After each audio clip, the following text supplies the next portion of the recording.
Sacred Symbols, a PlayStation podcast, is brought to you by, well, you.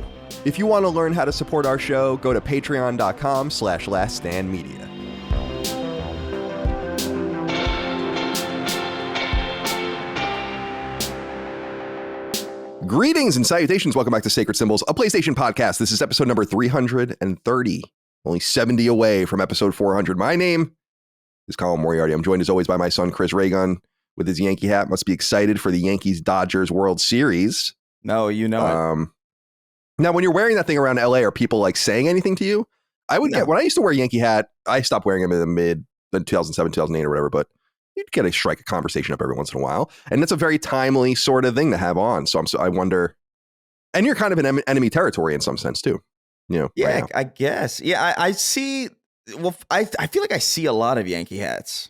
Like, ever since I got it, I've noticed that, I see a lot of different people wearing them around here. I mean, I think it's normal for LA to be kind of like or the greater LA area to be like very transplant oriented. Oh, yeah, definitely. There's a lot of different people from everywhere. So I don't think it's really that crazy. I've never had anybody come up to me and be like, hey, yeah, the Yankees. I've not had that experience quite yet. But yeah, I went to Five Guys the other week and pick up an order, and there was a dude in a Jet sweatshirt in there. I just had like a regular shirt on or whatever, and I walked in and I'm like, "Hey man, nice sweatshirt," and he just straight up glazed looked at me like shell shock. You know, I'm like, "All right, see you later." Yeah, that's that's why people probably don't acknowledge. Like, there's something about people don't. First of all, people don't know how to communicate with other people anymore. No, they don't know. So that's over. We're long past the days where you can strike up a conversation like that. But yeah, I don't know, man. I've noticed so many of them though. Like, I think in the last like week I've seen, I think 15 Yankee hats alone, and I'm just like, oh, interesting. What about you, man? You sound you got a little. You're finding a little bug. I think I just smoked the vape down the wrong pipe, to be honest. Oh, really? But I gotta say, pulled a little hot. Yeah, it went a little hot. But Micah has noticed, and this started, I guess, in the maybe mid to late summer or whatever, that I'm just congested all the time, and I just roll with it. Like, I'm clearly allergic to something, and I just don't care, which is really weird. Like, I am congested. Yeah.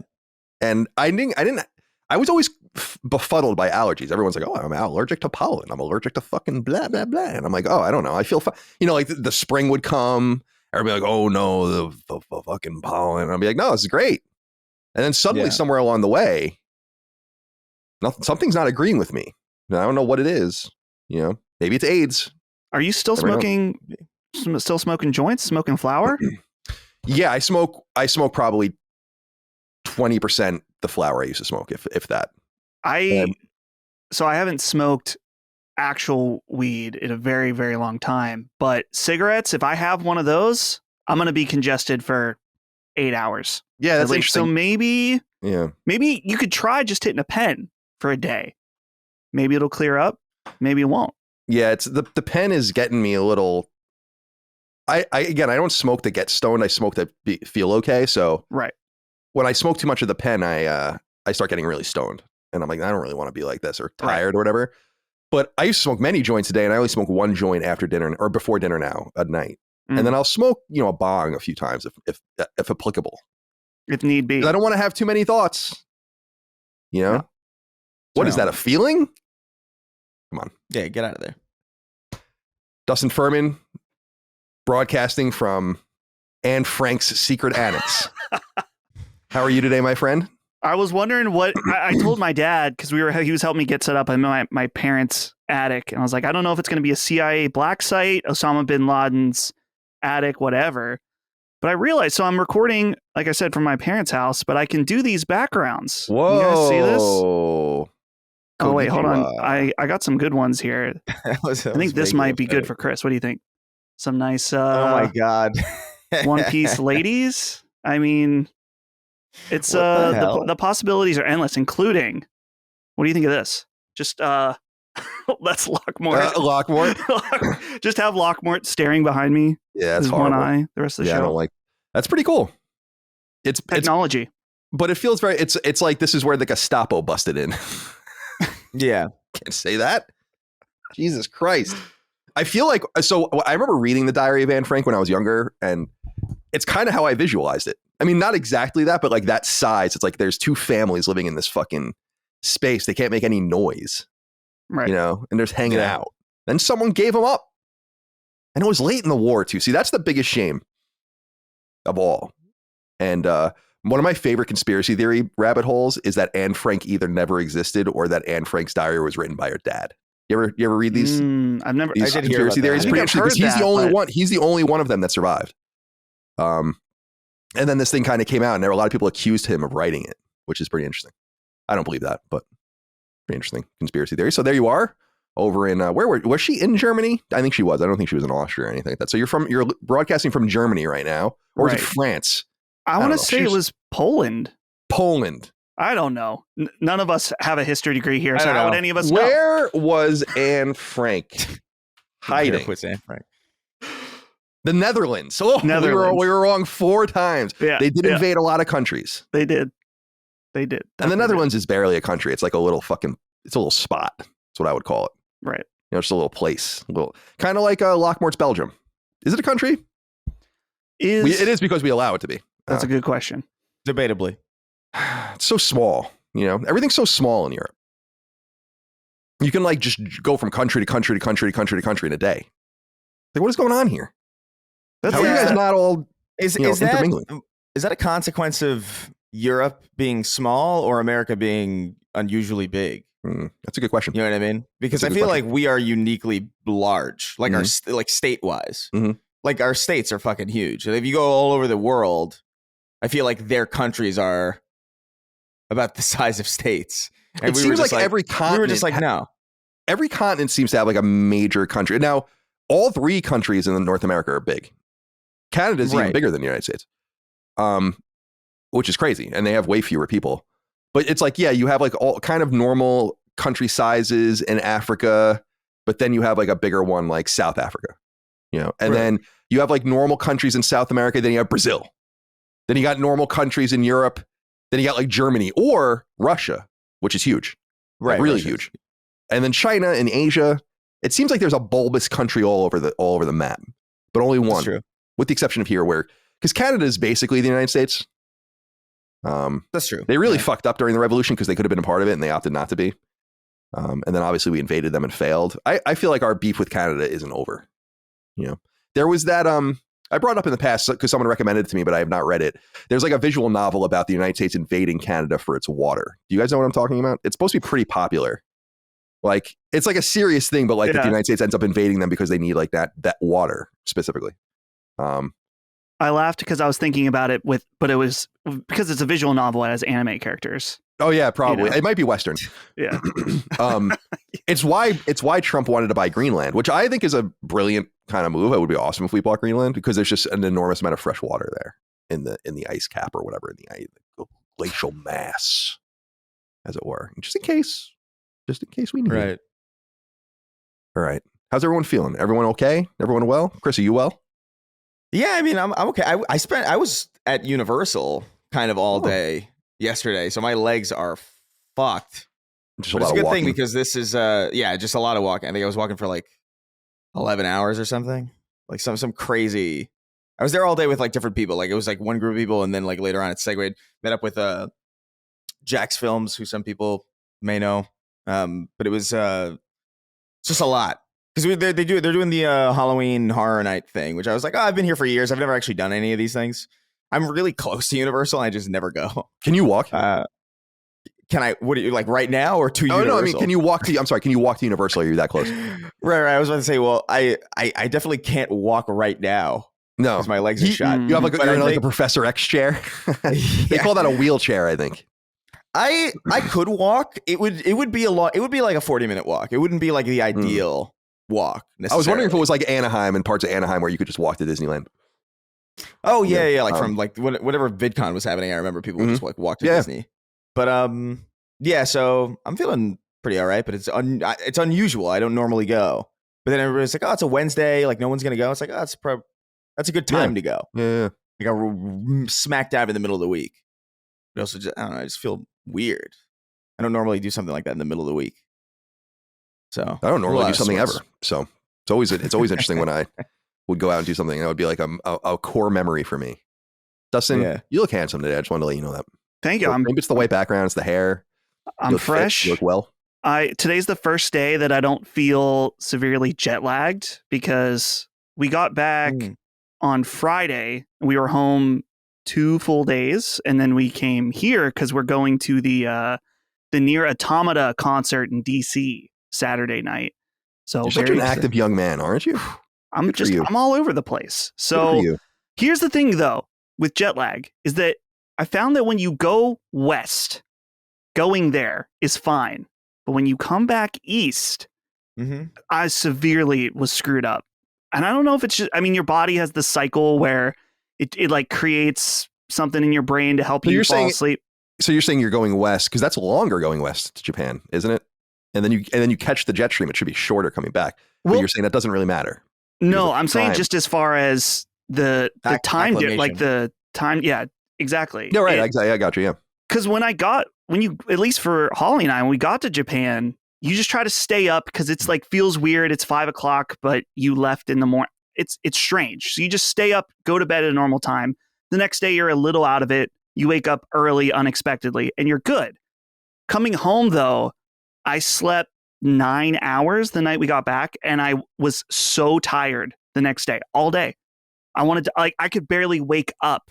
I was so tired. And that's how it was for about 3 days. So finally a little bit normal. And Chris, dude, the walking, when you're not, I don't know, you're much more fit than I am, but a Japan trip for 10 days, Holly looked at the pedometer on her iPhone and did the calculation of steps. Somewhere between around 90 miles walked in 10 days. So that's crazy. That's great. It was a lot, but 90 miles, you said? It's hard to tell because it's a step counter on your phone. Right, so yeah, it's already 90 miles on the pedometer over there is probably fucking. The pedometer is quite high in Japan. Let me tell you. I don't like that it's called. I don't like that it's called the pedometer. It's called a pedometer. It really bothers the hell out of me because I'm not sure about the etymology of that word. But like, ped would be foot, I think, right, in Latin. I guess, but like, I'm pretty sure. I don't know. I don't know, man. Oh, I can't look up what does ped mean. No, do not. Never mind. I'm not going to look. Do not. I'm not going to look that up. But yeah, no. I usually I don't mind walking a lot. Like I'm used to walking a lot. I walk pretty much every day. But like I don't know, Universal's different. It's just like because I don't know if you've ever been to like a theme park oriented haunted house, but like I was kind of expecting like rides, you know. And like I think we did like one ride. There was like a Harry Potter ride that like stopped in the middle of it because some kid cried and had to get off. Oh, really? That's awesome. Was it the one where on the bench? Carrying the lead, dude. Yeah, yeah. It's like you have to step onto this moving conveyor belt and then sit down on like a thing. That and one then it takes rules. you to this.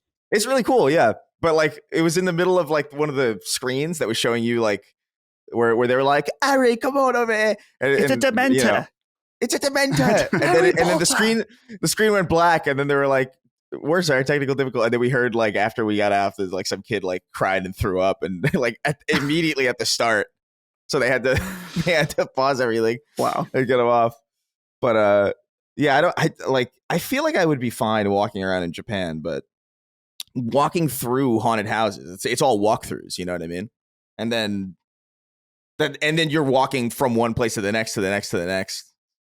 My legs are fucked. Like I don't even think I sat down for more than like 20 minutes the entire day. So yeah, thank God I can just sit through this. Well, we'll get into your Japan travels, Dustin, shortly. Let's welcome everyone though to the show. Sacred Symbols, a PlayStation podcast. Welcome. Thank you for being here. We go live each and every week, and you can get it 3 days early and ad-free each episode over on Patreon. Patreon.com/LastStandMedia, where more than 13,000 of you support us with monthly subscriptions, allowing us to do this show and all of our other shows as well on this network. $5 a month is the core tier over on Patreon.com/LastStandMedia. This allows you access, early ad-free access to all of the shows we do. I'm not on all of them. We're not on all of them. We're not on most of them. We have a nice little network of shows: Defining Duke for Xbox, Punching Up for Nintendo, and so on and so forth. Constellation for non-gaming conversations typically, and so on and so forth. Also on Patreon, Sacred Symbols Plus, once a week and twice every other week. These are deep dive episodes of Sacred Symbols that are about spin-off topics like individual games, interviews with people, and so on. So this coming Saturday, we have a nearly 2-hour conversation about Kinnitsugami, which is awesome. A game that came out in July that no one's playing, unfortunately, because it's so good. I sat down both with Gene, I'm sorry, not Gene, Cog and Hogue for that. I sat down with Jaffe recently for an episode of Moriarty Cross Jaffe. I sat down to talk about Until Dawn with 616 Entertainment. We did an entire episode with Hogue, and that was Hogue and Gene, about Ubisoft's future. And we have more episodes coming up. Really excited about some of the things we're going to cover. Now, we got to get a Silent Hill 2 episode in play. I'm not going to be on that one because I'm not going to play until the Pro comes out. And I assume Metaphor will do something for it too, but I don't know where everyone is on that, and I'm very early in the game, so I'm not going to be ready for a long time to go. But we'll get those done over on Sacred Symbols Plus, so thank you for your support over there. Merch can be found at laststandmedia.store. Oh, by the way, more about Patreon real quick, just to be clear. RSS feeds, Spotify links, all of that. You don't have to use the app. You can just connect like this. That's me connecting the RSS link to your phone. That's the animation that I will use there for that. All right. Brilliant. Another perk is writing into the show on weekly threads that we put into the news feed for all the different shows. I pick through them. You hear your inquiries throughout the show, of course, and we end with 6 as well at the very end of the show. But let's begin here with Shamred Khalid, who wrote in and said, "Hey, CDC. First question," and it goes out to Colin and Dustin. Not sure if Chris can weigh in. I'm going to be going to Japan with my childhood friends after dreaming of doing so for 10 years. I'll be in Tokyo for 1 week and Osaka for the other. So I was wondering if I could get some advice on which spots to hit up, etiquette to keep in mind, and lastly, any tips for anime or gaming merch. Take care and keep it up. So you just got back from a couple of weeks in Japan. This is your second trip to Japan. Mm-hmm. What a weeby thing, by the way. Yeah. Oh, yeah. Going back already. Now, he asked both of us, but I'm not an expert in Japan at all. I've been there a couple of times. I've spent maybe 3 weeks total in Japan, and I was there for work. So I did a lot of cool gaming stuff. I went to gaming companies and saw cool things that way, but nothing that, no, I didn't do any touristy things, and I never left Tokyo. So I'm not the person to ask. It was also 10 years ago the last time I was there. So that things have changed, I'm sure, as well. In fact, one of the things I wanted to ask you was, it seems like they hate foreigners now. I mean, they've always kind of hated foreigners, but it seems like they really are tired of the foreigners coming because it's causing disruptions because it's so cheap there now. People are very attracted to going to Japan, finally. It's always been cheap since the 90s, really, but now it's really fucking cheap. And I'm sure you'll talk a little bit about that, but I'll kind of just defer to you on all things Japan, Dustin. So how was your trip? Tell us about it. And do you have any recommendations for Shamred Khalid about what he can do in Tokyo and Osaka? Yeah, well, I'm glad to hear you're going to Tokyo and Osaka. Of course, that's like the tourist cities are Tokyo, Osaka, Kyoto. But if you're in Osaka, you can get to Kyoto, I think, in less than an hour via train. So you should definitely hop up there. But yeah, for our trip, we were in mostly Tokyo and Osaka this time, and we did spend a little bit of time in Kyoto towards the end. And it was cool because last time we were there were so many things that we wanted to do that we ended up just not having time for, just because Tokyo is massive. It's the biggest city in the world. There are tons and tons of things to do, whether you want to do anime weeb stuff, check out temples, or just other cool stuff. There's so much to do. So we got to do a lot of new and different things. Got to go to the Studio Ghibli Museum, which was really cool. Got to see some of the original art from Studio Ghibli. And Osaka is neat because it almost feels like the opposite of Tokyo, where people are very, more, I don't want to say prim and proper, but very tidy, we'll say, in Tokyo. And Osaka is where you can find some of the more grungy, alternative Japan. So I guess for recommendations, one really cool thing that Holly and I did this time is when we were in Osaka, we went to an all-day music festival where you got to go to you could pick whatever venues you wanted to go to. So we just hopped around, saw some Japanese pop punk bands, and it was cool because Osaka is known for having a very vibrant music cultural scene. So it was totally different. I think we were at most of the shows, we were the only foreigners there. That's cool. Which was fun. And it was really unique. Colin, we always talk about show etiquette. Show etiquette in Japan, impeccable. I bet. I have no doubt. Maybe too impeccable, to the point where everyone was so respectful that you could be in a giant room filled with people between songs. no talking, dead silent, like absolutely silent. Love that. They announced at the beginning they didn't want people filming on their phones. No one did. Not a single phone out the entire time. I don't know if maybe just because the rule was there, they followed it, but no phones, no insane. Like we were talking about how the audience, there's like moments where they should sing along real loud. Well, in the moments they asked for that, people sang along. It was great. It was a really fun time. So etiquette to keep in mind. I think it is important just because when we're there, Colin, you mentioned foreigners, Japan hating foreigners. I don't think that's entirely true, but there is definitely certain areas where, particularly in Kyoto, where there's like the geishas walking around, you're not supposed to photograph them, and different things where it's like, just don't be annoying. In fact, Colin, that's the thing about Japan that I think you and I are both totally on board with, where it's like, just mind your own business. If it's quiet on the train, be quiet on the train too. You know, there's also a thing where if you get food at a like, you know, 7-Eleven or Konbini, whatever, no walking and eating in Japan. Stand out front, eat your rice ball, and then walk or something like that. So honestly, it's as simple as just kind of observing what other people are doing and then just trying to fit in and don't be mostly loud and annoying. Also, for the ladies, don't wear anything super revealing because it will super stick out. Like we noticed, like, that's a European tourist, because no ladies in Japan outside of certain nightlife scenes are going to wear anything low cut or whatever. So there's tons of information, tons of YouTube videos for that. I recommend, I did a Sacred Symbols Plus from last time that is a super deep dive into all the different stuff. Most of that remains the same. The last thing I'll say, Holly and I on a whim checked out Tokyo Skytree this time because we were right nearby. And it's basically a giant observation tower that is not super expensive, but I think it's $25, $30 to get in. But it was actually really cool just because you can see, like, Tokyo goes as far as you can see, like past the horizon line. Amazing, really. Yeah. And afterwards, we learned, Holly looked it up, Tokyo Skytree is the largest tower in the world, and I believe the third largest or tallest structure overall. So it's a really neat place to go, see the views. There's tons of observatories, and we've skipped all of them, but I'm glad we went to Tokyo Skytree. It was very neat. But yeah, great time overall. I ate so much food. I don't even know how they got me in the plane. They were, you know, you were walking around a lot, so you're probably burning it all off. You know, honestly, I think I was able to out eat that pace because I was eating constantly. That's one of the best parts of being there, in my experience. Yeah, you got to fuel yourself for that walking. Yeah, you know, it's crazy. I ate chicken liver on a stick, and not so good. I try to be a little adventurous when I'm in Japan. Just try new things. Chicken liver, not horrible, not great. I did have actual Wagyu this time. Oh, I bet that's crazy. It was so good. I know that, like, there's every video that talks about how it's like it melts in your mouth. It's unlike anything. It's true. It's amazing. It's to the point where I don't want to say it's obviously beef, but the texture is so different. It's hard to describe. So if you can get an appointment somewhere, I don't even think I had A5, which is the top tier.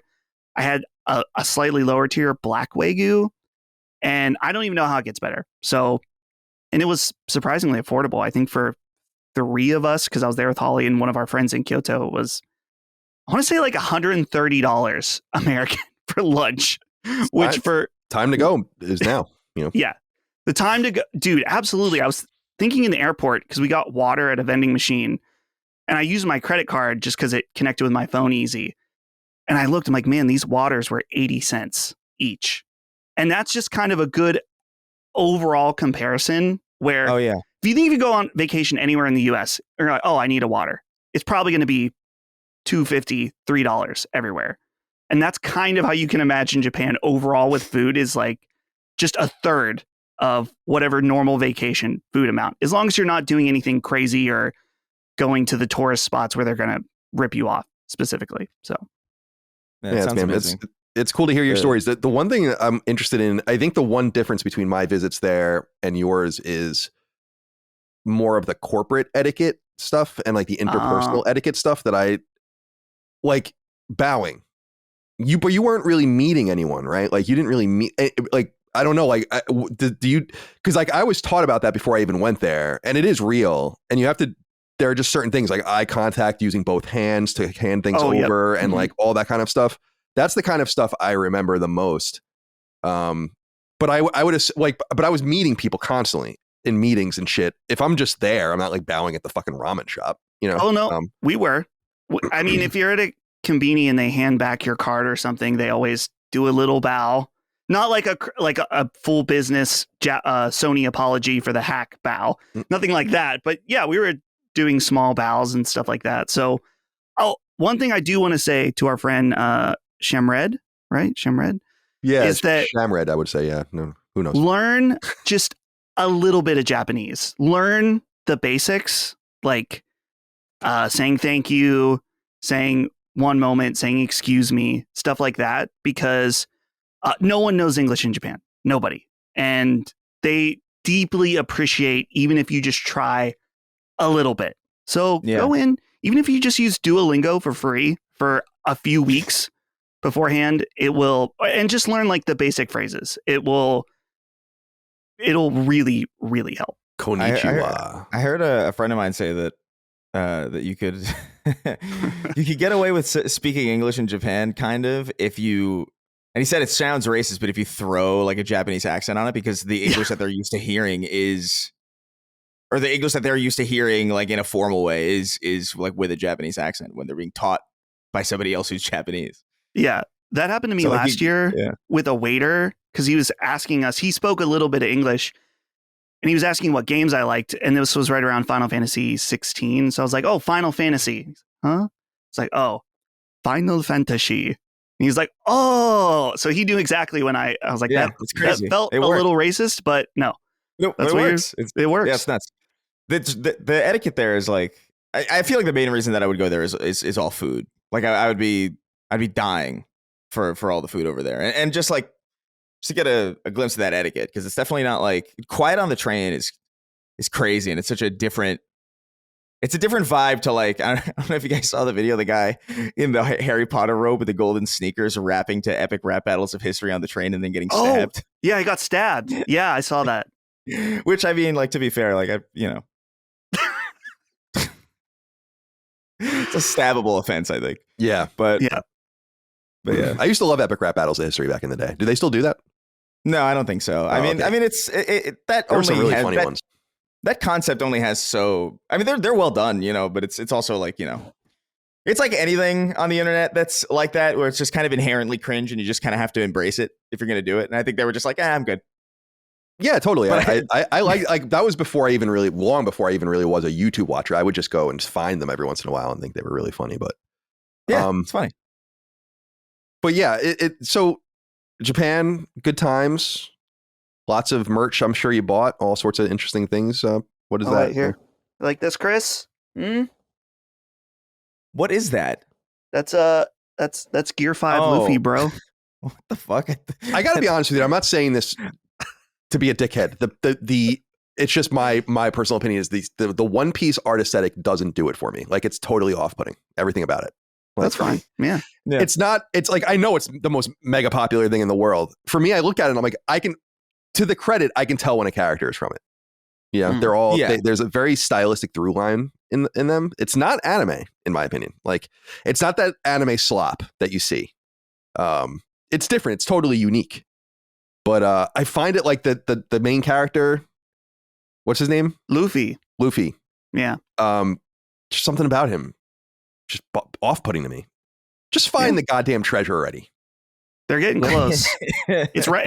It's going to be done in the next 5 years, I would say. It's going to be disappointing, don't you think?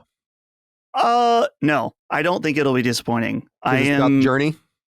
Well, what do I say here without spoiling? I don't want to say you start to you get a bigger idea of what's going on with everything as you go, and it's pointing to some awesome stuff. So I'll leave it at that. Fair enough. Yeah. What was why can't I think of it? The anime with the big Return, or what is it? Return of Titan, or no? Attack on Titan. Attack on Titan. I watched the first season of that back when I lived in California still, and I really, really liked that. It gets so much better than the first I never even got back to it. I found it mega unsettling, and really, and there's those interstitials with all the text, and I remember pausing them because they go so fast and you can't read them. It's probably easier to read specific symbols in Japanese, and there's like a little bit of interstitial story or whatever the case might be. I really, really liked it. It was fucking awesome. So that's where my mind is. If I get into an anime in the future, I'll probably go back to that. You should get it's into done now too. Yeah, that's Attack on Titan's done. You should get into Rurouni Kenshin. I hear the What is I that? hear the guy who I hear the guy who made it. Yeah, I hear the guy who made it is a really respectable he's got a Holly pedometer. loves Rurouni Kenshin. She's upset about it. It is What unfortunate. I don't know what you guys are talking about with these weeb jokes. So Rurouni Kenshin, the creator of Rurouni Kenshin, I guess, like had like a lot of illicit material of youngsters. I guess it would be the kindest way to put it. So, I feel that's probably quite common. Yeah, and I think like a bunch of but like I think there was like a letter that went around where like a lot of other artists, like manga artists and anime, people kind of signed it's very much like the fucking what's that the director who had like a letter from Hollywood written about like, hey, don't be Roman Polanski, or like or that guy from That 70s Show. Danny Masterson. Yeah, Danny Masterson. It's like a very similar kind of thing where it's like all these people signed on, so now they look like kind of assholes. Interesting. It's funny. Colin, here's the thing. The thing about Attack on Titan, season 1, I'm not surprised you're into it.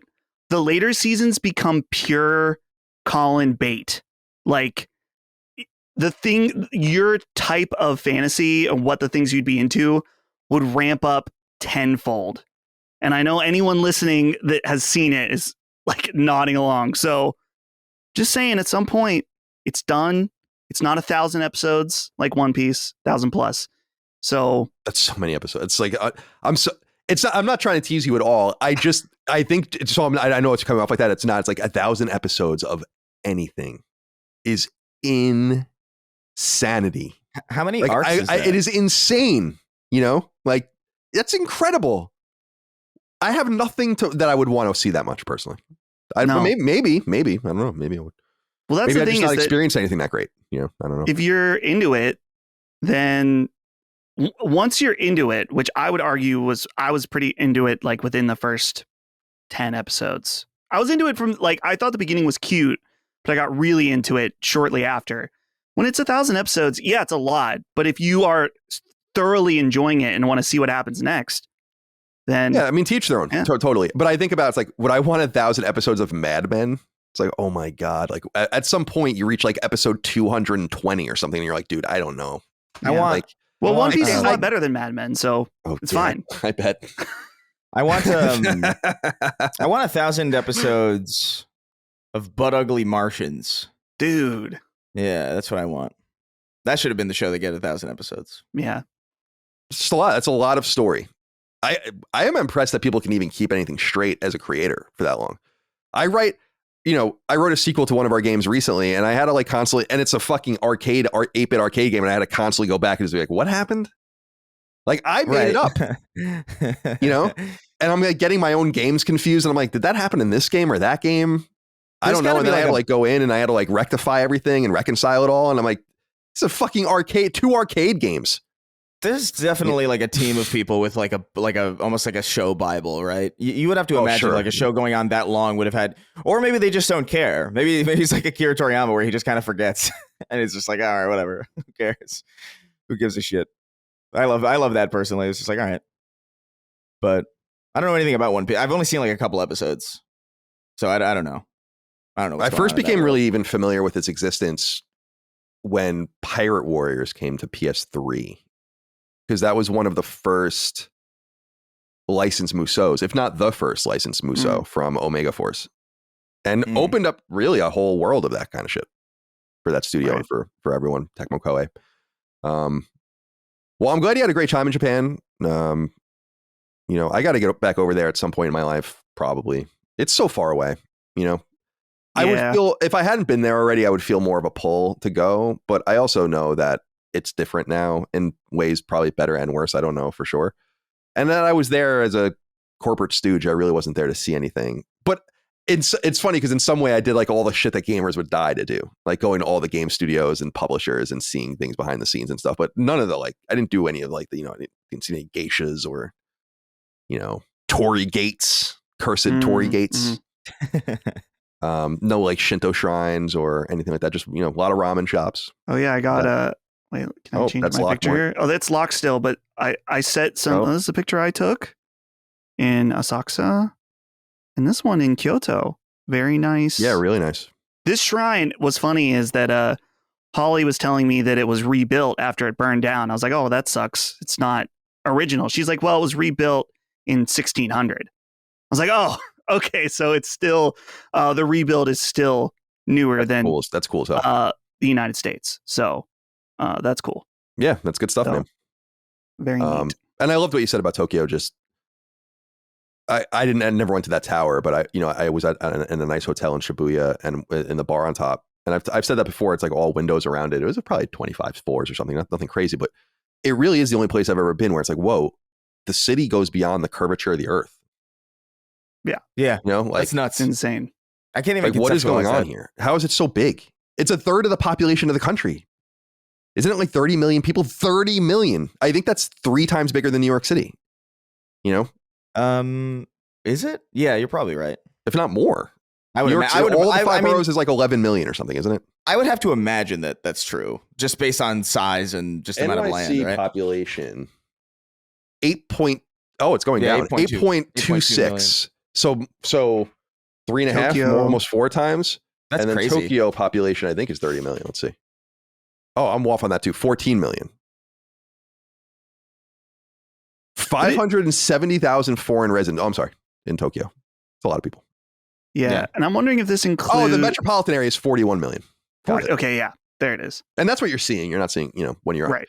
especially when we're near a tower that high up. But anyway, I was amazed by that. I don't know that there's anything else like that on Earth, really. Probably in some random country, especially in Asia, where there's high populations and in some of these places, really low territory. But yeah, cool, man. I'm glad you're back. Glad you're back safe. Glad you had fun. You're back now. Right. I mean, like you're back on the show. You're not going anywhere anymore. You're back in. I don't foresee going anywhere for the foreseeable future. I mean, I'm here now. I might end up coming back to Virginia to help them. My parents help some stuff with their house, but I don't know if that's even going to be necessary. So I'm planning on being home for the rest of the year, and I'm glad because I feel traveled out at this point. Oh, I bet, man. Yeah, I bet. All right. So imagine. we have another inquiry here so you're in the Washington, D.C. area. Yeah. And Michael Steinmetz wrote in and said, this one is for Dustin. How was Hell's Kitchen? Did you get the risotto and the Wellington? Did someone get yelled at or called a donkey? Is it all hype and no substance? Does Gene have good manners at the table? The people need to know. I'll hang up and listen. So you went to Hell's Kitchen. Yes. Tell us about it. Yeah. So you guys know from last few times I was on the show, our Gordon Ramsay obsession right now. I haven't really watched much of Hell's Kitchen outside of the clips, but I started this most recent season and I was like, oh, there's a Hell's Kitchen here in DC. We should go when we're here. So we got a reservation. It's not, I mean, it is like the show. They got the red side and the blue side, and they have all of the popular dishes that they make on the show. The two sides aren't competing like they are on the show. So, and of course, Gordon Ramsay is in fact not there. So you don't get to hear anyone yelling and screaming, but it was cool. I've never been to a, I guess, more fine dining restaurant like that before. Mm-hmm. And I knew going in that I was like, okay, some of this is the marketing of the fact that it's Gordon Ramsay and it's like the show. It's probably not the best restaurant for what it is and the price and stuff like that, but that's okay. I wanted that experience. And so I did not get the lobster risotto. We did get the scallops. I've never had scallops before. Holly I think we got 3 on my appetizer thing, and I ate one of them. It's okay. I'm not really super into fish overall, but Mike loves scallops. Yeah, she always gets scallops. Yeah, they were all right. I did okay. I'm making full use of this background technology because I loaded in my beef Wellington. There it is. There it is. That looks good. Pretty dang good. Very, very. It was perfect. Like the meat was like perfectly tender, no gristle. Fantastic. And then I got the sticky toffee pudding, which is another Gordon classic for dessert, which just sounds so fucking British. Like an sticky toffee pudding. You know, enough of that. So, but yeah, it was great. It was a fun time. I recommend it if you know what you're in for. If you like the show, it's worth checking out. He's got another restaurant like right across the street, his like fish and chips place. So, and I think he has a pizza place too here in DC. But it was fun. It was great to hang out with Gene. Gene was there, and he was telling me about Pokimane and Bernie Sanders. How that's happening. So yeah, it's exciting times. Yeah, I think it already happened. I saw a clip of Bernie Sanders in a Discord call with someone that was a VTuber. Yeah, it was a VTuber, and he goes, "Oh my god, he must be like." And he goes, "You ever heard of a VTuber?" And he goes, "No." It's so matter of fact. I know that rules, dude. It was cool. I didn't watch the whole thing. I didn't watch any of it really. No. I saw that clip and there was one other one. I can't remember. It was bizarre. It's a bizarre world we're living in where they should be in that world. It's just like not maybe the VTuber world, but just like on Twitch.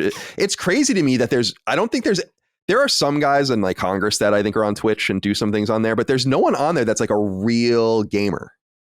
Like that would be such a huge, I think that would be a huge thing, regardless of your political party. If you were like a real console, like Frank Underwood in House of Cards playing Killzone, you know? Wasn't there a whole thing like in the last couple of years though about somebody who was like, he got in trouble. He was like he had some kind of position in government where he got in trouble for using public funds on Steam or something. I feel like I remember this happening. Yeah, I do remember that. That sounds familiar. I'll look it up. But yeah, I feel like that. I don't know. That would be cool. But at the same time, I wonder like if you had like a congressman Twitch streaming, his chat would all just be like, "Get back to fucking work." Yeah, I know. What I'm saying is like, couldn't you see someone thread the needle in some way of being like accessible and cool, and like on Tuesdays and Thursdays he sits down and plays PS5 and he's playing like these nerdy ass games, but he's also the congressman from the 3rd district of Missouri or something like that. I just feel like that's an inevitability. It's almost surprising that it hasn't happened yet. Because people are really focused on like, a YouTuber running for president. And I'm like, no, the other way around in some sense, like normal person finding their way in the government that then finds a name in the games industry simply because he actually does play games. He isn't like it reminds me a little bit of what's the actor from The Witcher? When people found out that he's Henry like Cavill. Henry Cavill, right? Yeah. He's a fucking real nerd, like a real life gamer, and it went in the other direction. Like that came out when he was already famous, and that's actually kind of part of his staying power. So I'm wondering if that could be kind of some sort of thing that someone takes advantage of. Because I would, if I were running for the House or in the House, or whatever, I'd be all over that shit. You know. Yeah, so this is apparently it was I think a guy by the name of Duncan D. Hunter, which is the fakest name in the world. But like he was a Republican from California, I guess, and he spent $1,300 of public funds on Steam games, which is, nice. To be fair, not that much, but no, it's not much, but more than you should. Sound familiar, you know. Yeah, I knew there was something in my head. Yeah, no, that's right. So yeah, it's cool. By the way, I'm sorry, Chris, go ahead. No, I'm saying there's a couple of them. There's a couple gamers just sitting there like hiding, hiding in Congress. Don't hide. By the way, quick postscript that has, it's just, we're getting into more non sequitur things, but was or wasn't the Donald Trump visit to McDonald's the funniest thing? Yes. Like there's a few pictures in there. The picture I put on Twitter to you, Dustin, of him waving. I was laughing so hard when I first saw that picture because I was saying to Micah, I'm like, what's funny about this picture is he looks like a man, like he is the manager of that McDonald's. Like he's not there for any other reason than he's like waving goodbye to a patron. It's so fucking weird. Like he was waiting his whole life for this moment, you know? And I found it so funny. So funny. Did you I just wanted to throw that out there? Yeah. The funniest thing to me, no, I'm just saying the funniest thing to me was he was putting the fries in the basket and he was like, it's amazing. They never touch a human hand. Never touch the human hand. Which I don't know, man. God bless. If I'm bewildered by this man constantly. Yeah.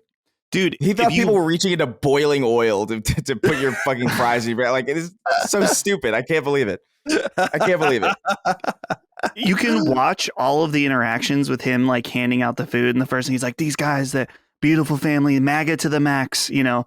And then the first time there's like a black guy that shows up and he's like, oh, I wouldn't want to mess with this guy. It's like, Now, I think he was a bigger dude, but that's always how it is with Trump. You're like, like, what do you mean? You know, what are you talking about? What an interesting, well, because I was fascinated by when I was thinking about him talking about the handling the fries with the hands, I think he thought that they took the fries and put them in the box with their hands.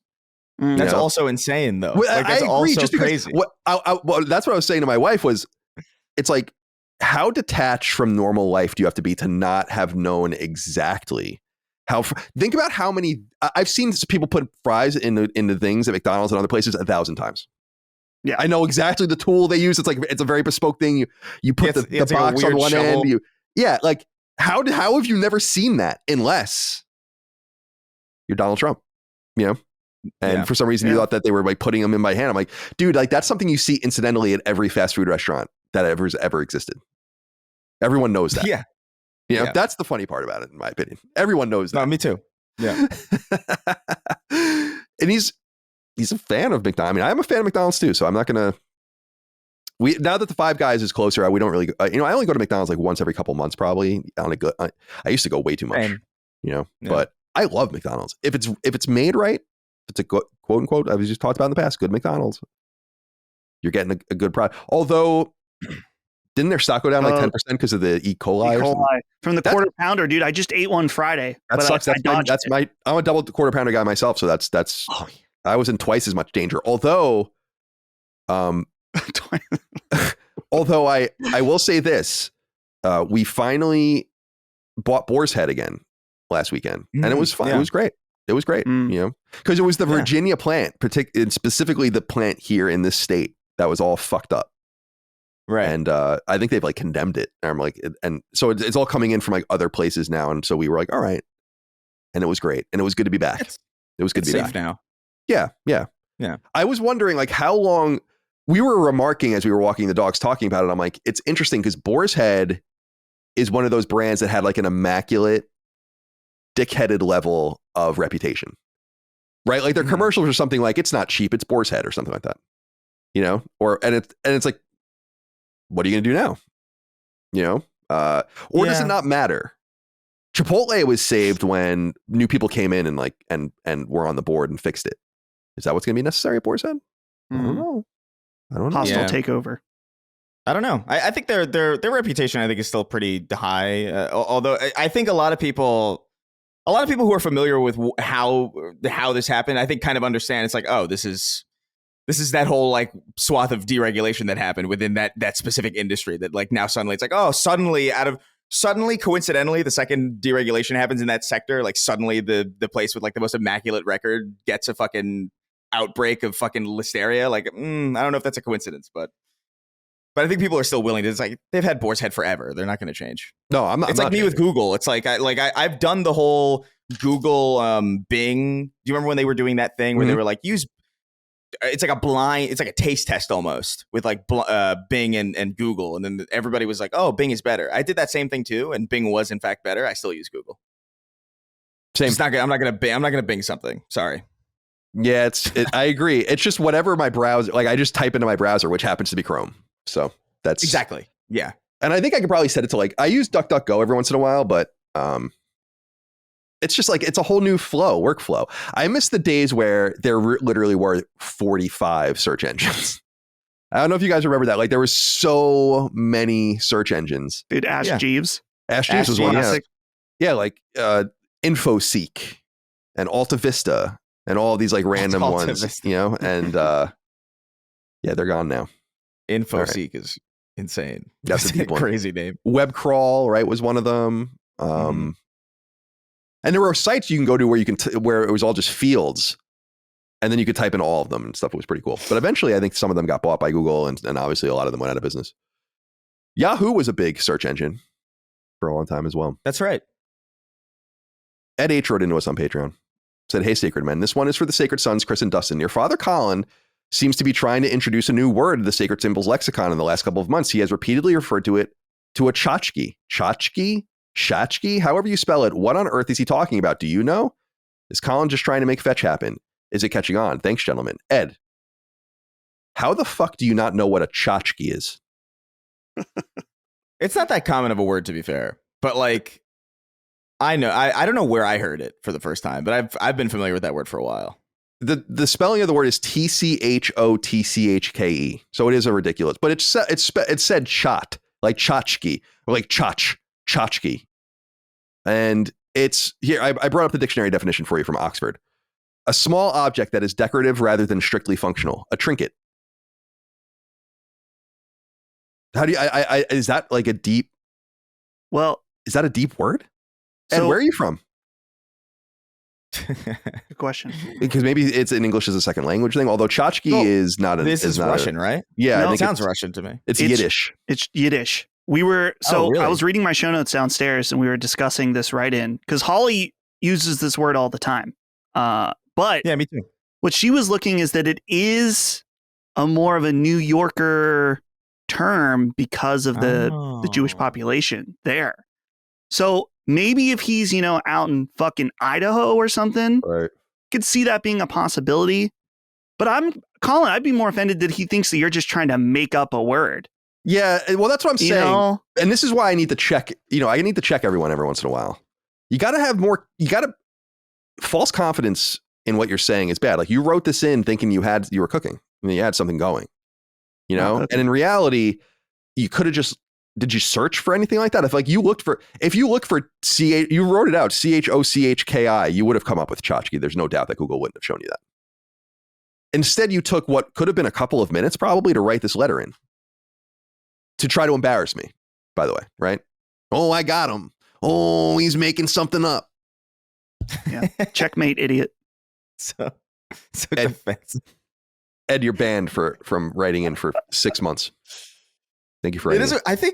I feel like I do only know that word because of Seinfeld. I feel like they said it on Seinfeld at least once, and that's kind of how I knew about it, or something. Because I don't know how often I use it a lot, but I don't think it was ever used around me too much. Like, I don't think my parents ever really said tchotchke. I don't think anybody that I knew ever said it. It could be like a very Long Island centric word because of the Jewish thing. I don't know. Maybe. Yeah, maybe. I feel like I just kind of caught on to it. I don't know where I first heard it, and it is spelt weird. But regardless, Ed, we'll hear from you again in, let's see, November, December, January, February, March, April 2025. That's when you can start writing it again. A level 1 cleric wrote in and said, "Howdy, heathens. With Halloween right around the corner, I was wondering if any of you had a favorite Halloween tradition, whether that be watching a certain movie or decorating your home in a certain way. Mine is a bit out there, as on Halloween, while kids are trick-or-treating, I wander around in a scream mask by the local unit graveyard. Graveyard, trying to scare any older kids or adults that wander inside. I don't even have to jump out and yell boo. They mostly just scare themselves when they see my 6-foot frame just staring at them from behind a tombstone. I've been doing this since I was like 15. I'm nearly 30 now, and I have come to terms with the fact that I am just an asshole. Anyway, thanks for the content, and I'll hang myself and listen now." You got to get your shit together, in my opinion. Level 1 cleric. You're getting, it's like you're setting yourself up for something horrible too, like something's going to happen on this day in this area and you're going to get blamed for it, or you're going to give someone a heart attack, 30 years old. and you're doing this. I don't know. But I respect the grind. I mean, if that's what you're into, that's what you want to do. You want to scare people at 30 years old in the graveyard, unlit graveyard. Maybe he's lying. I don't know. Could be that. Just completely burn the question up.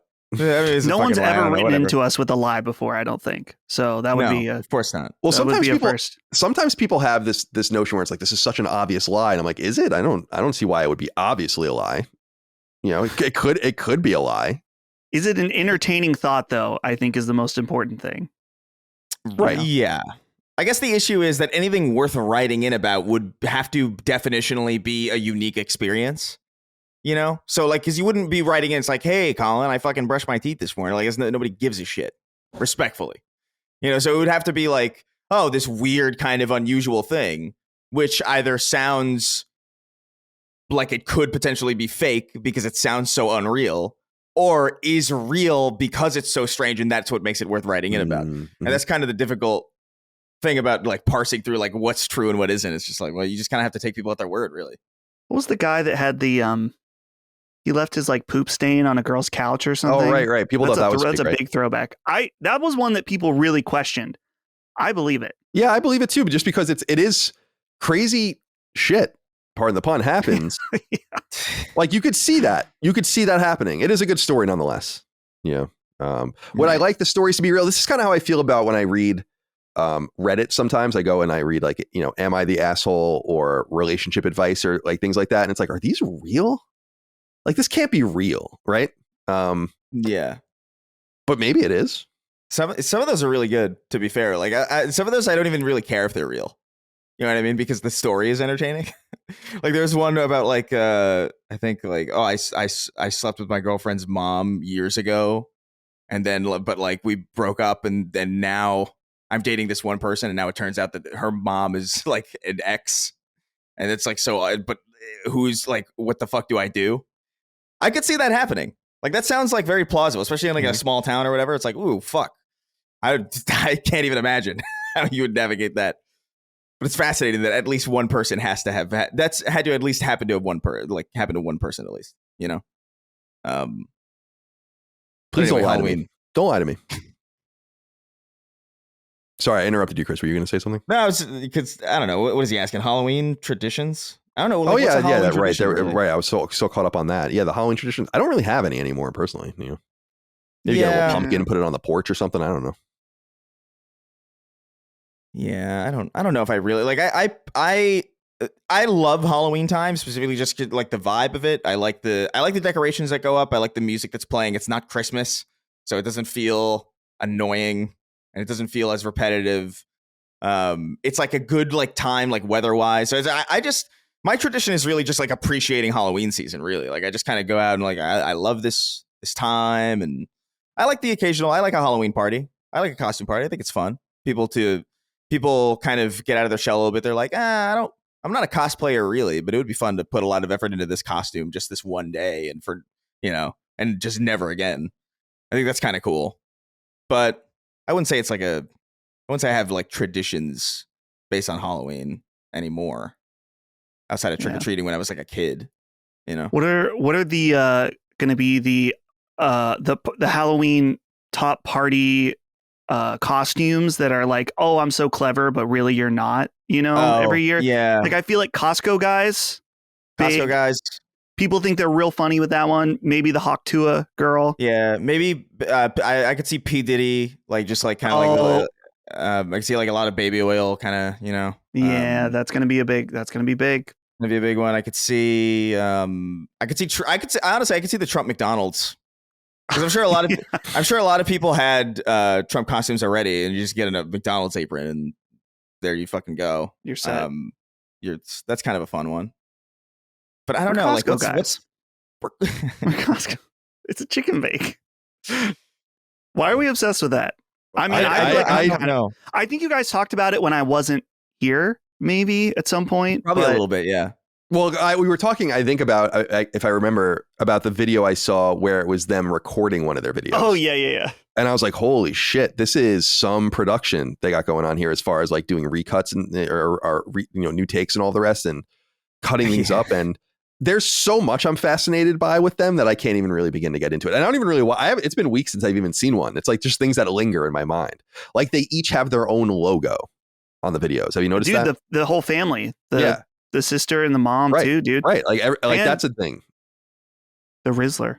The Rizzler, right. Do you know about the Rizzler, Colin? The Rizzler is the real star. Yeah, he is. And he's not even related to them. No. As I understand it. He's just like some kid. He just stole a child off the street.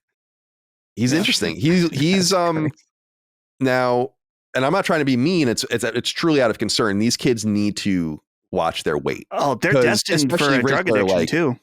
What'd you say? I said they're destined for a drug addiction too. You know, young fame. They're gonna get their drugs. They're gonna get their drugs in bulk at Costco. It's crazy. Right. It's gonna be a horrible. Or like you're saying, Colin, some of these kids, they not looking too healthy. No. I mean, it's just, that's what I'm most worried about when I see them. I'm like, I think they're getting bigger. Like, and who isn't? You know, at this point. But it's like, I'm worried about you. You know, you're too young to be that big. You know, you're too young. When I see a young person that's like severely overweight, I'm like, come on, man. You know, like. That's not you doing that. That's someone allowing that to happen to you. And you shouldn't have to start life out like that. You know? Right. Like make your own choices and get to that point in the future. But like, man, you are on the back foot. It's like really fucked up in my opinion. I feel that way about pets too. Like you see like a fat cat and you're like, what are you doing? Right. Mm-hmm. Like, how do you make a cat? Can birds be obese? Presumably, but do they ever? Like, I guess if you had like you're saying like a domesticated bird in a cage. Yeah, like could you make a pigeon like morbidly obese? Can birds be fat? You restricted it. I don't know why. Thought just came into my head. Obesity is a problem often encountered with all species of birds. It is more commonly noted in Amazon parrots and cockatiels, macaws. I can't even say this. There's a bird Budgerigars. I don't know what that is. Oh, what is this? I don't know. I searched obese pigeon. God. And this pigeon is 100%. Oh my God, that's awesome. We're Costco pigeons. Yeah. That's insane. That's really upsetting. That's awesome. I love it. I've never seen it. It's upsetting. I love it. I hate it, but I love it. It just makes me happy that there's stuff that I haven't seen yet, you know? Like it's always nice. There's so few things as you get older, you see more and more things. So like there's less that can surprise you. And so it's nice to see something so ordinary like a pigeon have something that I've just never seen. That is an interesting thought with I mean, Colin, you've been on the internet, of course, since the beginning. Chris and I grew up with the beginning. People now can see whatever they want at any time. Think about, your great grandpa, maybe he was lucky to see one or two boobs his whole life. Yep. It's true. And now it's like you're scrolling Twitter and you're going to see whether you want to or not. Many times, really. And now we have the access to fat, obese pigeons. Love it. Just a click away. We can see almost whatever we want. Mm-hmm.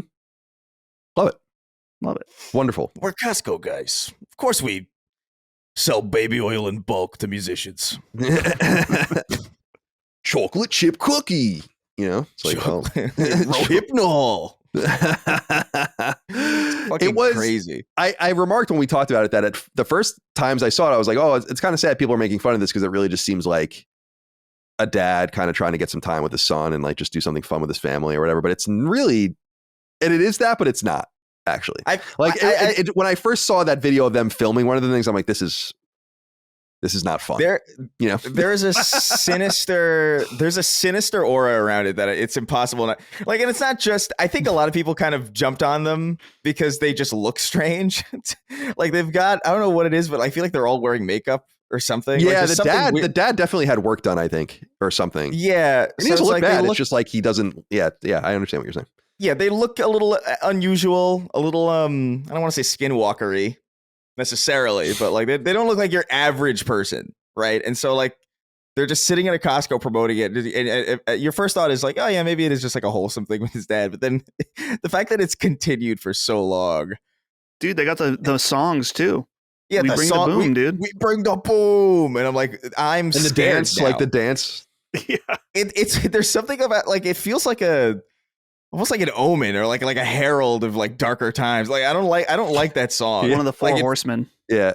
yeah, it's The Costco guys. like Costco guys on their pale horses. Oh, the pale horse. Yeah, dude. I hope we're blast like when we have to fight the Chinese over Taiwan. I hope we project images of those guys over with drones over the battlefield doing the songs. We bring the boom, you know? Dude, and the bombers are coming over and they've got anime waifus, Right. you know, instead of the pinup girl on the side. It's like Yumi-chan. The military is on the apparently side. deeply infiltrated by weebs. I don't know if you see that stuff, but like it's like it's deeply infiltrated by weebs apparently. So Well, of course. It's like I want to be a hero. Yeah. And he's like, yeah, those are all definitely, you know, they all have tried to go Super Saiyan. Like all of them. yeah, like every Marine ever. Every Marine has screamed in the mirror trying to become blonde, and I assure you it's real. I know some, we all do, I'm sure, but I know some Marines, I wouldn't fuck with them. I wouldn't fuck with them. No. That's why I always think it's so funny, like, especially with the drug cartels in Mexico, who are, you know, they're obviously insane and scary. But it's like, I'd like to see the Marines against them. You know? I like, want to see our worst versus their worst. Yeah. And see who wins, you know? And ours are state sanctioned. So have fun. Like, yeah, like I've said it in the past. I think Chris, you and I have talked about it. Was your dad a Marine or was he in the Army? He was in the Army. Yeah. The Marines that I know, they want to go and fight. Like, and it's not like a thing like where I'm a patriot and I want to help the country. It's like, no, I want to go and fucking like kill something. You know, like it is interesting. It's like a totally interesting mentality. You know, yeah. I'm like, well, we need those in our society, I suppose. You know, But now But I think the biggest question is like who wins 100 Marines versus 2,000 Rizzlers. You know, I don't know. Versus a baby Gronk. Do you know Baby Gronk? Baby Gronk. Yeah, that's another interesting. I'm in hell. I'm in hell. I think. Yeah. Yeah. Yeah, you are. You are in fact in hell. All right, let's talk about some game stuff. It's time. We've been going for an hour. Yeah. So half of you can tune out now and half of you can tune in. Let's start with a couple of just quick inquiries that I wanted to clarify. Clark Petrie wrote in and said, CDC, when can we expect to hear about the next Lillymo game? I believe Colin had mentioned late October or November. I'm excited to continue supporting these wonderful weekend games. Thank you. We finalized the trailer that Lockmort made, I think. And we submitted it. There are certain rules. So when you submit a game, you kind of have to like slot yourself for a certain release date to get accepted, pass QA and all that. We're going to pass QA. It's not a problem at all. This is our sixth game. We know what to do now. But we're just kind of waiting for all of that to get through so that like when we're ready to announce, the game will be announced on PlayStation's YouTube channel. And then we'll have our own trailer that will be able to propagate and all the rest. But I'm really looking forward to it. I showed you guys the box art for it in the Discord channel. Mm-hmm. I'm really proud of us in the sense, not that it's that unusual for us, but like the game is totally done, basically. Like we're just porting it now to all the different platforms. So it's kind of cool that we've kept it this close to our vest. And I think people that listen to this show will especially like it. So, and it may or may not have a connection to a previous game that had a connection to the show. Huh. So I hope that you guys enjoy when the time comes. I'm really excited about it. It's such and like all of Barry's games and the games we do, it's like such a step up, you know, in my opinion. So really, really excited to show more so soon. We thought it was going to maybe even be announced by now, but not the case. But it'll be out before the end of the year. Unless for some reason we fail QA or something. And cert, which we won't. Okay. The other thing is Toast9 wrote in and said, Colin, it appears that Konami, and you spell Konami Konomi, which just drives me insane. No offense. Attempts to gaslight us actually worked. Order of Ecclesia is actually the last in the DS trilogy and was released in 08, not 05. As to why the collection chose to display the titles out of order is beyond my understanding. The correct chronology is Dawn of Souls, Portrait of Ruin, and then Order of Ecclesia. Do you plan on continuing Order of Ecclesia or starting with Dawn of Sorrow as Iga intended? Yeah, so this is a weird thing. And I talked about this on Summon Sign already, but it's worth clarifying here because this is where the conversation came up. I'm playing the Castlevania collection, which we're going to talk about later, the Dominus collection. And the games are introduced out of order. like in reverse order. So that Order of Ecclesia is at the top and Dawn of Sorrow is at the bottom. And I was saying to Brad, I'm like, to be honest with you, all of the Eggavania games kind of blur together. So I couldn't tell you what order they really go in, with the exception that I know Circle of the Moon's first, you know? And so I was like, all right, I'll just play Order of Ecclesia. And it wasn't until I was like halfway through the game that I'm like, and it honestly was, I was like, this game looks too good. Like, it's really pretty. And it's really pretty for an early DS game, especially. And lo and behold, they're just out of order and reverse. So I ended up, I was like, I've already come through it, and it doesn't really matter anyway. And I just beat it. And we'll talk about what I've been playing since then. So I wanted to acknowledge that you're right. And that is weird. And I don't know why they did that. And I wonder how many people it fooled, because it fooled the shit out of me. But maybe I should know better. Maybe I'm a fake Castlevania fan, you know, in some sense. I love the Eggavania games, but my attachment to Castlevania is really through Symphony of the Night and the old school Castlevania games, to be fair. But I'm enjoying it. We'll talk more about that in a little while, but I did want to acknowledge that as an error. Quick PSA, new PS5 firmware is out. People have noticed that some things have gone missing with some features, and they have been messing with activities specifically with this particular update. But resume activity, apparently, or resume game has been disabled as of the time we're recording, and no one really knows why. If you use that functionality, I don't personally, but that is missing. But PS5 firmware is up, and I think it's mandatory. My shit just downloads automatically, but if yours doesn't, that's always frustrating. You know, have you noticed that if you don't play a game for a while too, it doesn't automatically update? Maybe that's a setting somewhere that you can do that, but like I go to a game a few months later and it's not updated. I'm like, why not? Like, but then if you play a game after a week or whatever, it is updated. Right. I don't know what that's all about. All right, guys, did you see Gene Park's post on writing on the Washington Post? Lego Horizon Adventures is the all ages crossover of Sony's dreams. Nice little piece by Gene Park, getting more into the release of Lego Horizon Adventures, coming out November 14th, not only to PS5 and PC, but or is it on PC too, or is it just PS5 and Switch? I don't know, but it's coming to Switch as well. There's a few interesting things in here that I wanted to discuss, primarily revolving around both Lego Horizon's impetus and the future of Killzone, which Guerrilla obviously pioneered before getting into Horizon, back in the beginning with the PS2 era, into the PS3 era, and towards the beginning of the PS4 era. Before I get into all the finer stuff, though, did you read this, or did you get to talk to Gene about this at all about this piece? This is a pretty interesting piece. We didn't discuss it. I went to read it today on my iPad, and I was gated out, so I did not get to read it. Oh, really? I wonder how am I reading this so easily? I'm looking on my laptop now. It tells me I can sign up in my email with my email account and get it for free. Well, I hate this. I'm not crazy about doing this sort of thing, but there is a website called paywallreader.com that apparently very reliably allows you to circumvent that. And I do that specifically with Bloomberg articles, because I am not paying for Bloomberg. I'm not giving Michael Bloomberg one fucking cent. So there's that. So you could use that if you want, or you could just get a Washington Post subscription. But it's an interesting piece, and it gets into a few things, including that the original Horizon Zero Dawn, which we kind of knew, but let's start here. Horizon Zero Dawn has sold 24 million copies. Wow. Can you believe that? And people say, oh, it's the bundles. It's like, okay, if half of them are bundles, and they're not, but if half of them are bundles, Horizon sold 12 million copies. That's a significant hit. And it is one of those things. I tweeted out, actually, a clip from Summon Sign talking about how I feel kind of lonely as a Horizon fan sometimes, and that people are like really unusually hard on this franchise, and I'm not entirely sure why. But there is a big fan base out there that I think is being overshadowed by a lot. Maybe this is true of everything in some sense, you know, being overshadowed by a severe level of negativity, which bums me out.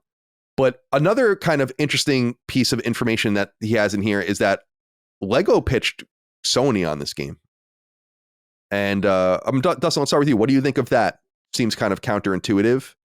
But apparently, as Gene describes it, it all kind of began with the tall neck toy that came out some years ago. And that Lego was like, maybe we can do more with Horizon, and kind of approach them And they ended up using an intermediary second party, obviously Studio Gobo in the UK, to make the game itself, but working with Guerrilla as producers. And what do you think of that? That sounds counterintuitive, and I would have never guessed that.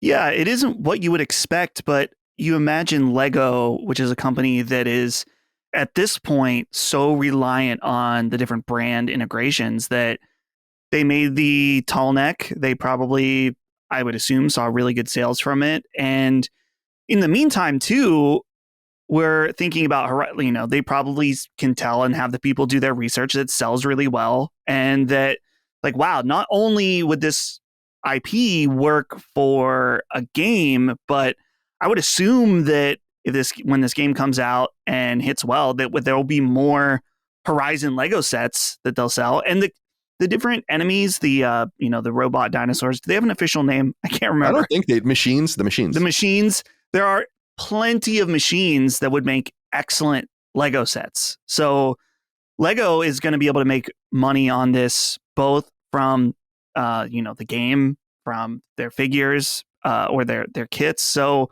I think it makes sense all the way around. But yeah, I wonder what the case is for other Lego IP games, whether they reached out to something like, I don't know, Lego Harry Potter, Lego Lord of the Rings. Like, what is that relationship like? Do most of them reach out to Lego, or does Lego reach out to them? That would be an interesting thing to know. Definitely. Yeah, I'd like to know more about that too, because this seems to be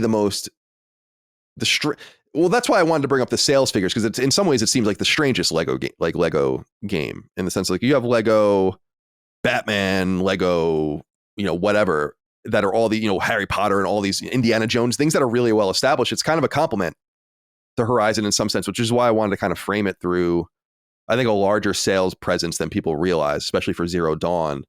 Although I think we're getting to 10 plus million for Forbidden West. And it's important to remember too that we found in the Insomniac leak that Sony itself admitted that they significantly hobbled Forbidden West's sales trajectory by putting it on PS Plus so early as an experiment, and thus I think the sales would be even higher than that. Did you have something else you wanted to say before? Yeah, well, I'm looking on Google right now. Is this the first Lego game that's a spin-off of a video game? Yes, it is. Because I'm looking, it's like Indiana Jones, Batman, Avengers,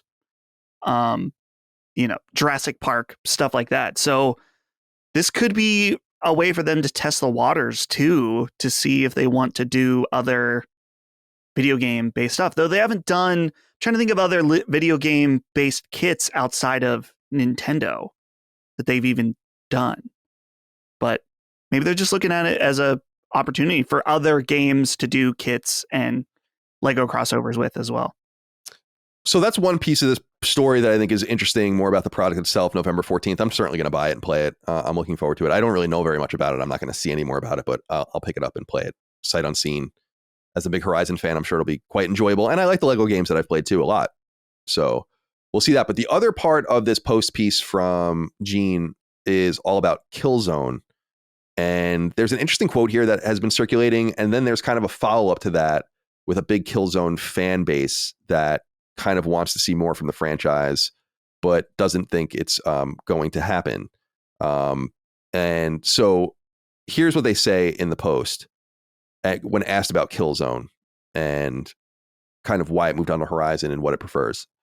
And this comes from Roy Posma, who's the studio's art director and has been with Guerrilla since they were called Lost Boy Games, so long before Killzone. Says, quote, "We were done with it as a team. As a studio, we needed to refresh the palette. It was, by choice, the opposite of Killzone. I think the themes that the story and the characters represent are relatable for all ages and people like having a found family of friends and finding your place in the world." And I think that this made it sound like they were quite negative on Killzone, which it sounds kind of negative about Killzone. I do think that the idea, it's funny that he put it specifically about refreshing the palette. I think the major thing that connects Killzone and Horizon are oranges and reds.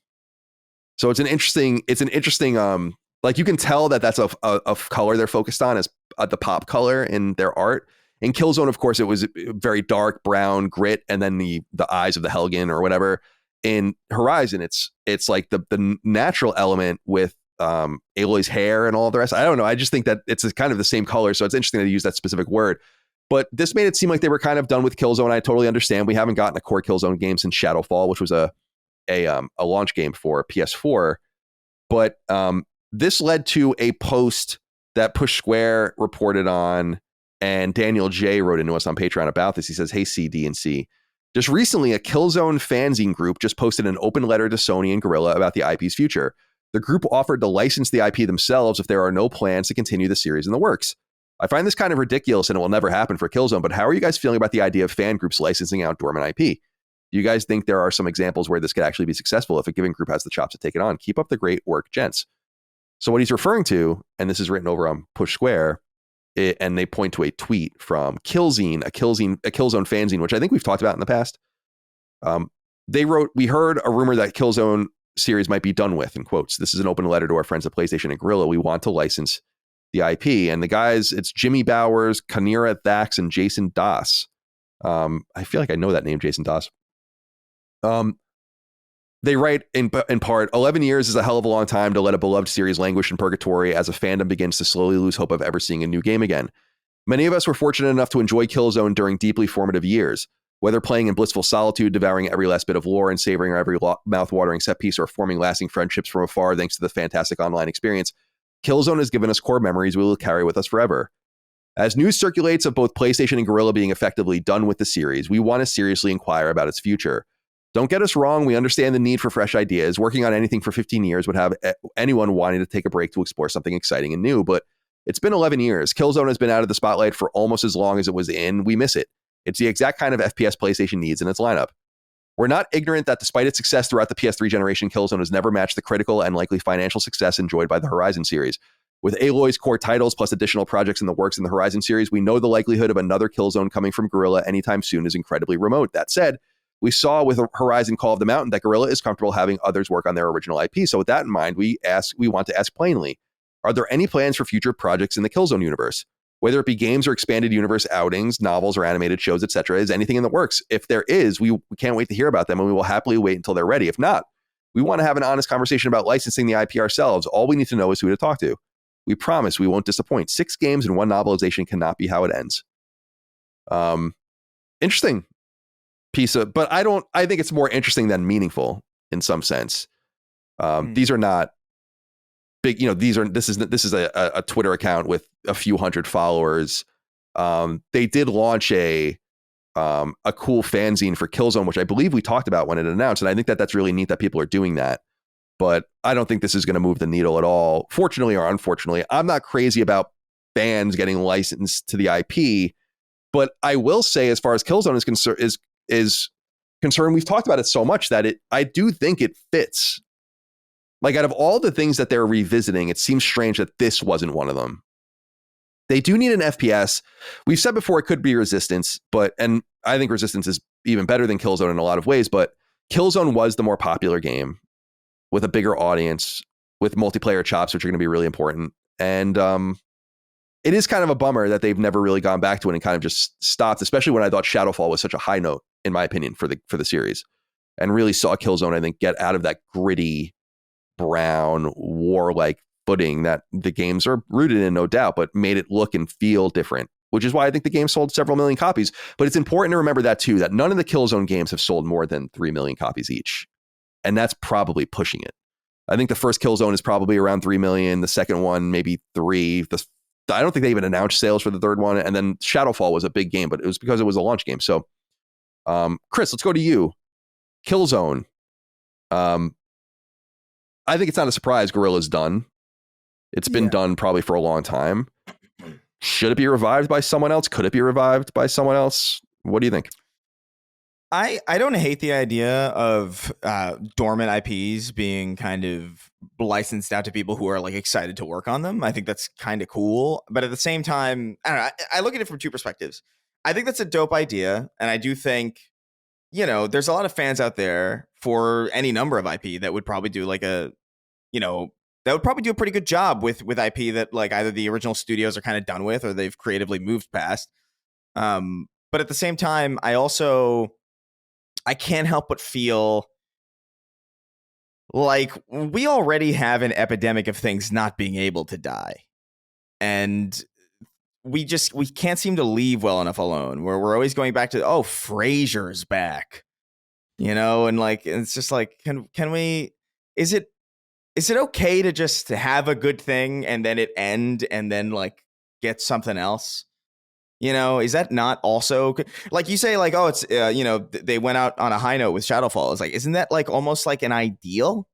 Yeah, sure. Like, isn't it ideal that you would kind of go out on your best game as opposed to kind of languishing? Like, I see so many series like languishing, and granted, some of those languishing series like bounce back. Like, I think about Doom a little bit, as one of those, like, the initial burst onto the scene, and then a little bit of a dip, and then like, oh, development hell, and then like, what are we doing? And then bam, it's back again, and it's like, that's great, that's cool.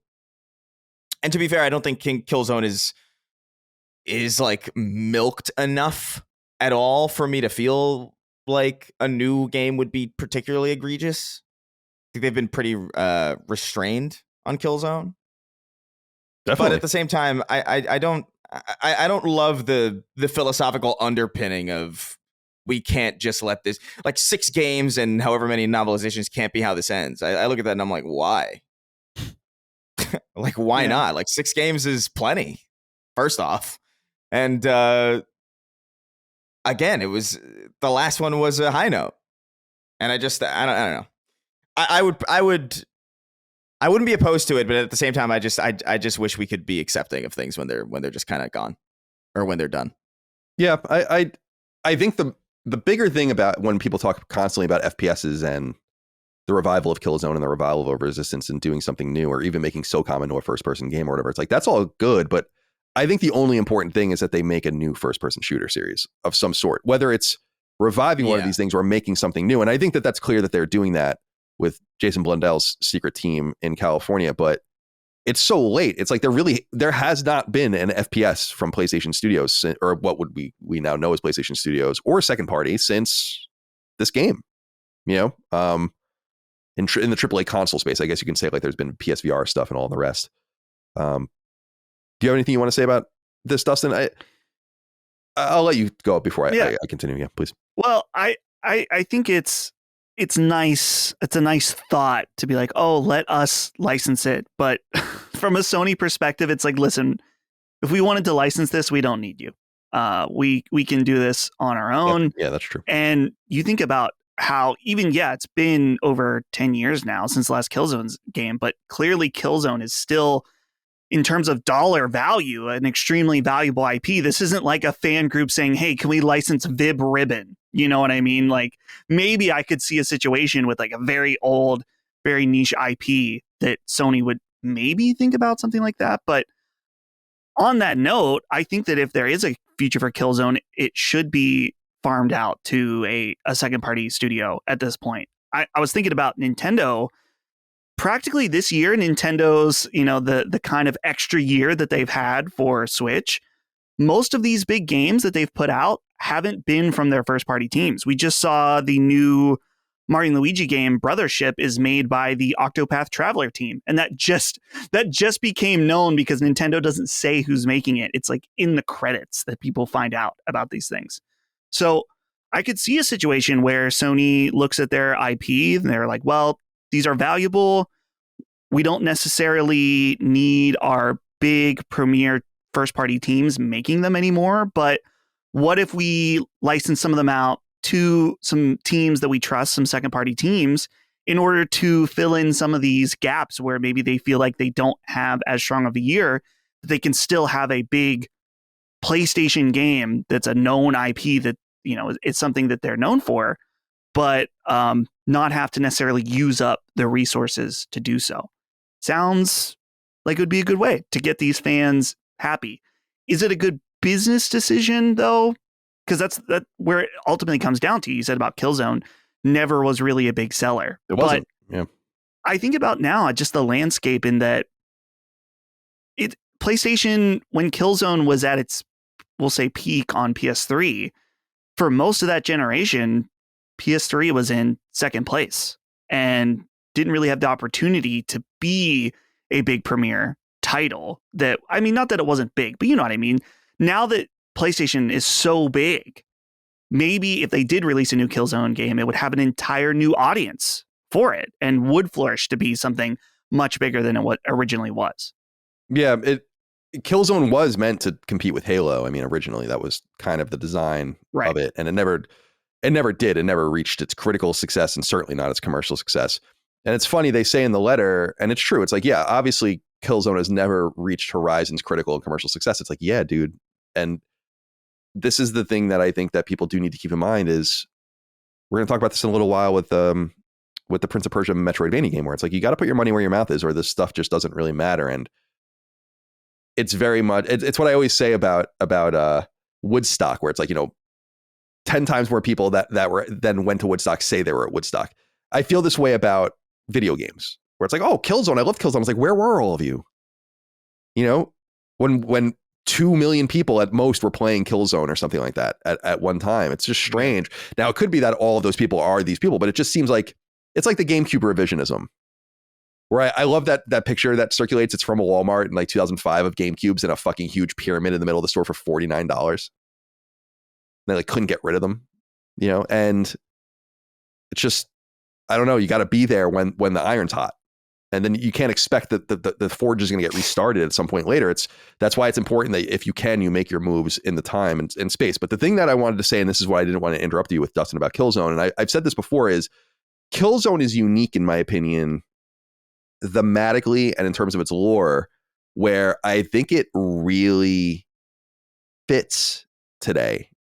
It's about people fighting each other to the very death. I mean, think about what was it when they go to Vecta? I don't want to spoil Killzone for people, but like the planet is split by a huge wall that goes around it. And like the Helgen live on one side and the humans live on the other side. And it's super fucking cool. Now, I've said in the past that if they revisit Killzone, they should just reboot it. And I feel that way. Don't continue it. Just reboot it. Start again. Because, dude, the Helgen themselves, imagine how good that would look on an HDR, 4K with like just the actual black, not that fake video black, but that actual black screen as if it looks like it's off, and then the eyes popping up, of the Helgen. Be fucking sick.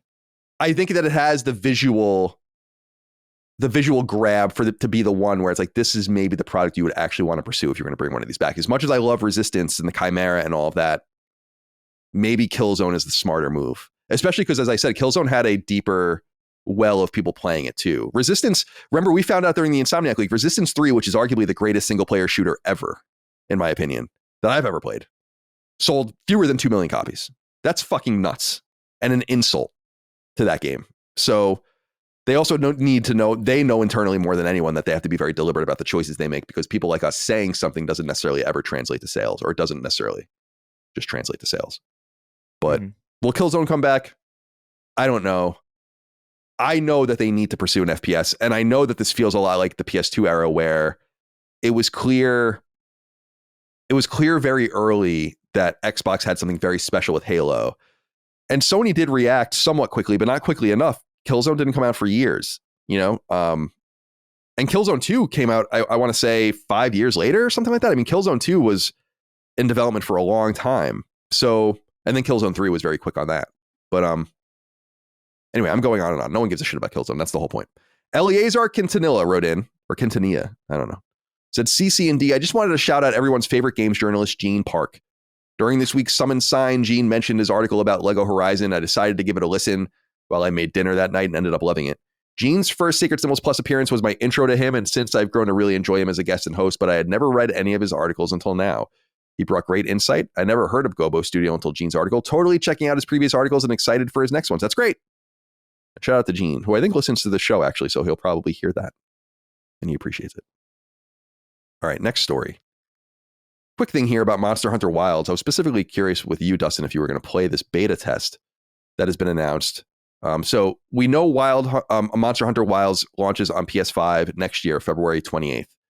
PlayStation Plus members, according to the PlayStation blog, will have early access to the open beta test for the game Monday, October 28th. So the day this goes live on free feeds at 8 p.m. Pacific time, until Wednesday, October 30th at 8 p.m. Pacific time. So you have 3 days or so to play there. And then if you're not a PS Plus member, beginning on the 31st and running until November 4th, you'll be able to play then as well. So there'll be 2 different kind of crushes of people at those times. Are you going to check this out? Absolutely. I am very excited for this. And it's the timing is a little annoying because I'm very excited to play Call of Duty next week, but I will definitely carve out some time to play Monster Hunter. And I saw too, so the beta starts exclusively on PlayStation. So I'll check it out there just because I'm very curious how it's going to run from a technical perspective on PS5. And then I think it goes over to PC later on. And I believe it's even cross save, if I remember a tweet that I saw correctly. But so I'll be checking on PlayStation and I'll check it out on PC. This is one for the boys. Me, Brad, our friend Brandon. Sure Ben's going to get involved. So we'll be out hunting next week for sure. And I've only seen 1 or 2 trailers and I've kind of just kept away from all this. So Brad will help me out. Brad's the Monster Hunter Pro of Last Stand. And I've only played 1, but I still feel like I don't understand almost anything about these games. They're so incredibly deep. And I'm having a blast learning about it. So very excited and very happy to see that they're doing this test to get a little early taste. Are you going to check this out, Chris? I don't know if this is your kind of thing. I feel like it could be. I'm just intimidated by it. And right now, I think my schedule is too cramped, not only just with games, but just with like, I don't know, it's holiday work. I've got like a video that's like 80% finished in like my Premiere that's just sitting there taunting me. And it's just like, I got to crack down on this. So like, I don't know. I don't know if I'll find time to play this thing that I like Dustin. I don't understand. Like I've played maybe like 2 hours of, I think, Monster Hunter. What was the last big World? Yeah. And I was completely befuddled the entire time. Not because I didn't like it, but because I just had no fucking clue what was going on or how to do anything. So I think I might just skip this. There's a lot to play as is. But I think like Call of Duty is kind of piquing my interest in a way that it normally in a way that it normally doesn't. So it's just like, all right, I think I'll make time for that. You know, it's going to be a big one. And Capcom is doing a really nice job of managing their portfolio in terms of just getting like always kind of being in the conversation with some big seller, whether it's a Resident Evil game or a Dragon's Dogma game or something, or even something kind of under the radar, like we were saying with Kunitsugami. They released a great collection, like a Phoenix Wright collection. They're just, Street Fighter collection, Street Fighter DLC. They're really, really managing to always be present. And I really, really respect them. So far from the Crapcom era, as I've said many times, that they're stronger than ever and doing a great job. So I'm excited for people that are... No, I'm sorry, go ahead. They went from Crapcom to Capcom, really. Capcom, yeah. Capcom. They got my cap coming. Yeah, sure. You know what That's rough. That's rougher than I anticipated it being, to hear it out loud. All right. Minecraft is now available on PlayStation 5. So this has been long rumored that this was happening. Yeah. I think trophies might have even leaked at some point. But if you're interested in playing the native version on PS5, you can do so now. A post on Minecraft.net says, quote, "This native version of Minecraft is optimized to take advantage of the PS5's powerful hardware, so your game will have a greater render distance while still running in 4K resolution and 60 frames. Seeing farther will definitely come in handy as you seek out ingredients for your bundles in hardcore mode." So there's other stuff there too if you want to check that out. You obviously don't have to buy it again if you already own it, I think, on PS4, including the disc version. And it's Minecraft's not free to play, is it? No, right. You still have to buy it, and then there's a bunch of expansions and stuff like that. I played Minecraft briefly only ever on a little bit on, I want to say, PS3 and then Vita. But it's not for me. But I know it's a big deal. In fact, I saw this game spike immediately on PSN profile, so a lot of people are checking it out. You guys don't really play though, right? So it's not really interesting for you. It's been a while. Yeah. I'd play again. Been a while. Yeah. I would definitely play. Every once in a while, I get the Minecraft itch. So I wonder, I have the Minecraft PS4 Platinum. I wonder, it probably doesn't auto pop for PS5, but maybe it does. It might. We can check. I go to PSN profiles, see if anyone's talking. Oh, the Horizon Zero Dawn trophies for the PS5 version are up too. That's interesting. Where is Minecraft? I thought I don't know if I want an auto pop trophy at this point in my life. No, I actually avoid doing that in games that I. That's fun. That's funny. In my life, I hate that Such shit. a wild way to. It's a wild addition to that sentence. Here At it this point is. in my life, I don't know. An auto pop trophy. I'm an old man. I'm an old man. I can't auto pop trophies.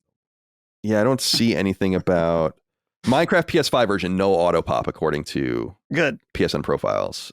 Message boards. You have to lay like 30 miles of minecart track for one of the trophies. It's very annoying. That's a lot. I don't know how much it is, but it's enough to be very annoying. People already have the platinum in it, which is interesting for Platinum Club. Oh, maybe it does auto pop in some way, or maybe it's unified. I don't know. It doesn't matter. Who gives a shit? All right. Minecraft's out on PS5 if you're a nerd. Go check that out. Vampire Survivors getting Castlevania DLC. A lot of people wrote in about this. JP wrote in and said, "Hey, Sacred Gentlemen, Colin, they finally done it. There is official Castlevania DLC coming to Vampire Survivors. Will you be checking it out?" I probably will check it out. I really did enjoy the trailer, like the animated trailer they did for it. It was kind of cool to see all the different characters. But I also don't mean this. Like, I don't want to talk about it. Everyone's already tired of hearing about Vampire Survivors. It's like, what Castlevania DLC in a game that is already ostensibly a Castlevania game? It seems like it's what it should have been the entire time. So I'll check it out. But this was the other thing that we were talking about on Summon Sign, where I'm like, I'm a little bored with Vampire Survivors at this point. It's fun. I played it for like 25 hours. It is rock solid. I'm not insulting it by any stretch of the imagination, but it's not a game that I'm like necessarily pining to play again. It will remain on my console, and maybe it will be something like Power Wash Simulator was for me, where I just play it over a period of time and try to get everything. It's one of those games where, like, I look at my games in somewhat of a way where it's just like, how much space is taking up my hard drive, and if it's small enough, I can't really justify deleting it. You know, like in Vampire Survivors is that thing where it's like, this takes up such a nothing amount of space on my hard drive that, like, there's no real reason for me to get rid of it. And because it's always sitting on my console, it'll like pop up sometimes. I'm like, yeah, I'll play some Vampire Survivors, and I'm there for like an hour. It's a problem. It's a cool game. I actually haven't touched the game really since any of the DLC was even put in. You know, not really. Like, I haven't like extensively played it. So I'll definitely check this out whenever this is out. I haven't bought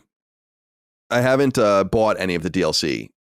I've just been playing the core game as it was consistent when it came out, I guess in early September on PlayStation or whenever it was. For people that are curious with the Castlevania stuff, though, I think it gives you like some new items and a new stage, perhaps. But the big thing is the new characters, and they're all Castlevania characters, so it's kind of cool. So Simon Belmont, Richter Belmont, Trevor Belmont, Sonia Belmont, Sypha, and Yoko are in there. Maria Renard, Jonathan, Charlotte, etc. So Eric Lecard, yeah. So Shanoa from Ecclesia, what I was just playing. So it's cool. It's all the characters. I even see Grant in there from Castlevania 3 is one of them. I do love the Simon Belmont. He's so buff in his sprite. He looks so buff. It's so funny. He's getting like more and more buff as time goes on in all of his. Did you say there's a character named Eric Lucard? Yeah. I was thinking, like, is that Alucard's loser brother? Alucard and Eric Lucard. No, I think he's from Castlevania Bloodlines. Okay. I brought it up here for you.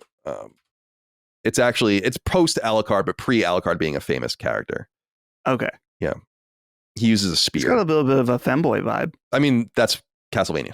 There's a little extra, though. I mean, all right. I mean, Castlevania is deeply homoerotic. There's just no doubt about it. I don't either. I don't give a shit. I think it's fucking great. I mean, yeah. All right. Vampire Survivors, Castlevania DLC. So there's that. The final thing I wanted to talk about before we get into what we're playing and then some bigger news items this week is Ubisoft pulling the plug on a possible Lost Crown sequel. So this comes from multiple news sources, but I'm going to go to Eurogamer. They wrote a story about how there was a report on. So there was a report in a French publication called Origami that the team behind Prince of Persia: The Lost Crown, which was the Metroidvania that was released by Ubisoft earlier this year to some acclaim, has been disbanded. And this rumor was circulating, and in Eurogamer, the website got comment from Ubisoft, the publisher, and kind of confirmed it. And so the team has been kind of broken up and distributed on other products, but hasn't been laid off or whatever. And I think that's Ubisoft Montpellier. that's responsible for the Lost Crown. And so it says, quote, and the statement says, quote, in part, Prince of Persia, The Lost Crown is now at the end of its post-launch roadmap with 3 free content updates and 1 DLC that released in September. We are now focused on making the game available to more players. It was recently launched on Steam and will be available on Mac by this winter. Most of the team members who worked on Prince of Persia, The Lost Crown have shifted to other projects that will benefit from their expertise. We know players have a love for this brand, and Ubisoft is excited to bring more Prince of Persia experiences in the future. So I could have sworn that Insider Gaming reported that a sequel, like a direct sequel, was pitched but not greenlit. So it really is over. I suppose this isn't a huge surprise, but it's disappointing just because I thought they announced sales figures in the hundreds of thousands, and upon launch, and it's like, what did you want? This goes back into the unrealistic expectations. Are there Metroidvanias that sell enormous amounts of copies? I can't think of almost any. It's a niche that occasionally breaks into the mainstream, usually with some sort of wrinkle, like when Dead Cells became this massive millions and millions of copies sold kind of Metroidvania. It's really not. It's more of a roguelike and randomly generated and all of the rest. Yeah. It's just disappointing because I think the game was good, really good. And what did you think it was going to sell? Just a continuous unrealistic expectations. Do you guys have any thoughts on this? Not really. I didn't end up playing it. I'd still like to, though. Yeah, I haven't played it yet. It is something that I'm kind of, it's that and that Zao game, which Tales of I'm sure we'll Kenzera, talk about at some point. Yeah, they're just kind of sitting in the backlog for me. I'll get to them when I get to them. But I think this whole thing is, I mean, it reminds me of like Square being like unhappy with like how much Final Fantasy sells, and I'm just like, there's like a weird calibration of what people expect and what people want based on like in comparison to what they're actually building. And I kind of just I don't really understand what I don't know what data these people are looking at where they could be disappointed by something that sells as much as this game did. Be like, because I feel like this is a pretty solid showing, is it not?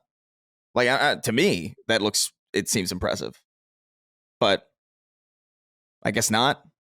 So Tom Henderson reported. So the game came out at a weird time. People might remember it came out January 18th, which is kind of a strange slot, but games really come out wherever now, which is not really going to help or hurt as long as you have good marketing and word of mouth. But by the end of the month, so 2 weeks after it came out, it had 300,000 sales and made $15 million. And by now has sold about 1 million units. Now, not maybe all at full price, but how much did this game cost to make? I mean, if it costs more than $15 million to make, they are really fucking around with budgets that far exceed what they need to spend. And if you're not happy with 1 million units sold of the game, I just don't understand what you're really looking for. But I think also Ubisoft is, and we talked about this a lot, maybe last week and in other places too, on our Ubisoft episode of Sacred Symbols Plus, where I was like, they are so bloated and overextended that I think that even things that work marginally are not going to be good enough for them. They need things that are really, really going to work extremely well.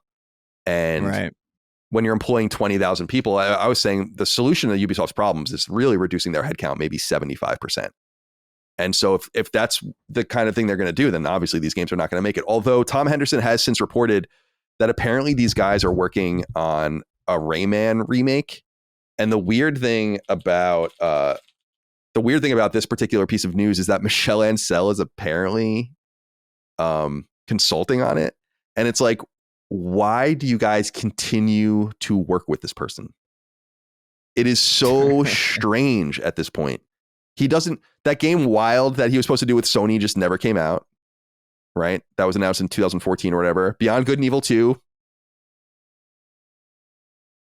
never came out. I don't know. Weird shit. Weird level of shit going on here. He did direct a lot of good Rayman games, but it's been a long time now. So we'll see if anything ever comes out of that. But there's like what does he know about that? Like he knows where the bodies are buried or something. He just keeps getting this consulting work, but never releasing anything. Really strange shit. And that game Wild especially sounded cool, but nothing ever came of it. And it's obviously over. Yeah. Okay. We have inquiries here. No, we've been going along. I'm going to delete these.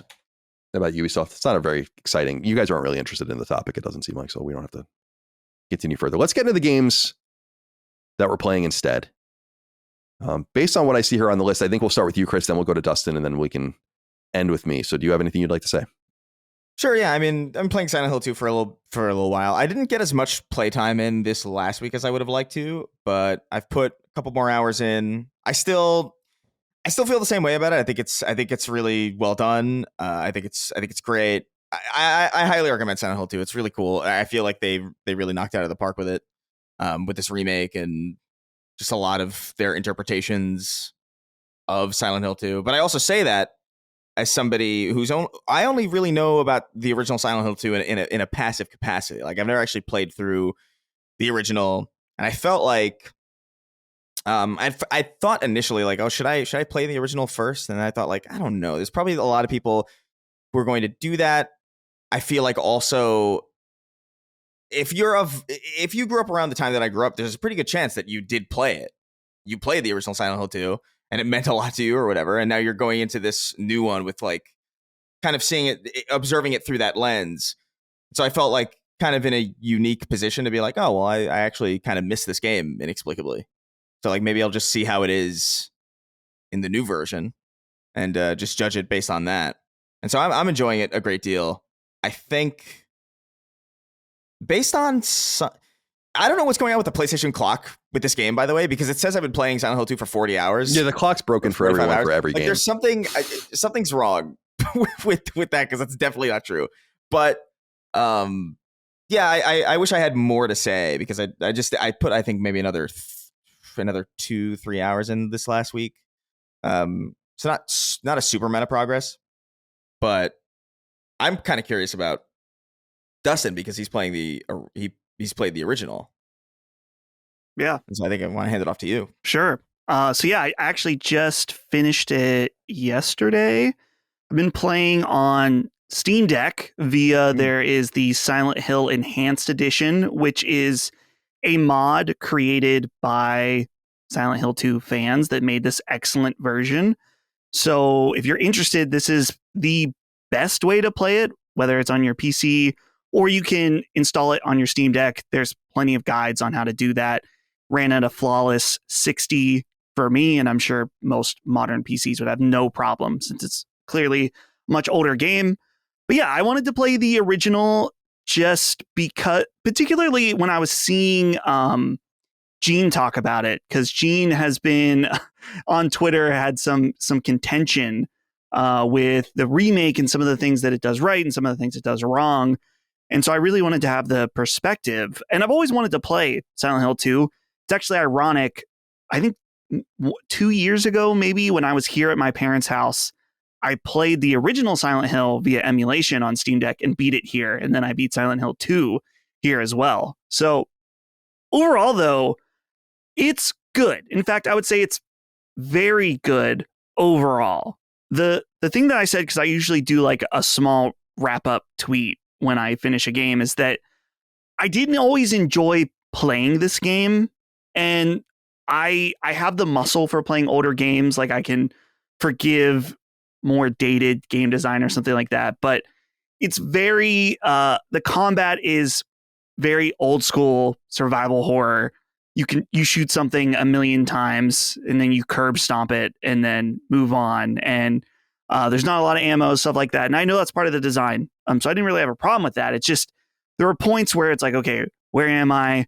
I have to pull up this map 8 billion times to try to figure out. I have to clear this section and go into every room. And I'm curious how that adapts to the remake.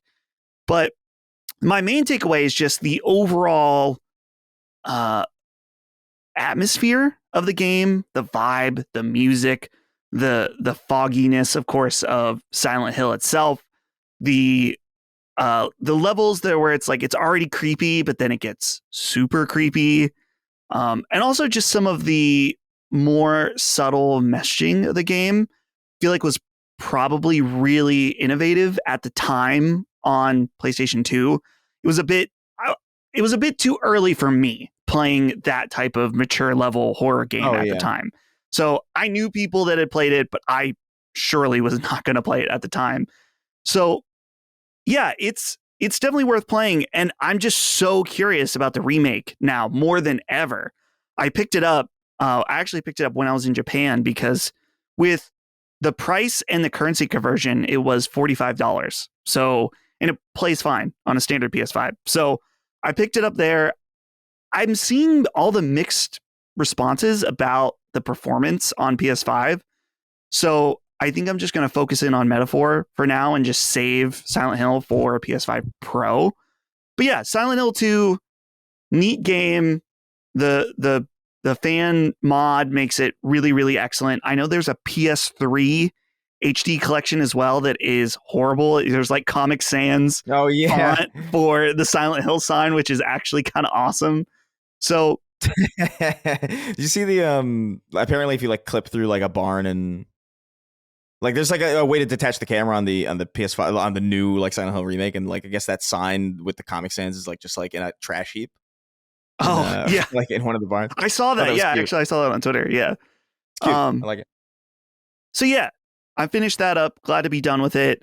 And now I'm full blast on Metaphor ReFantazio. I brought my PlayStation to my parents' house, and I've just been streaming it to my Steam Deck, which I know I theoretically could have done that over the internet.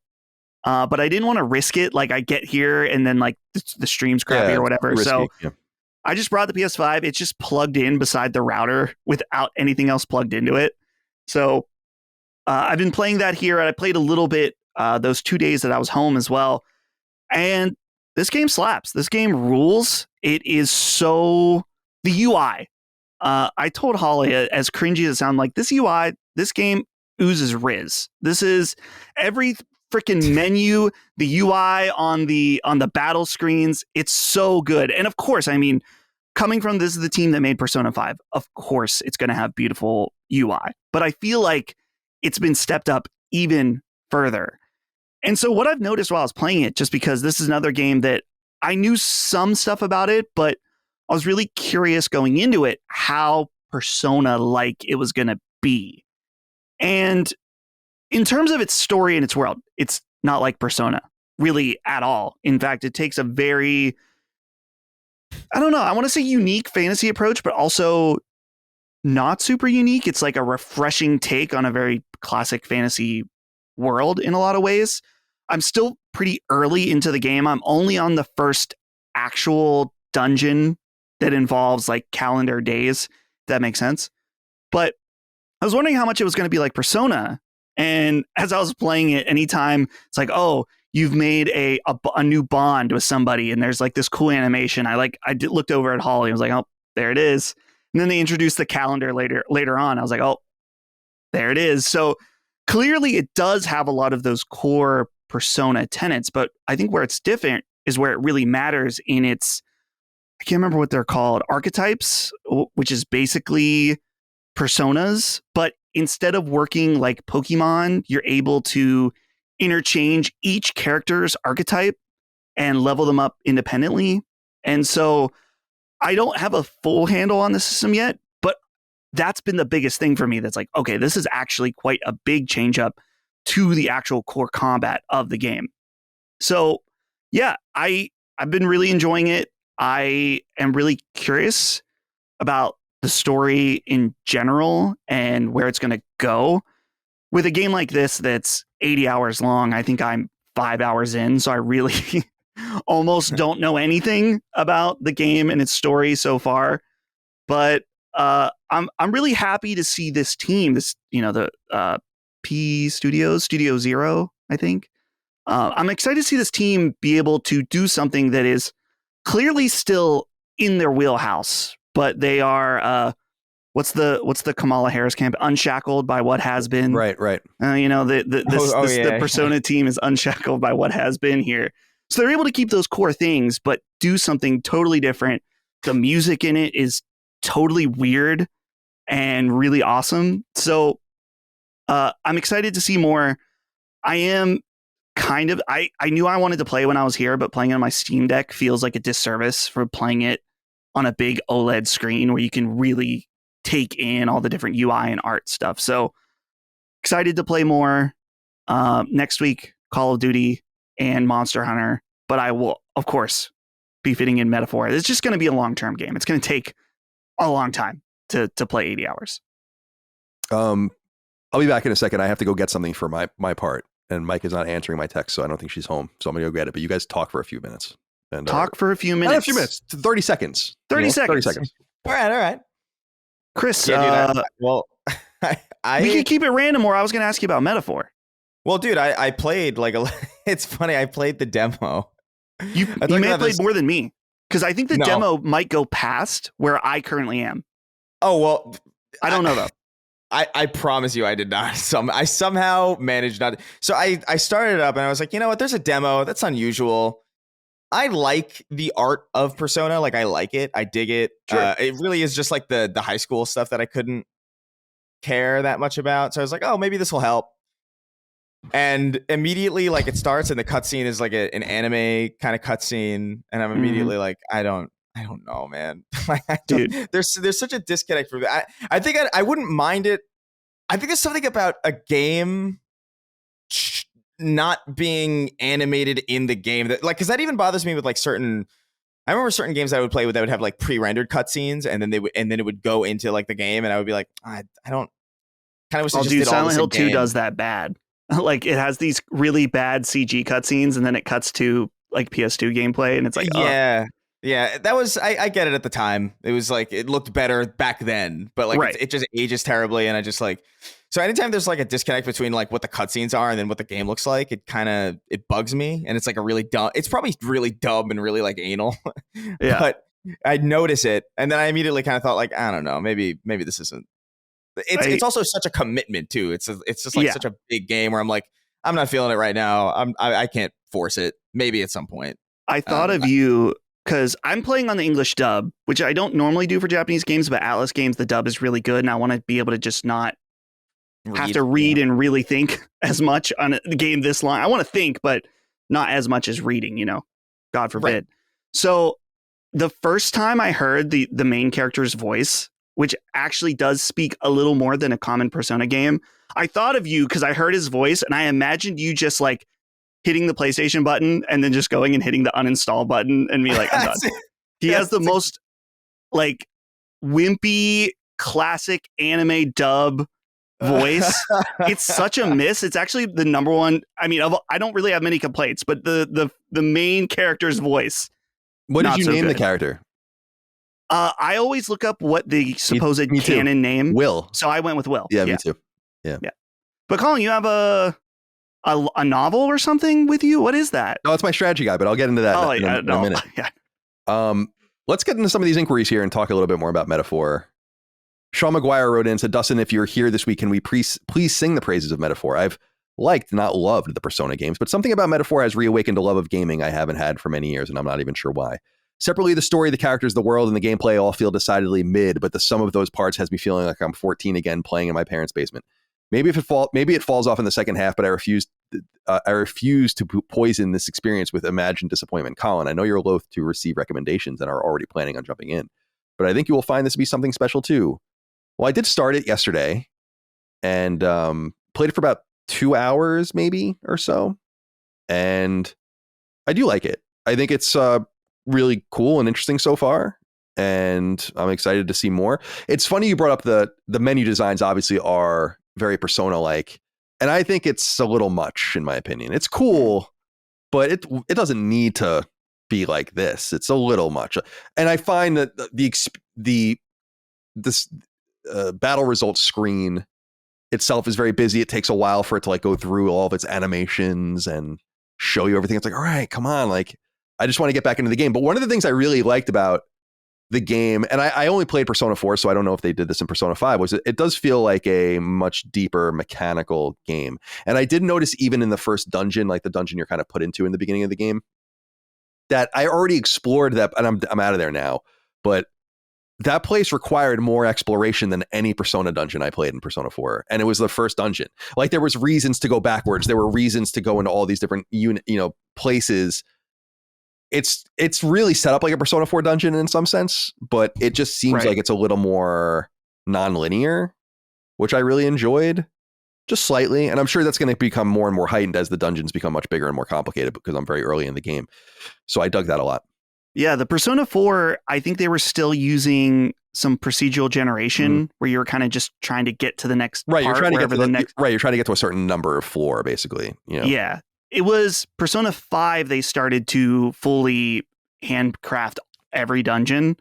And you can tell that even in metaphor, it is even a step, I would say, above Persona in terms of Persona 5 in its the depth of each dungeon area.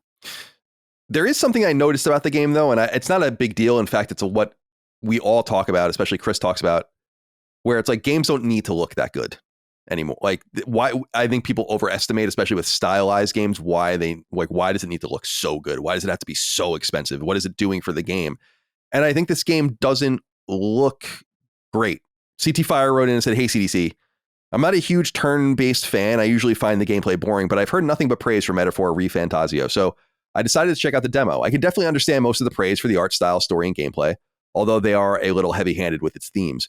While I do hack and slash my way through weaker enemies, I actually enjoy and am engaged with the turn-based fighting with stronger foes. However, there is one thing that totally takes me out of the game, and I haven't heard anyone talking about it. That is the PS3 level graphics, particularly during real-time cutscenes. I'm a huge anime fan, and the full-on anime cutscenes are really beautiful and captivating, and while being followed up by a downgrade to visual fidelity, the actual game is one thing. When it's followed up by a real-time cutscene, it actively hurts my experience. The change in quality is too distracting for me. Does the real-time cutscenes or overall graphical fidelity of the gameplay hurt your experience with Metaphor or any other recent games? After playing the demo, I may still buy the game or wait for a sale because the other parts of the game are enjoyable. Thanks for taking the time to read my question." I did notice this, not at this depth, because you're probably way further into the game, even in the demo, than I am, CT Fire, but it does look like a PS3 game. I thought that to myself. I'm like, this is a nice PS3 game in terms of its graphical fidelity. But I do think that it's lifted by its art style. I was looking, for instance, I'm in like a forested area and going to like a mine shaft or something now, and the skies look almost like impressionist paintings or something. Like they create like this really interesting artistic style that doesn't rely on 4K graphics and realism. And so it doesn't really matter, but it is something I noticed. Like, it's definitely an old looking game, like not a PS4 looking game. Like, I think even older than that. Do you agree with that, Dustin? I don't know. So I guess the visual complaints I have are different. I don't know if it's just because I'm conditioned from playing Persona 5 that I know what a Atlas Persona real-time cutscene looks like. I can understand that they do look older. I don't know if I would go as far to say PS3, but definitely not PS5. My main complaints is that the game's frame rate is a bit bouncy for what you're getting, which doesn't make sense to me. And the game just looks overly sharp. Like, it needs anti-aliasing or something. There's something about it that I'm like, man, this looks crispy in a bad way. And so there's definitely some aspects where I'm like, you're using, I mean, it does, to my understanding, use the same Persona engine from Persona 5, which Persona 5 is a PS3 game at its heart, at its core. So it definitely needs some work. So yeah, I would agree that there are some things on the visuals that could be improved, but I'm not to the point where CT Fire, where I'm like, it takes me out of the experience. Yeah. It's like, I wish it was better, but it's not. It's fine, you know? Right. It's fine. It works perfectly fine, but it's certainly not. Yeah, I can understand what you're saying, CT Fire, with the PS3 thing, just because PS3 RPGs have a certain common aesthetic, and it does seem to blur towards that end, but it doesn't bother me because it is what it is. It's a fantasy game in another world and with another calendar and all sorts of stuff. So yeah, I played it for a couple of hours, and I enjoyed what I played so far. I'll get back into it. Thursday Night Football tonight. The other thing is that I'm playing with headphones because I don't want to spoil it for Micah, because I know she wants to check it out at some point. So I'm just playing it on my through my controller on the TV, and she's playing something else or whatever. And I think the voice acting's, you were saying Will's very much like a baby, but I think the voice acting's really good. Like the little fairy character, I like her a lot. And I don't know anything about the game. Like, everything I'm seeing about it, I'm learning for the first time, like what it's about, who the characters are, and what the combat's like. Because I really like just tuning out to preview coverage, as people know, and kind of being surprised. So there's a deep level of politic in the game that I don't think is probably in any of the Persona games. Certainly not in Persona 4, which I think is cool and requires an Final Fantasy 16 like compendium of information, which is fun to read. So there's a lot of information and things to get into and all the different races. And it sounds very silly to say, but I've said this before. It's like when you're in a world where there's just all these made up words, it's hard to know what anyone's talking about until you really get a grasp on it. It's like, oh, this race and this type of magic. And this, I'm like, I don't know what the fuck you guys are talking about, but I'm trying to figure out the best I can. And I am enjoying it so far, but there is some controversy. Ultra Giant wrote in and said, hey, CDC, can we please address Colin's latest tweet regarding his metaphor playthrough? As a longtime listener, there's a long list of weird Colonisms that I've overlooked in the past, but this latest one is truly unhinged. I've never seen someone approach a game like a serial killer or a Rain Man. He's even printed all those sheets. LOL. Chris and Dustin, an intervention is long overdue. P.S. Thank you for the great content as always from the UK. So I have it here on this pink clipboard that Micah provided me with. I was like, do we have a clipboard? I need a clipboard. And she's like, I have a clipboard. I'm like, cool. So she gave me this one and I have it next to me on my table, my recliner, and I consult it. It's a day-by-day guide for the game. Now we'll get into this, but Dustin, you were perturbed by this. We shared pictures on Twitter, and now obviously I knew people were going to be upset about this. I don't know how much more obvious, like how much, not even obvious, how much more honest and overt I can be that I am farming engagement on Twitter to see how much money I can make there. So I know I'm not dumb. So say what you want. I just muted. I'm not reading anything, but I did see yours. Responded to that. I know some people are disturbed by this. What do you think?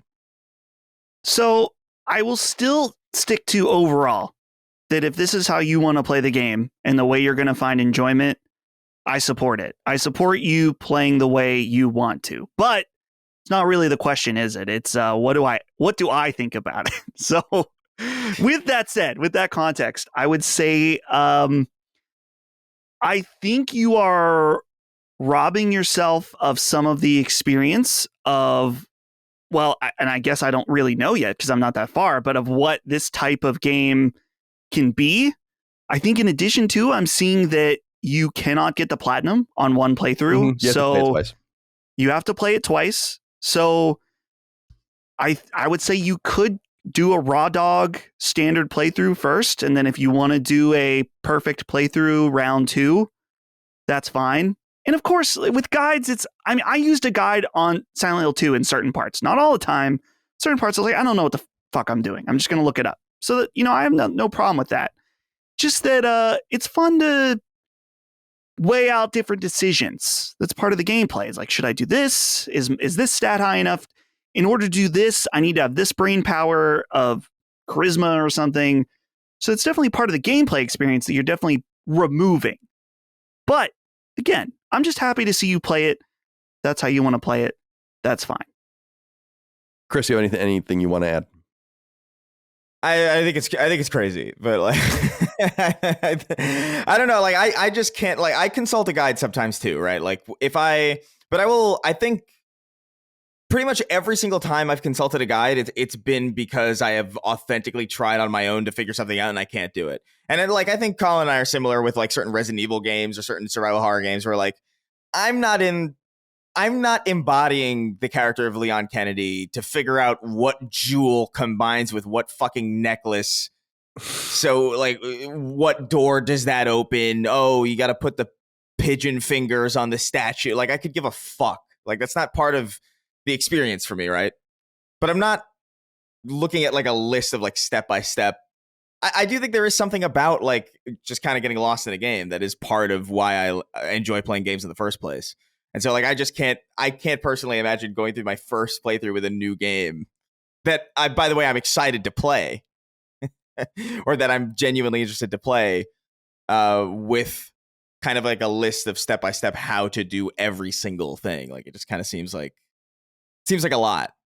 But I think that's the way that I look at it. But that's kind of, this is why I think that it's fun. First of all, it's fun. I think this is fun and funny, like. Well, yeah. So I'm not really insulted by it, but I do think that because there's so much to say about it, but I think it's overstating it to say like it tells you everything that you're supposed to do. I'm sure there are guides like that for this game. I used to write guides like that for games, like where it really does go step by step if you're stuck or just want to follow thing. And people like those kinds of guides too. I don't really use those kinds of guides. I never really have, but I like what we used to call on GameFAQs flow charts. And I used to write these specifically for Phoenix Wright games.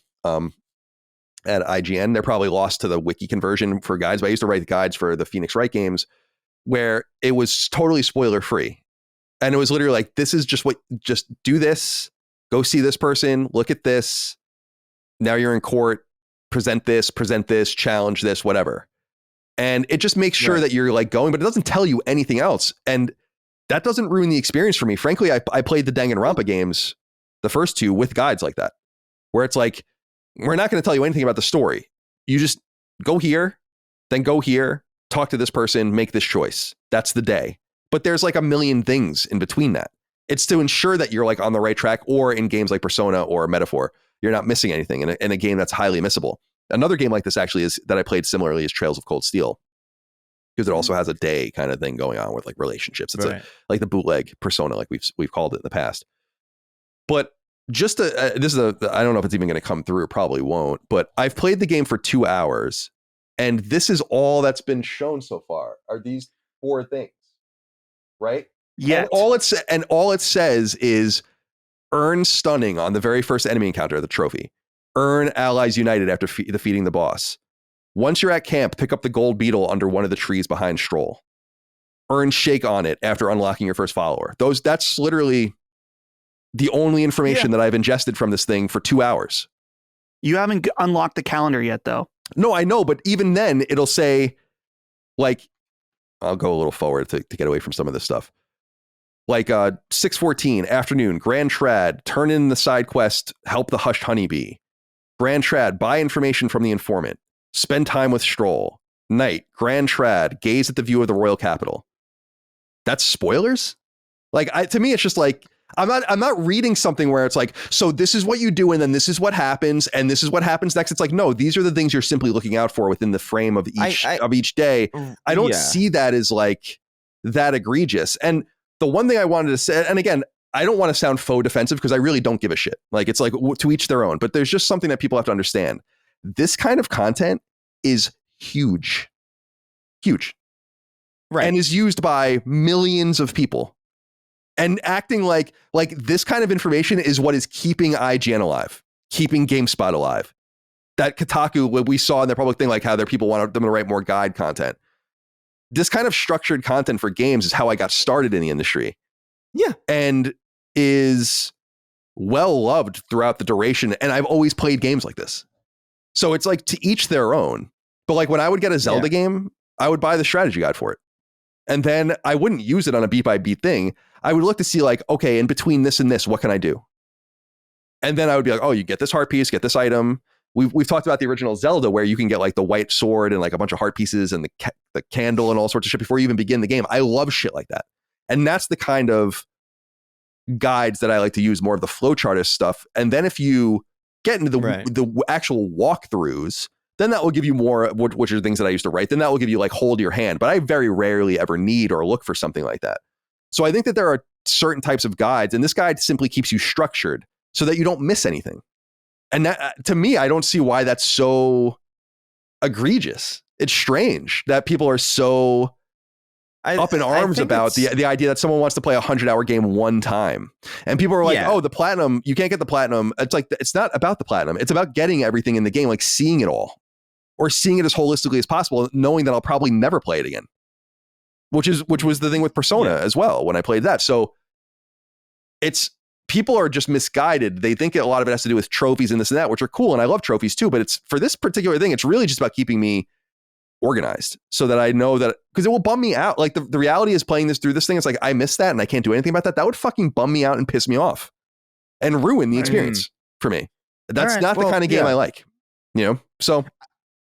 Yeah. Go ahead. I do think people I do think people are like a bit too like into people's business as far as like how they play games. Like I think that's kind of annoying. Like I ultimately like who gives a shit? Really, this is just like we're having a conversation to entertain the thought, really. But it is, I don't know. I guess it is ultimately like to each their own. I don't mind a guide. I think, but I also just feel like going along with the guide, I feel like I'm too separated from the game at that point. You know what I mean? I feel like I'm playing myself playing a game more than I'm playing a game in some way. Or I'm like, okay, I rotate my head to look at the guide and like. I totally get it, dude. I was the kind of guy that would play a game for 30 seconds, pause, and write a bunch of shit about it over and over and over and over again. Right. So it's like, Yeah.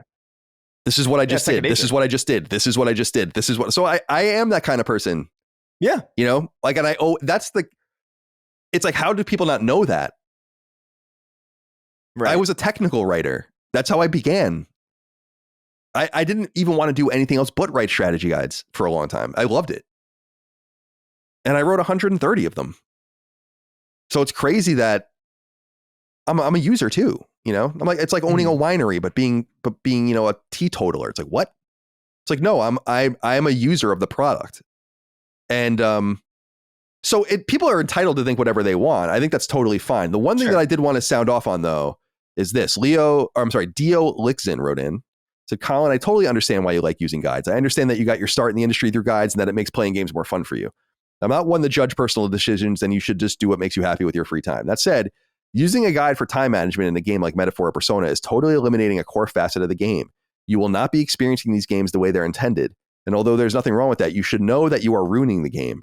If that's still fun for you, do as you will, but nobody should take your opinion on the game seriously. I don't want to see you on a spoiler cast, and when you bring up what you've been playing, I want Chris and Dustin to laugh at you. You're not playing Metaphor ReFantazio, nor will have you ever played Metaphor ReFantazio. Your platinum will be meaningless. Again, this is all because of, in 2 hours, this is all that was on the list, is right there for the first 2 hours of the game. And by the way, so we were talking about the Nord Mines. Those are the mine shaft dungeon. Here's what it says for that. Towards the end of the Nord Mines, there will be a dragon you can sneak past. If you're feeling up to it, you can battle the dragon, which will reward you with a weapon. Earn out of fire for completing the Nord Mines. Wow. Massive spoilers there. Can't believe that. Look at that. It's a huge Colin, spoiler. Yeah. I think you're missing the point slightly. If you allow me to elaborate. Because, Dio here, I'm somewhere in the middle with Dio here. I think Dio ramps up to the point of bait maybe at the end of this write-in. But for sure. Here's the thing.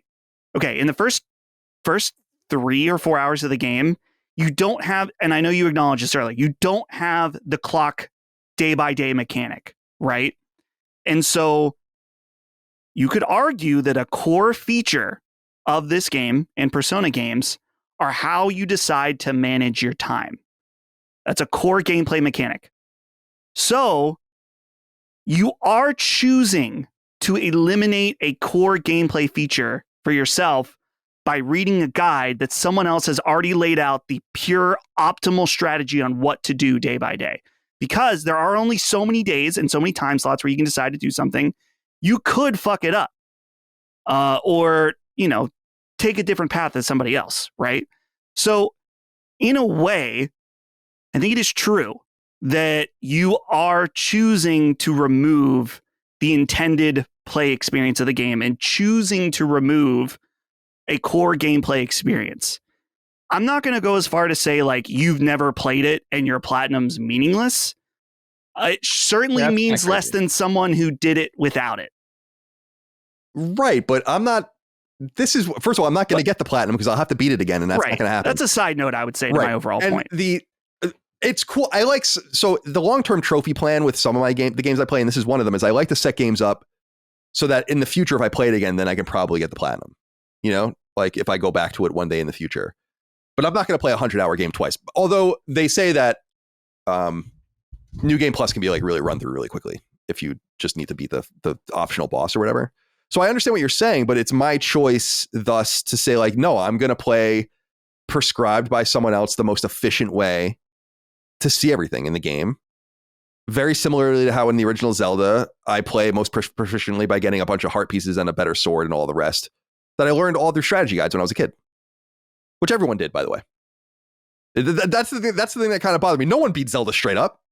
Who beat Zelda straight up as a kid? Who knew to burn the specific bush on that screen to find their way into the dungeon? Who knew how to take the raft over that sort of thing? That's what I'm kind of saying. It's like we all kind of adapt. We bring up Castlevania 2 all the time, which is unbeatable without a strategy guide, and so on and so forth. So what I'm saying is that like the purism argument is just lost on me because I've never played games like that.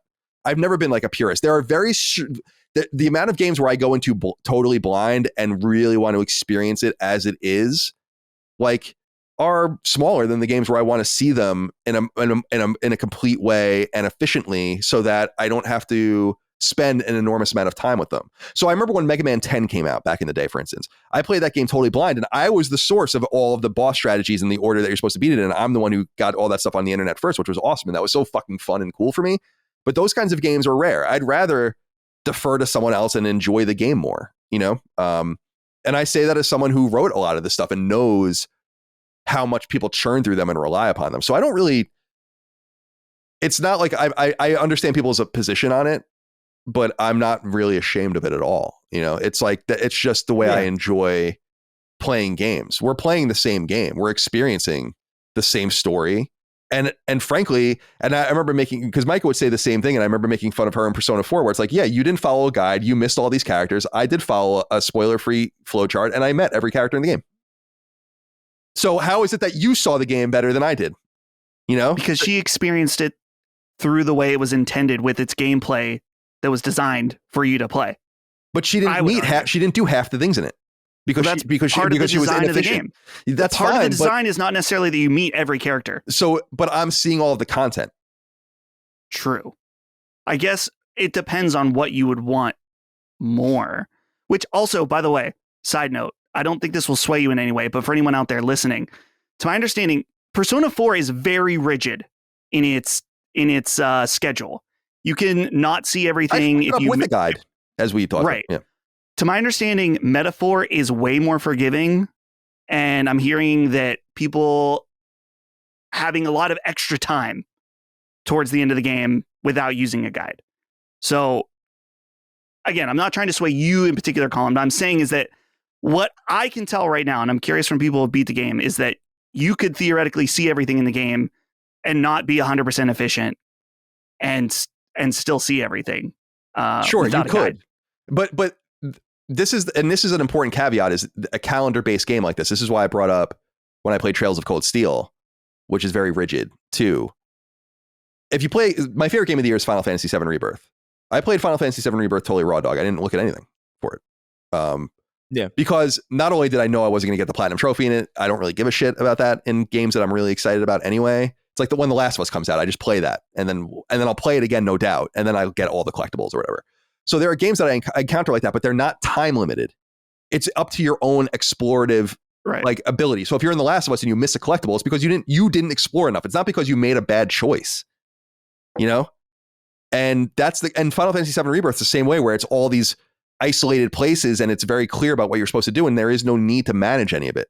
Thus, a guide doesn't become relevant to me. But in a game where it's just to me, it's crazy that people, because intellectually, I understand the allure of playing it blind, but the way my mind works is like, what about all the things that you're not going to play this again? So why not just crack it open, you know, and manage the time well? It's calendar based games like that, and then it's games that present. And this is why I brought up Danganronpa and Phoenix Wright, and I think Professor Layton is kind of like this too.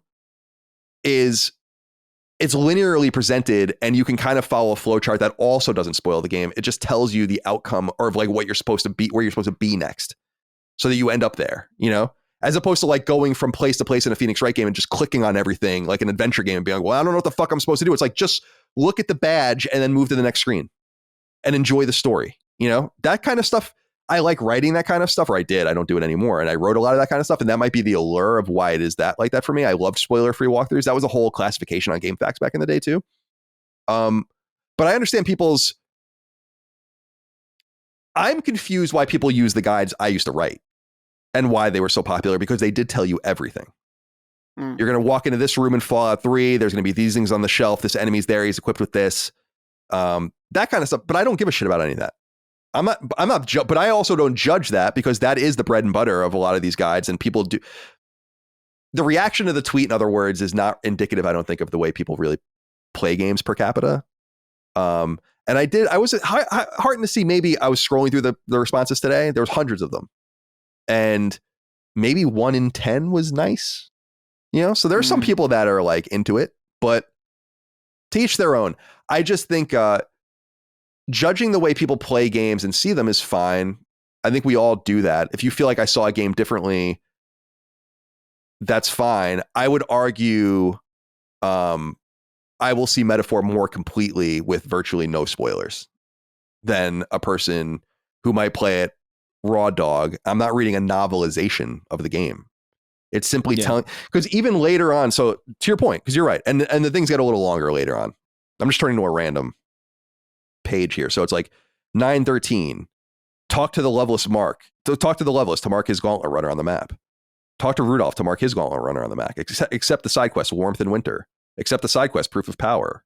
Like turn the side quest in. It's like, to me, that's the spoilers would be like what those things are, what you're supposed to do, and like going through them, but making sure you manage the completion of all of them. This pleases me as a checkbox person and an OCD. I'm deeply OCD. I mean, I talk about that all the time. When I was a goalie in hockey, I would jump over the blue lines when I'd skate. I'm nuts. Yeah.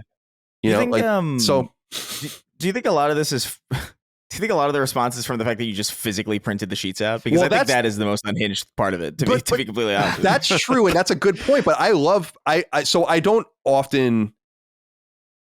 don't like using guide sites on my phone because I feel like because they're terrible. The browser, some of these sites don't even let you go into reader mode, but even sites that are more pleasing, like a NeoSeeker or something, they'll still reboot themselves for page views and stuff. And ads are constantly booting back up and all the rest. It's a fucking mess. So a far cry from what IGN Guides was, which was ad free back in the day because it was behind IGN Insider, or GameFAQs, which were just text documents. So I find the phone unusable. So that's not an option for me. And I also don't want to be on my phone during a game. I don't know. That was the weird thing to me. It's like, yo, you're playing a game and why don't you just be on? Yeah, dude, I'll be on my phone while I'm playing the game. That sounds like a great idea.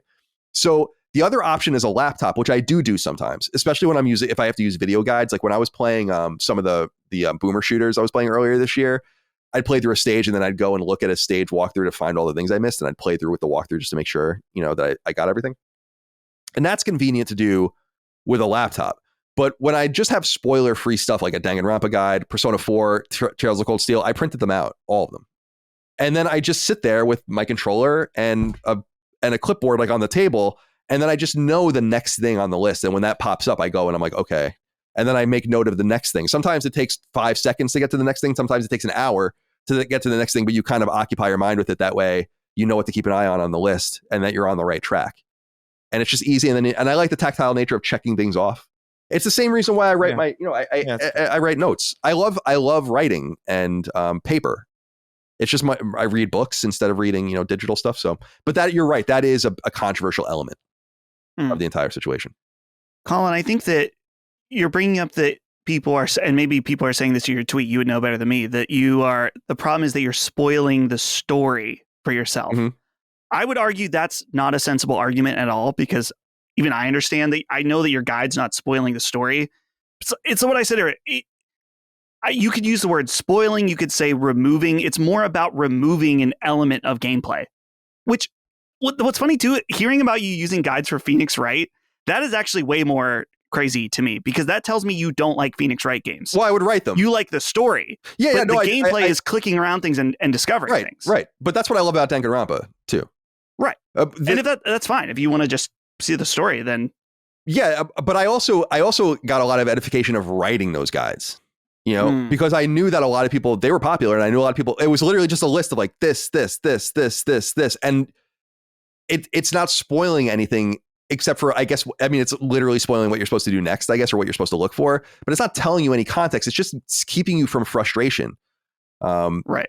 So yeah, I'd play a Phoenix Wright game blind sometimes. But I remember late in Danganronpa, even when I played it before it came out on Vita, and I had it really early, I had to use a Japanese guide towards the end. I'm like, I have no idea what I'm supposed to do. So I'm also not immune to just being stuck. But generally speaking, I don't find edification. Phoenix Wright's a great example, because for people that don't know, it's like going from static location to static location. So it's like a street corner, a house, the courtroom, the office. And then there's like things you interact with and people you interact with there.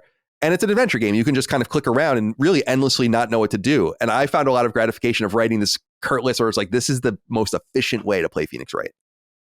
Whatever the game, particular Phoenix Wright game was. Here's Phoenix Wright in 800 steps or whatever it was. I love that kind of shit. So it is also where I come from. That is true. But I like using, I got the idea for those guides because I would use them on other games. So that's not like I made that kind of guide up. I don't want to make it seem like that. Yeah. Anyway, this got a little more elongated than I intended to. But I nonetheless, I think Metaphor is a lot of fun. I'm enjoying it, and this keeps it stress-free for me. I don't know. It's supposed to be very long, and I don't know when I'm going to get around to beating it. We do need to, as I said earlier in the show, set up, some spoiler cast and review discussions for that, for Silent Hill, and for a few others. So we'll get those all in the works and get those on the calendar in the coming weeks. Yeah. But that's all we have for the games we're playing for now. We'll have more next week. All right, my friends, let's get into the news. There are 4 news items I want to get into. We can move through these pretty quick, I think, but they're worth us elaborating on, getting on the record. And we'll begin here with number 1, as always. As we discussed ad nauseum on the show at this point, Sony purchased mega popular game developer Bungie in 2022 for $3.7 billion, hoping to incorporate the legendary studio's know-how in games as a service into PlayStation, all the while keeping it separate from PlayStation Studios itself. Obviously, all of that has since cratered in on itself in the last 2 years, with Bungie cutting hundreds of jobs, canceling projects, fumbling away on Destiny 2 for a while, quietly working on Marathon's revival, and so on. A major key of Bungie's restructuring since coming under the Sony umbrella and failing to live up to the corporation's hopes has been taking some of Bungie's personnel and bringing them within Sony, likely not only to avoid layoffs, but to harvest key talent that could be useful elsewhere, especially with Bungie now working on fewer projects within a more limited scope. We also learned just a couple of months ago that one of Bungie's in-development projects, a game codenamed Gummy Bears, would be pursued by a new spin-off team under PlayStation Studios, leaving the orbit of Bungie itself. And so that brings us to now, where we have some new information about this new post-Bungie pursuit. Word comes by way of a woman named Bridget O'Neill, an artist by trade with extensive experience in the games industry, having begun her career at the Pokemon Company back in 2005. She worked there until 2017, at which point she had brief stints at Blizzard and later at Riot Games before landing at Bungie directly after the Sony acquisition in 2022, where she held the position as Bungie's Creative Studios Senior Director. Okay, so with all that information out of the way, we can now get to the post O'Neill wrote on her LinkedIn, in which she says the following in part, quote, Bungie Creative Studios is joining PlayStation Studios to build the foundation for a creative team that can support all PlayStation Live service games. As part of this move, I am taking on a new role as Senior Director of Creative at PlayStation Studios, ellipsis. This opportunity to share our experience working on Bungie titles with other studios that are building live service games is so exciting. Live service is hard and comes with a unique set of challenges, so with PlayStation and Bungie working together, we will be able to give a huge jumpstart on development for new games as they enter this super competitive market, end quote. So this move seems like one that was made in parallel to the Gummy Bears team moving over, which itself is a 75-person team or so. Bungie Creative Studios will thus have a major role in PlayStation's troubled games as a service initiative moving forward, one that has produced remarkable products like Helldivers 2 and MLB The Show, but that has also produced the likes of Concord, with multiplayer games galore canceled, from an Insomniac Spider-Man project to a London studio project to Twisted Metal to The Last of Us Online and beyond.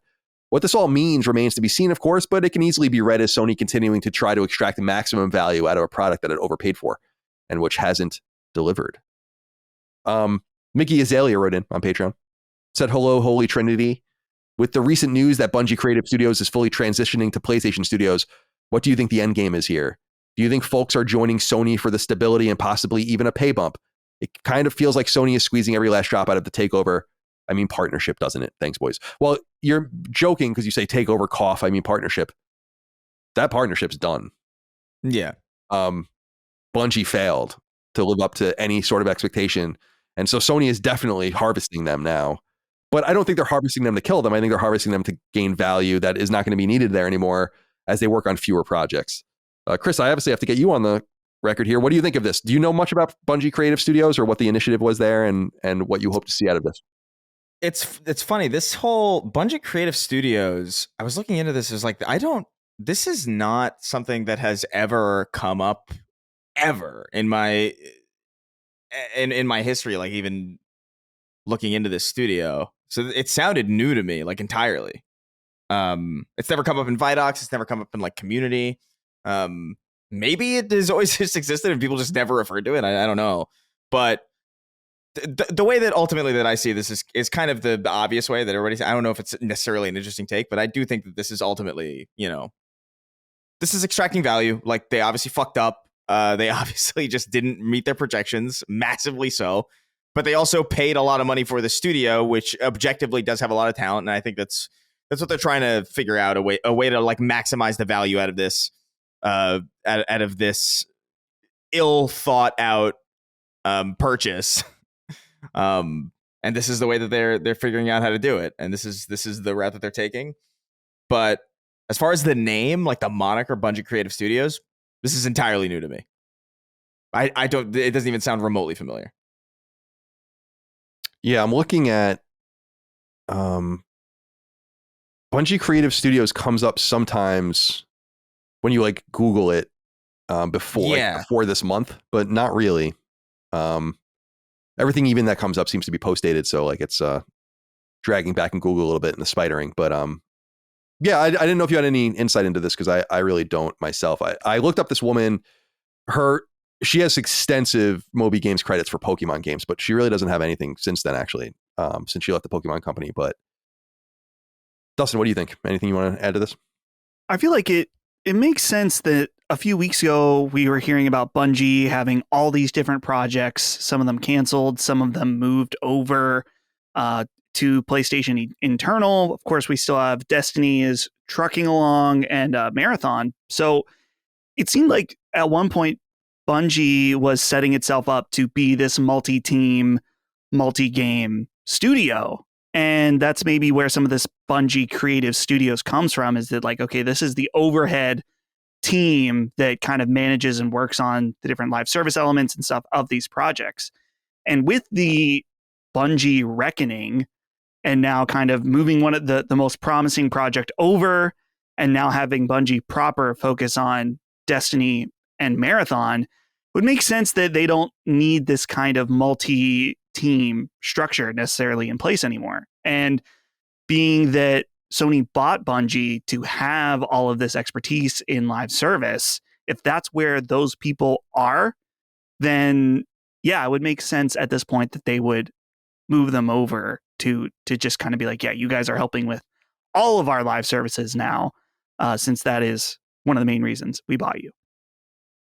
I'm skeptical of all of this. I'll remain skeptical. It kind of goes into the conversation Chris and I had last week about Bloober Team and Silent Hill 2 and everyone being like, yeah, you really shouldn't have underestimated Bloober Team. It's like, why not? Why shouldn't I have underestimated Bloober Team? Didn't they say something in an interview like, we're done making shitty games? Yeah, they said that, yeah. It's like, oh yeah, just before you're like, flip the switch. No more shitty games, because it's just that easy to decide to do that. I read the full interview for context, and he was talking about their games before Layers of Fear. So that's like 2015 and before. And that was where the games were. But yeah, it was an interesting quote that got circulated. But it goes into the idea of like, you can give them the benefit of the doubt all you want. I'm not giving them the benefit of the doubt. And so with Bloober Team, it's like, cool. They delivered Silent Hill 2. Now they have a little cred, and I wish them the best. I don't want them to fail. It's just like, why would I believe that they could deliver something like that? And they never have. And they've had so many opportunities. With Bungie, it's a little different, but these guys believe their own hype. They were wrong. This industry moves really, really fast. They took Sony for billions of dollars, basically, of money that they're never going to get back. And I mean, I made this when I was on Mystic Ryan's podcast a few weeks ago, where I'm like, the reality is Sony's never making that money back. Sony would have to, because it's like the money was spent to acquire Bungie. Now they're in the red. They're getting all these layoffs. The companies are getting, different studios are getting poached, and products are getting canceled and moved aside and all the rest. And Sony's spending all of this money. Then they have to spend all the money to get Marathon out and developed and Destiny 2 and whatever's in the future. And then the $3 billion, $3.7 billion. It's like, I don't think so. I think at this point, Sony realizes that. And I mean, to this point, Marathon would have to be a mega hit for years for Sony to make that money back. And I just don't believe that's going to be the case. I think it'll be a big game. I don't think it's going to be Fortnite. And that's what I'm talking about. So I think just to close the circle with what I was talking about with Bloober Team, it's like, I don't believe in Bungie. I know people believe in them from a gameplay perspective. Destiny 2 is solid, no doubt. I have no doubt Marathon's going to be good, but as a steward of money, as a steward of capital expenditure and where you're going to spend your money and how you're going to do things and their own knowledge of what's going on, I don't believe in them. No, I really don't. And we'll see what, and I think Sony has maybe even hobbled them a little bit by taking some of their talent, but I think this is probably the best thing you're going to be able to do now is to spin this Gummy Bears game off, finish Marathon and see what happens, close the loop with Destiny 2 and see what the future of Destiny might be. And go from there. But I think that this was a boondoggle. And I don't say it with any disrespect because I know Chris especially cares a lot about the team. I just think that this to me is trending in a weird space where it's like, how could you have been so wrong? How could everyone have Mhm. been so wrong? You know, I think it feels like, I mean, I think at one point you said there was like a show title that was like about Bungie being a lemon. And it is kind of like they're scrapping a car. Like they're like, oh, we're going to buy this amazing sports car. And then they get it and it doesn't run. It's like, okay, well, we can use the wheels over here and maybe we can move this part over and this part. But overall, it's like, yeah, Bungie's just being scrapped for parts for the most part across Sony. and it's just fine when people are like this partnership. It's like the Bungie is the one that failed the partnership. The only reason Bungie exists in the way it does right now is because of Sony. And I don't say that as a staunch Sony defender. It's just true. This company didn't only cost $3.7 billion in M&A expenditure, but since it's been running in the red for most of the time Sony's owned it, Sony has just been eating shit as well. The very least Sony should do is take the board over and run the company itself, which is why P. Parsons is still there, right? That strikes me as a we owe you probably a certain amount of money. We're going to owe you either way. Very similar to what seems to be happening with Xbox, frankly, where Phil Spencer clearly isn't making the decisions anymore, and now he has to go out and kind of just look like a hypocrite. And he knows that. Listen, he knows better than anyone that like nothing's matching up to what he said. He's not a fucking retard, you know. And so that's rough. And I think that these guys are going to be put in a similar position as Sony slowly takes this whole studio over. But I just don't think that that's ideal. I don't think Sony's equipped to do it either.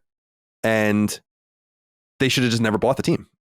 I'll just continue to. They should have never made this purchase. And the big problem is the amount of money they spent per their size is a hobbling amount of money. Like almost $4 billion for Sony is a lot of money. And it's, as I said, more than they've spent on every studio they've acquired combined. So it's just, what could they have done with that flexibility? Could they be the one that came in and saved Ubisoft, as a publisher and brought sense to it? If they had a few $1 billion to invest there, could they have worked out with WB to do something with them? They could have made 8 more Concords. They could have made 8 Concords. That's the thing. It's the opportunity cost, and it's a bummer that people aren't seeing what it is, which is I think that acquisition is central to the mid to long term, what seems like a dearth of games coming out, as they spent so much money on that particular acquisition that could have been deployed in a million different ways. And it is reductive to say like, oh, with a $4 billion, you could have greenlit 20 Last of Us's, but you could have. Yeah. It's not like holistically true in the sense that would be the outcome, but like it is ostensibly true, like in the facts of it. Yeah, I don't think I mean, dude, I love Bungie, but I don't think no one has disliked Bungie's leadership more than me. You know what I mean? Like I always felt like they were just like not doing the right things. Like ever since, even like as far back as when they originally signed with Activision, I remember being like, this is not something. Even back then, I knew very, very little about business. I knew very, very little about the industry. I knew very little about the world, quite frankly. But even back then, and by the way, I wasn't even like a hater of Activision back then. I didn't care. Like I didn't know enough about these publishers to give a shit one way or the other. They were just people who like paid people to make games. I could give a fuck who's who. But even back then, I remember being like, something about that. It feels weird to go to Xbox and then just jump to Activision with this. Like, I don't really like what's going on. That felt weird at the time. And then like it came out like all these like quotes in the boardrooms about like, who, nothing like a nice foie gras. I remember like it was like a very famous story that Marty O'Donnell told about like how they were like, yeah, we'll cook the golden goose. Who cares? But yeah, you don't have to be like, I know Chris likes him. I don't mean to be. I agree. They've been fucking that company up for a long time. It's just nothing is forever in some sense, because it is all about the people, and there's a fungible nature to the way people go from studio to studio and always have in the industry, which is why I've said over and over again, I think this should be leaned into, like majorly leaned into, by having one-off production companies like movies that do these games. And we've talked about that in the past. And that's not really practical in an ununionized kind of free-for-all, but maybe it's something that people will approach in the future. So you can have different permutations of people working together. You don't feel stymied. And then the heart and soul of these teams don't really leave because in some sense they never really existed. It was all ephemeral to begin with. And the sheer irony of Sony ingesting these guys, it's, yeah, you get some high level talent, but you paid for it. Like, this is a company that if you let, and I hate to say this, but if you let nature take its course, a lot of these people probably just would have been on the market. And you could have just gotten them without all of this fucking hullabaloo. And it's just incongruent with Sony. It always was. And I don't know. I would love to see if that didn't happen, what could have or would have happened in instead. Now we'll never know. But I would argue that nothing positive has come out of this Bungie acquisition so far. Maybe in the long term, maybe Gummy Bears turns out, maybe Marathon ends up being a fucking Apex Legends level thing that Sony would need to make its money back. And maybe Destiny, people seem really upset with Destiny all the time. From the outside, it just doesn't seem like they can save it to the way it was at one time. There's too much competition. It's just so strange. So many people Bungie misrepresented themselves and Sony didn't do due diligence, and it's a fucking bad combination. And the fruit is still coming to bear 2 years later, over 2 years later. We're still dealing with all this shit.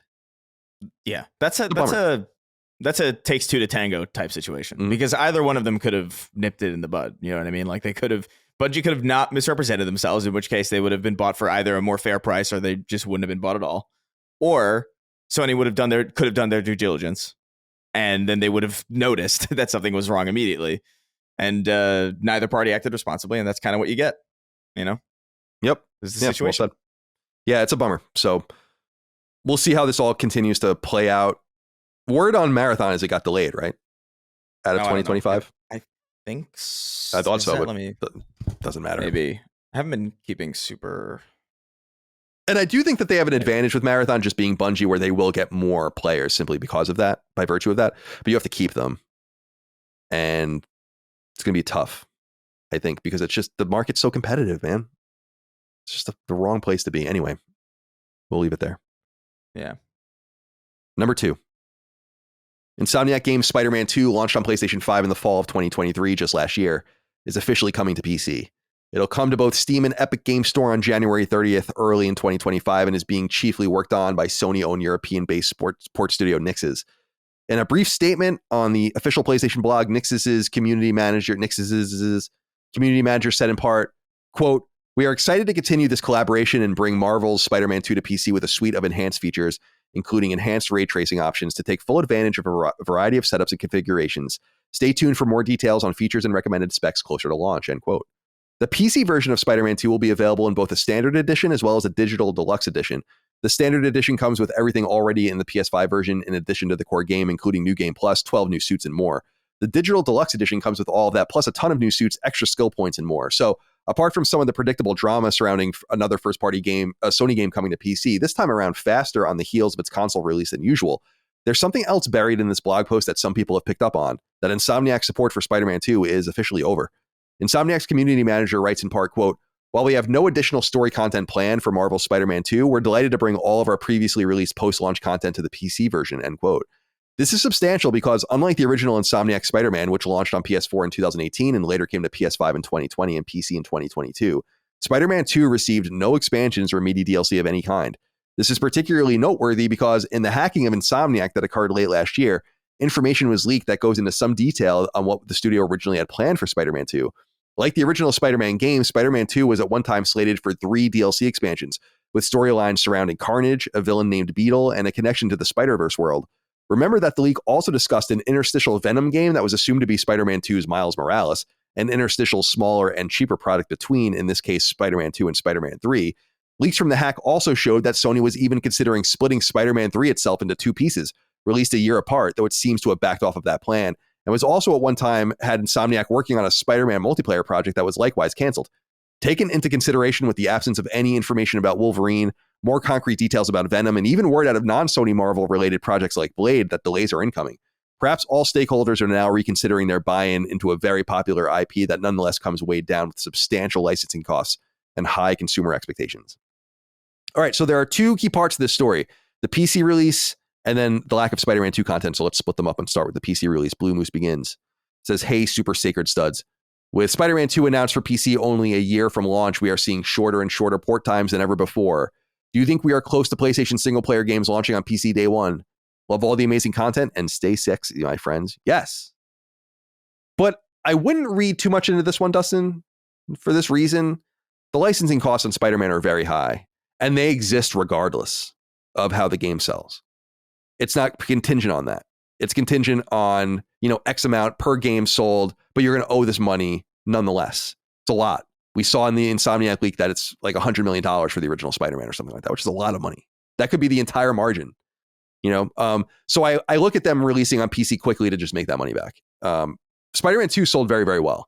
Spider-Man 2 is one of the best-selling games in the United States this year, a year after it came out, and it sold 10 million copies as of the end of last year. So they are making a lot of money on it, but I think they're trying to extract as much as they can from it. What do you think about this PC release? What does it tell you about the future? Is it a one-off, or are we getting closer and closer to the unifying theory of PC and PS5 releases that I think Sony should and will, grab onto, I think, as we go further and further towards the PS6 generation? Yeah, I used to be more of a believer that eventually PlayStation first party will come out day one on PC. I'm kind of leaning not so much the case anymore. And some of this stems back to when Herman Holst was doing, I think it was the investor Q&A, when asked about this. And to be clear, just because he told an investor this doesn't mean their plans won't change. Of course, that could happen. But I think that their main goal is to shorten the gap between a console release and a PC release. Just because I think that they do know that there is a certain allure to the console with it being available day one on that console. For example, Chris and I, we're both heavy console users, but also heavy PC users. And there are many, many gamers like us, not the majority, but lots, that when presented an option, maybe would go to PC instead, and some people, I think in the case, if it was only on, or if it was day one PC and PlayStation 5 on day one for all their games, that would eliminate the need for them to buy a console completely. But even if it comes down to something like, I don't know, 8 months to a year, I think that that's enough for really people that are highly invested in gaming, that care about playing new games when they come out, that's going to keep them buying a PlayStation to have it so they can play it when it's out, when it's the big game. And so I think it's definitely part of their goal overall to shorten the amount of time. And we're talking about bad studio purchases here. Nixxes, quite the opposite. Mm-hmm. Clearly a workhorse for them, being able to do not only consistent and many, a high volume of ports for them to PC, but overall very high quality ports as well. So clearly a slam dunk purchase there. So yeah, I'm not surprised that this one's coming quicker. I'm not so sure about day and date. Maybe someday. I think that they're probably just too protective of console sales overall. And then the second part was the no DLC stuff. I think this is a good move personally, because if I recall the Spider-Man 1 DLC, I don't think anyone was super excited, not excited about it, but I don't think anyone was super jazzed about it who played it. It was like, oh yeah, it was good. It was more Spider-Man missions.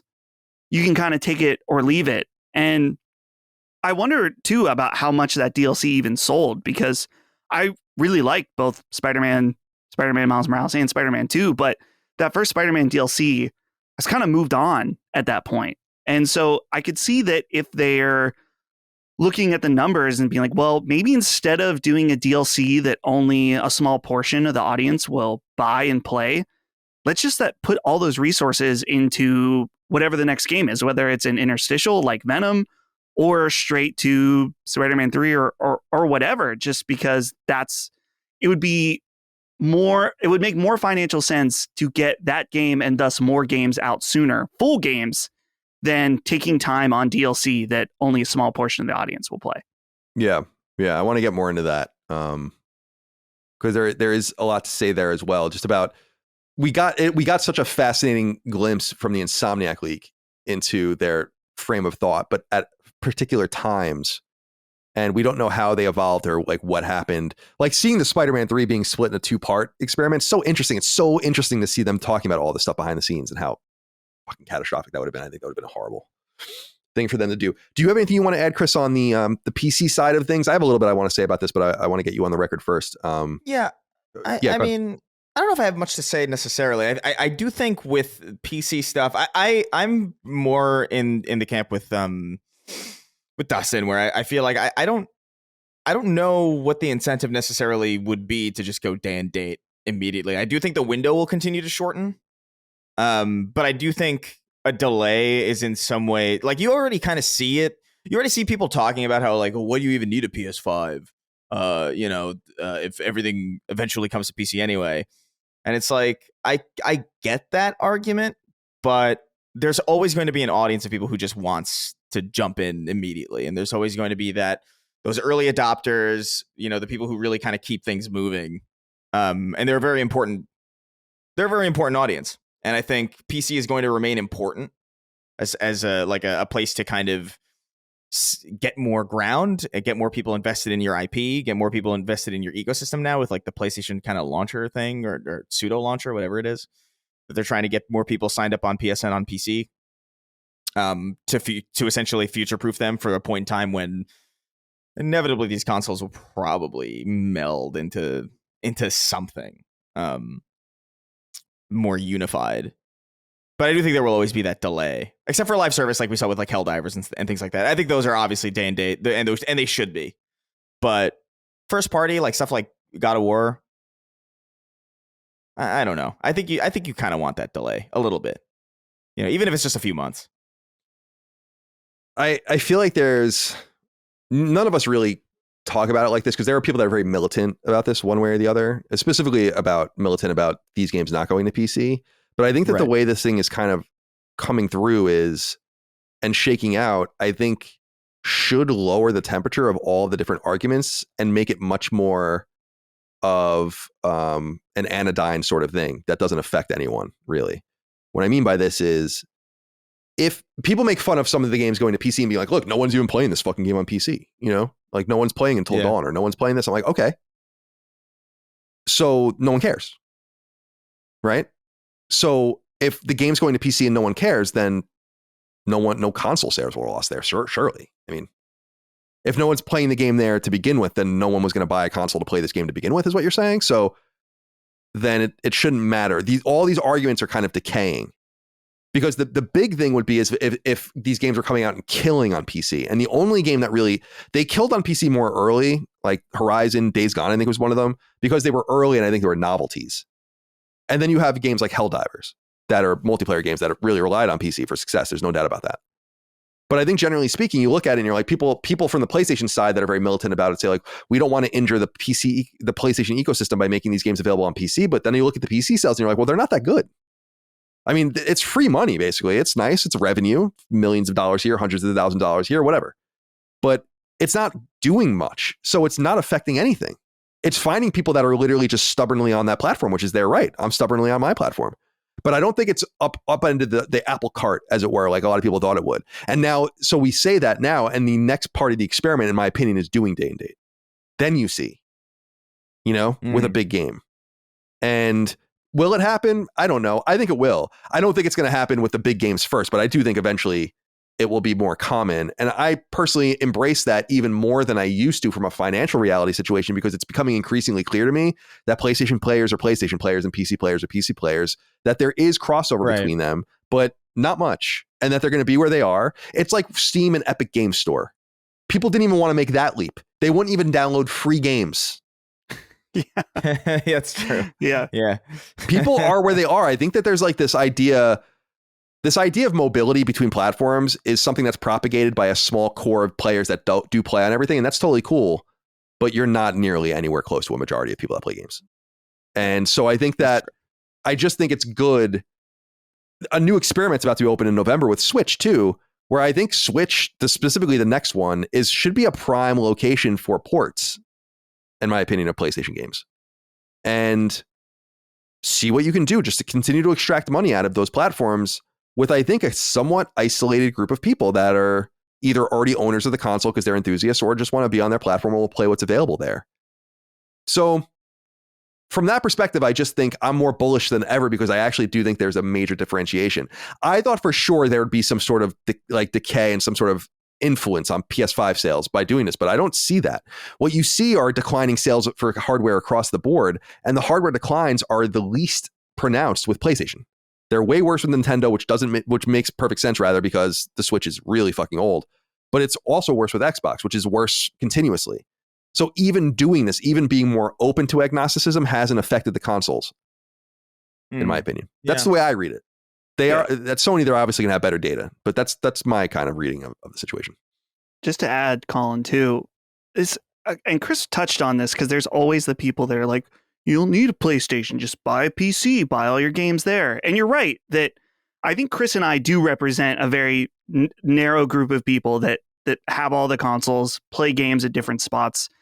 It's the just get a PC argument is so narrow-minded based on a PC player that only plays on PC. It's like, dude, and it's funny too. Like I just spent thousands of dollars on a gaming PC 3 months ago, so I get it. I have my toes in all these different pools, but it's like, dude, sometimes I don't want to sit around and fuck around and update my drivers and mess with the settings and be at my work desk and play a game. Sometimes I just want to play on a console, and that's coming from someone who owns all of them. Sometimes I want to sit down, I want to pop a game in, and I want to fucking play it. And that's where a large majority of, I mean, not majority of gamers, is probably actually, a large majority of gamers that it's like, they don't want to play on a computer. They want to play on a desk. They don't want to mess with anything. They just want to buy a console, which, by the way, for $500, a PlayStation 5 or even $400 is going to be significantly cheaper than a PC. Oh, you could build out this build that's actually $400. It's going to play as good. Shut up. Shut up. It's so annoying. It's like, dude, yes, you want a PC who $400 is the price of the fan for your fucking graphics card. Like you're not it's like so expensive. Sure, it certainly may be possible you can build out a PC that's as good as a PS5, but it's like, does every console gamer know how to do that? Does every console gamer know how to build it out? Does every console gamer want to set up their system that way? No. Just think about the empathetic side of how someone else wants to play a game for 1 fucking second. I know, it's crazy. That's what I was saying earlier about my guide stuff, though. It's like there is no empathy for any different experience, but at the same time, I loved what Cerny said when he was asked about that, and he's like, you need to use used parts, and at that point, you could just buy a used PS5 for $300 or whatever. So it is ridiculous, but just to kind of put a Steam users specifically I've said this many times, PC gaming is vastly overstated, like in terms of its ubiquity. And what I mean by that is I was looking this up. Steam has 132 million monthly active users, right? That's so any PC can access, and these Steam Decks and all that, but PCs mostly can access Steam and play on it. That's a lot of people. I mean, that's an enormously profitable business. It's a wonderfully run business. We compliment it all the time. People signing in on PS4 and PS5 alone, 116 million a month. So it's like you have to have these really boutique systems compared to a ubiquity of a PC, and still the numbers are fairly comparable between the two. So it's like there's this position of strength argument that I don't really understand. It's like if any PC can access Steam, and that's really great, and that's awesome, and I love that, and I use Steam ourselves, particularly on the development side, to share games, and it works great. But it's like there are other ways people are playing sizable portions of games, and basically the PlayStation 4 and PlayStation 5 ecosystem is comparably sized to the entire Steam ecosystem in the world. Yeah. You could argue that number's inflated too. Like, for example, I think I have 4 different devices that have logged into Steam in the past few months. Like I have my main PC, I have my Steam Deck, Holly's laptop boots into Steam when it starts up, and I have my old PC, which at one point it would have counted for 2 active users. And I'm sure a lot of PC players have a PC and a Steam Deck and a laptop. You know what I mean? So surely that's inflated to some degree. I just think you're right. I think I'm merely illustrating, and it's what you were saying, the attractiveness of the out of the box experience. Like I'm a fucking idiot with this stuff. Like I don't want to build a PC. I don't want to play on a PC. I don't want to deal with drivers. I don't want to deal with any of it. I hate it. Drivers are the worst, man. And I'm not the only one. Like that, console gaming is stubbornly attractive. Conventional wisdom predicted long ago, as we've gone over and over again, predicted the demise. By now, if you ask someone in 2010, would you even have consoles in 2024? You'd be like, no. That would have been the answer, I think, at that point. Because you would have been projecting from the middle of the PS3 era to the end of the PS5 era, basically, or the middle to the end of the PS5 era. And it's hard to do, but they're stubborn as fuck. And there are just a lot of people that play on console. More power to them. More power to us. The other part of this inquiry here with Spider-Man, or what's going on with Spider-Man, comes from John Barnett, and he says, "Hey, Sacred Men, the question is mainly for Chris, since I know what Colin's answer will be. How do you feel about the abrupt confirmation that Spider-Man 2 will not be getting that leaked DLC? I'm sure it'll be reworked into the Venom game or Spider-Man 3, but now we have to wait a little longer for it. I'm sure Colin wasn't going to play it till Spider-Man 3 was on the way, but how does Son number 1 feel? Small side question. What's up with some online fans saying the DLC was obviously never going to happen? Plans clearly changed, and that's part of life. I think, John, the reason people said it wasn't going to happen was because we knew about the Spider-Man 1 DLC immediately. And we're a year out now, and they still haven't ever said anything about it. So it was becoming increasingly clear that they had no plans for it. But I was thinking that what my thought, if you asked me before any of this came out, what's going on with Spider-Man 2? I'd be like, they're probably going to do like a DLC expansion that's those 3 expansions as one release. Then they'll do the Venom interstitial. Then they'll do Spider-Man 3. Now it seems like that's just not going to happen at all. Are you surprised that they've just done no Spider-Man 2 content? Only, I don't know if I would have been were it not for the fact that there was that slide, I think, that showed, like, was that was real, right? From the Insomniac leak? Where we talked about it here in the story. It's the 3-part thing where one of them, let me see, one of them was going to be about Carnage. Yeah, one was about Carnage, Beetle, and one was about Spider-Verse. Yeah, I think it wouldn't have surprised me that they didn't do anything with Spider-Man 2 DLC were it not for the fact that we did see that slide. It's like, okay, well, there's like an expectation. It's like, okay, so they were at least thinking about it at some point. I guess the reason I wasn't necessarily surprised or didn't really care is that Miles Morales didn't have any DLC. So I was like, okay, that's fine by me. Like these games are fine to me, like without DLC. I played the original Spider-Man DLC, and I remember kind of being like thoroughly underwhelmed by it, especially because that game has a strength.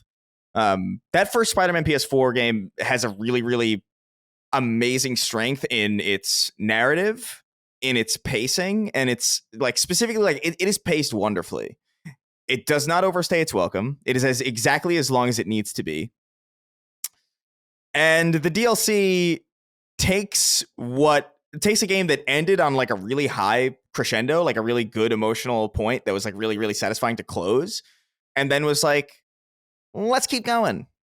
And it just kind of felt awkward and like not, you could tell that it was like of DLC quality. It didn't really fit in with the main game. There was like, it just didn't really work for me. So I was personally just never really a fan of the Spider-Man DLC in the first place. So I was kind of relieved that they just ended up not doing it for Spider-Man 2. I would much rather that effort go into making, proper premium content for, the next game or, whatever kind of spin-off title that they're planning, presumably in that Venom game, or something maybe even more along the lines of like a Miles Morales kind of sized game.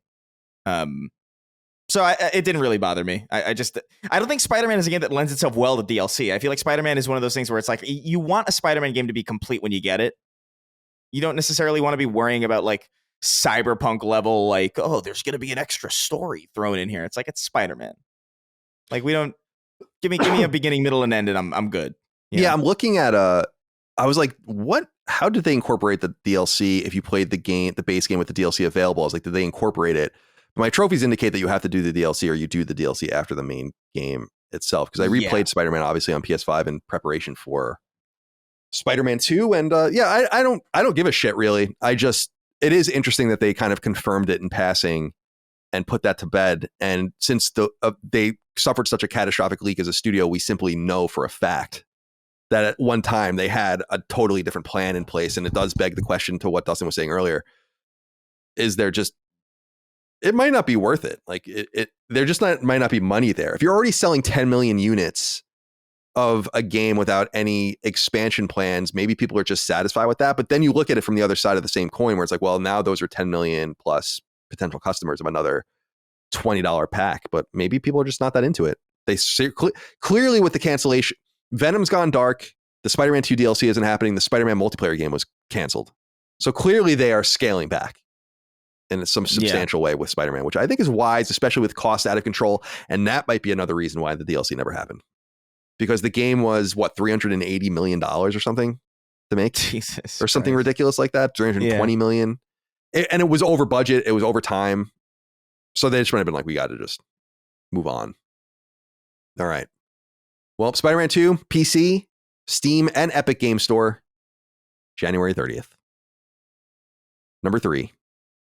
Over the last week, there has been some serious issues surrounding PlayStation Productions' TV show iteration of God of War, which was revealed back in 2022 and which has been in development ever since.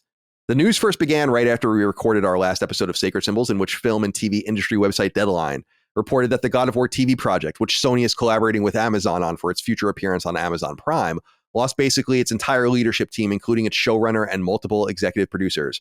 Interestingly, this is after the production team wrote multiple scripts, but, quote, the studios are apparently looking to move in a different creative direction, though one source told Deadline that these scripts were praised by both Sony and Prime, end quote. Deadline later wrote in part, quote, Sony and Amazon's plan is to hire a whole new writer's room for the series that remains an important asset for Prime, end quote. Interestingly, the previous showrunner, Rafe Judkins, remains under a deal with both Amazon and Sony to develop other properties and projects, and he remains best known for Amazon's rendition of The Wheel of Time, as well as the writer of Sony's surprisingly successful 2022 Uncharted film. So that's where things were left until 5 days ago when Deadline came out with a news story reporting that Ronald D. Moore would be helming God of War on Amazon. Ronald D. Moore is a substantial talent in the TV world, especially if you're into sci-fi. He was a longtime writer and producer for Star Trek The Next Generation, Deep Space Nine, and Voyager, wrote on the beloved sci-fi series Roswell, and then ultimately developed, wrote, and produced sci-fi's mega popular revival of Battlestar Galactica, which ran from 2003 to 2009. He also developed, wrote, and has produced Outlander, the sci-fi series that's still ongoing, and is the developer, writer, and executive producer of Apple's mega popular sci-fi series For All Mankind, also ongoing. And that's getting its own spinoff, Star City, as well, which he's doing. So this man comes packing a substantial pedigree, which should please God of War fans. As usual, he will act as showrunner as well as lead writer and executive producer, though little else is known. When announced in 2022, it was confirmed that this God of War project would trace alongside the Norse arc of the games, and that's likely still true, though we'll have to wait to hear more. Any thoughts here, Dustin? Are you familiar with any of his work? Did you watch any of that stuff? Are you a Star Trek person? Are you a Battlestar person? Never seen Battlestar. I've seen some Star Trek because, as I've mentioned before, I've come from a deeply Trekkie family. So I'll have to tell my mom about this. My mom, I think, has seen every episode of Next Generation, so she'll be excited about this. But yeah, it's one of those things where we hear about video game adaptations, or I guess we always had for years and years. You think about the BioShock TV show that like kept getting restarted and canceled and then rebooted or whatever. And so it's a little stranger now since we've seen so many successful video game adaptations, and this one being a big one with Amazon Prime, that this would flounder out. It makes me wonder if there was some kind of internal conflict or something went deeply wrong, especially since you mentioned the write-up that Sony and Amazon was happy with what they were producing. So clearly there was something wrong in the writer's room or, in the production state overall. So it's clearly this is a turning point where they could have just said, maybe not. Maybe this is more trouble than it's worth. But clearly Amazon knows you mentioned they said it's a valuable asset. And so the fact that they're not only back in general, but back with a really strong writer that has huge credentials to it is very promising, that it's not just like okay, well, we still have this IP to work with. Let's get something done with it and push it out. They want to make, it sounds like they want to do it right. Yeah, it sounds like they have the person that should be able to help them do that as well. Any thoughts here, Chris, from you? Yeah, I mean, it's a good get for what I think is just a bad idea. I don't know what a live action God of War show I don't get it. I don't know how you're gonna cast Kratos without it being really fucking dumb looking. But like, more power to them. You know, if they can figure it out, they'll just do forced perspective the entire time. Or just have the actor just stand a little bit closer, like to the camera. Hobbit. Yeah, exactly. I don't know. I think the guy's pedigree is good. I've not seen many of these. I saw a little bit of Battlestar Galactica, not much of it. All I know about Star Trek comes from Red Letter Media. So I don't really know if that's and they love valuable. his art. They love specifically Next Generation. Yeah. So I mean, it seems like a good idea, an interesting fit. Going from such a extensively sci-fi background to something that is ostensibly like infinitely more fantasy. So yeah, I mean, I think it's interesting. I think this is on the best track that it can be on, I guess, at this point in time. I just I'm still like in my head, I'm just like, I just don't think a live action God of War works, but I guess we'll see, you know? We'll see how it is a up. great point. I don't know, because you're either going to have like a peculiarly large, there's only certain options. You're either going to have a peculiarly large person, a person with prosthetics in some sort, or some sort of like CG real, you know, like a Jar Jar kind of situation with a person playing something in a suit that's then rendered over. You're going to have a person that's not big enough. Like, none of these really work. Like, you can't have a person that's 6'3". The person's got to be like, how tall? Let me see. Kratos is what, like 7.5 feet tall at least? Probably. Let's see. How tall I don't know. is Kratos? 7'8". Jesus Christ. 7'8", uncircumcised. I confirmed that with Jaffe. Oh, really? Yeah, he would know. Yeah, well, dude, I put it out as no websites picked up on that. You know, I got this great detail, this scoop, one might say. Yeah, that is a scoop. No one said anything. So yeah, like, how are you? So you can do that with like a person. It's kind of the same thing with Master Chief in some sense, where I always saw him as huge, like that big. Yeah, he's like 7 feet tall. Right, 7'1". So you could do a thing where like a person is kind of wearing something that you would then, like a suit over there, like Gwar, you know, the band, how they wear those like something that's, and then maybe you CG in. It's going to look like shit if they do something like that. The reality is they're going to have to find like you probably get away with someone that's like 7 feet tall, and you're going to have to find someone that's that tall that can do it. You know, like I guess the way you get around that is you hire somebody who's just normal tall, not normal tall as in like, you know, 6 foot, like maybe like 6'3", 6'4", whatever. And then you hire the rest of the cast based on like a shorter scale. Like hire everybody and make them shorter. So that way, like, he seems tall. Like, Master Chief is a different situation because he's just like armor. Like, it's not as uncanny. It's like you could kind of get away with that, I feel like, because it's just like whatever. Like, the thing that's going to look weird about it is like, this is going to be a 7'8" tall guy the whole time, the entire time. It's going to be like a human person with like a face and hair. Yeah. I don't know. I think animated is the way to go for a lot of these things. I agree. I'm a little annoyed. Like, there are certain things that I get why you wouldn't necessarily want that. Like Last of Us, Uncharted, makes perfect sense that those are live action, because they're kind of feeding into the fantasy of like film and TV and movie. And like the whole point is almost that it looks realistic, right? So you don't necessarily want a stylization too far. Like an animated Last of Us, I don't think would work really. And an animated Uncharted might, but like significantly less, I would imagine, than a live action one. But like, I look at Halo and I look at like God of War, and I'm just like, animate those, dude. Like, what are you doing? Like, why not? They're sitting in the production office. They're like, Kratos is the key to all this. If we get Kratos working. Well, what about real? You know what came to mind for me? I wonder how you feel about. I don't know if did you guys watch Game of Thrones? Yeah. Yeah. The guy who played the Mountain. Oh, his name is Habford Julius Bjornsson, and he's 6'9", because he's huge in that show. yeah, maybe you're kind of getting there with someone like that, and he can. Not that the Mountain's like an amazing character, but he's been on HBO. What about Khal Drogo? Carl. That's what Holly and I always called him, Carl. I was like, who the fuck is Carl It's Cal Drogo. That's a Jason Momoa. Yeah, he would fit. He's probably. He's a big boy. Here's the reality: if you're going to do a Norse thing, he's too ethnic, and that's Maybe. why this Julius Bjornsson guy is Icelandic. Oh yeah. What about Moises Arias? Who's that? Let me look. he's the 5'1" guy on Fallout. Oh yeah, that guy rules. Why not? He's awesome. But like, why not? Just fuck it up at this point. Just like completely get all the casting wrong on purpose. Because at that point, that's the only thing. That's the only reason that I would even watch a show like that. Like a live action God of War and everything is wrong. Absolutely.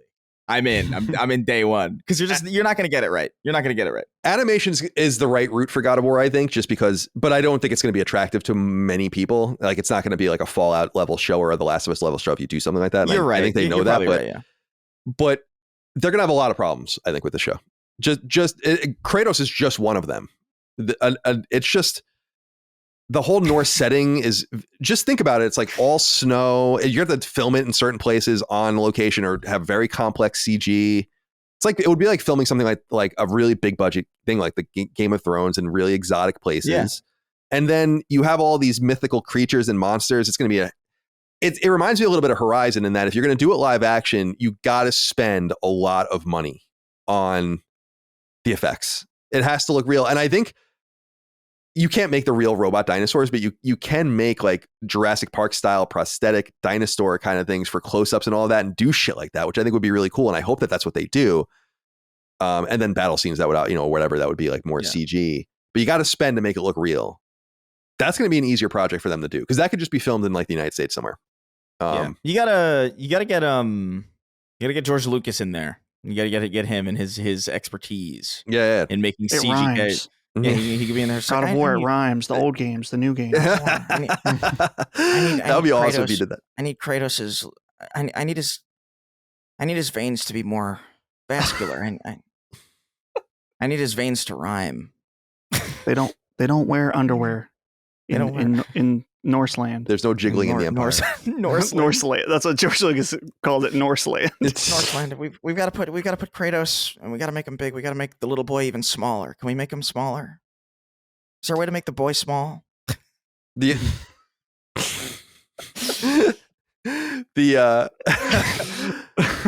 always reminds me. I don't know if either of you have seen the Curb Your Enthusiasm episode with the psychologist when he talks about George Lucas. I love that scene where he keeps basically Larry just is seeing a therapist and the guy keeps telling Larry about experiences he's having, like stories and anecdotes from other things. And he won't say who it is, but he gives away who it is really obviously. So he's like, I had a client. I won't say who it was, but he directed Star Wars. And and George would be like, and Larry's like, so George Lucas?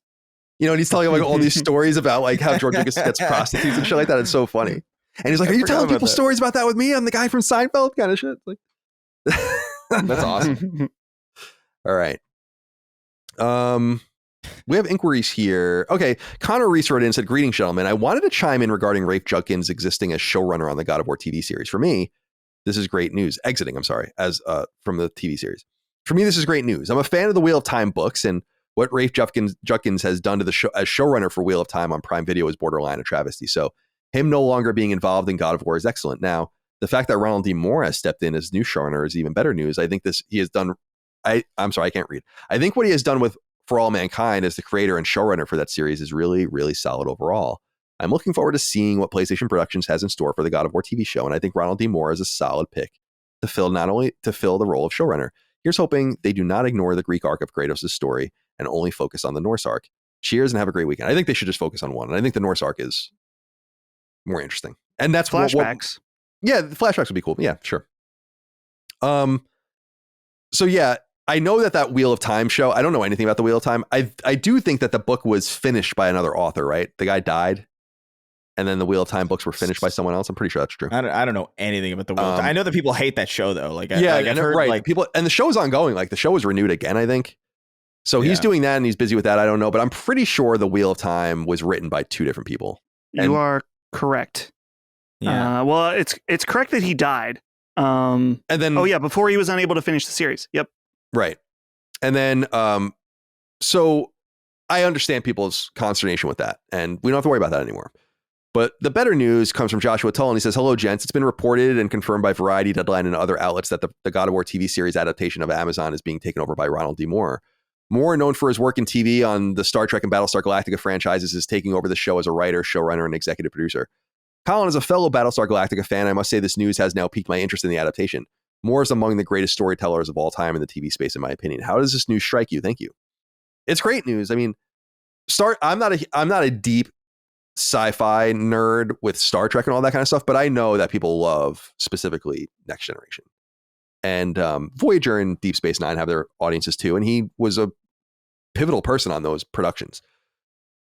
And I know that people love Roswell, which he was a big writer on. I didn't watch that either, but that was like a big turn of the century kind of show, my high school years, that people really liked. And people love Outlander. Like people love that shit. And that's him too. But for me, obviously, Battlestar Galactica is a big touchstone for me, and the reboot of Battlestar Galactica, and it's fucking sick. I mean, it just is. It's like one of the greatest TV shows of all time. Easy. Like not even close. And certainly top 10 and maybe even higher than that. And him doing that and now being involved in this is a big deal because that's a big touchstone for me. It's very similar to what helped Mad Men sing to a lot of people as the inclusion of, people that worked on The Sopranos as an example. And you can see the quality kind of play over between those two things in a certain sort of way of doing things. I did want to speak quickly about For All Mankind, which I watched the first season of a long time ago. That show is supposed to be exceptional too. And I would like to get to that show. And like I said, there is a spinoff called Star City that they're doing now as well. So it's being really well received. And that show is supposed to be really, really great. And what I understand about that show is that it's supposed to be like very detail oriented. And that's the kind of stuff that Battlestar Galactica was really all about too. And if you haven't seen Battlestar Galactica and you're into sci-fi, I don't think Battlestar Galactica is for people that aren't into sci-fi, although it's not about sci-fi. And I'll get into that in a second. I highly recommend it. Yeah. Battlestar Galactica takes place in a science fiction setting, but it's not about that. That's not what it's about.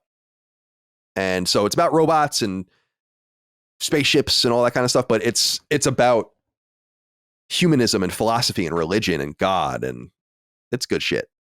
It's really, really, really thoughtful.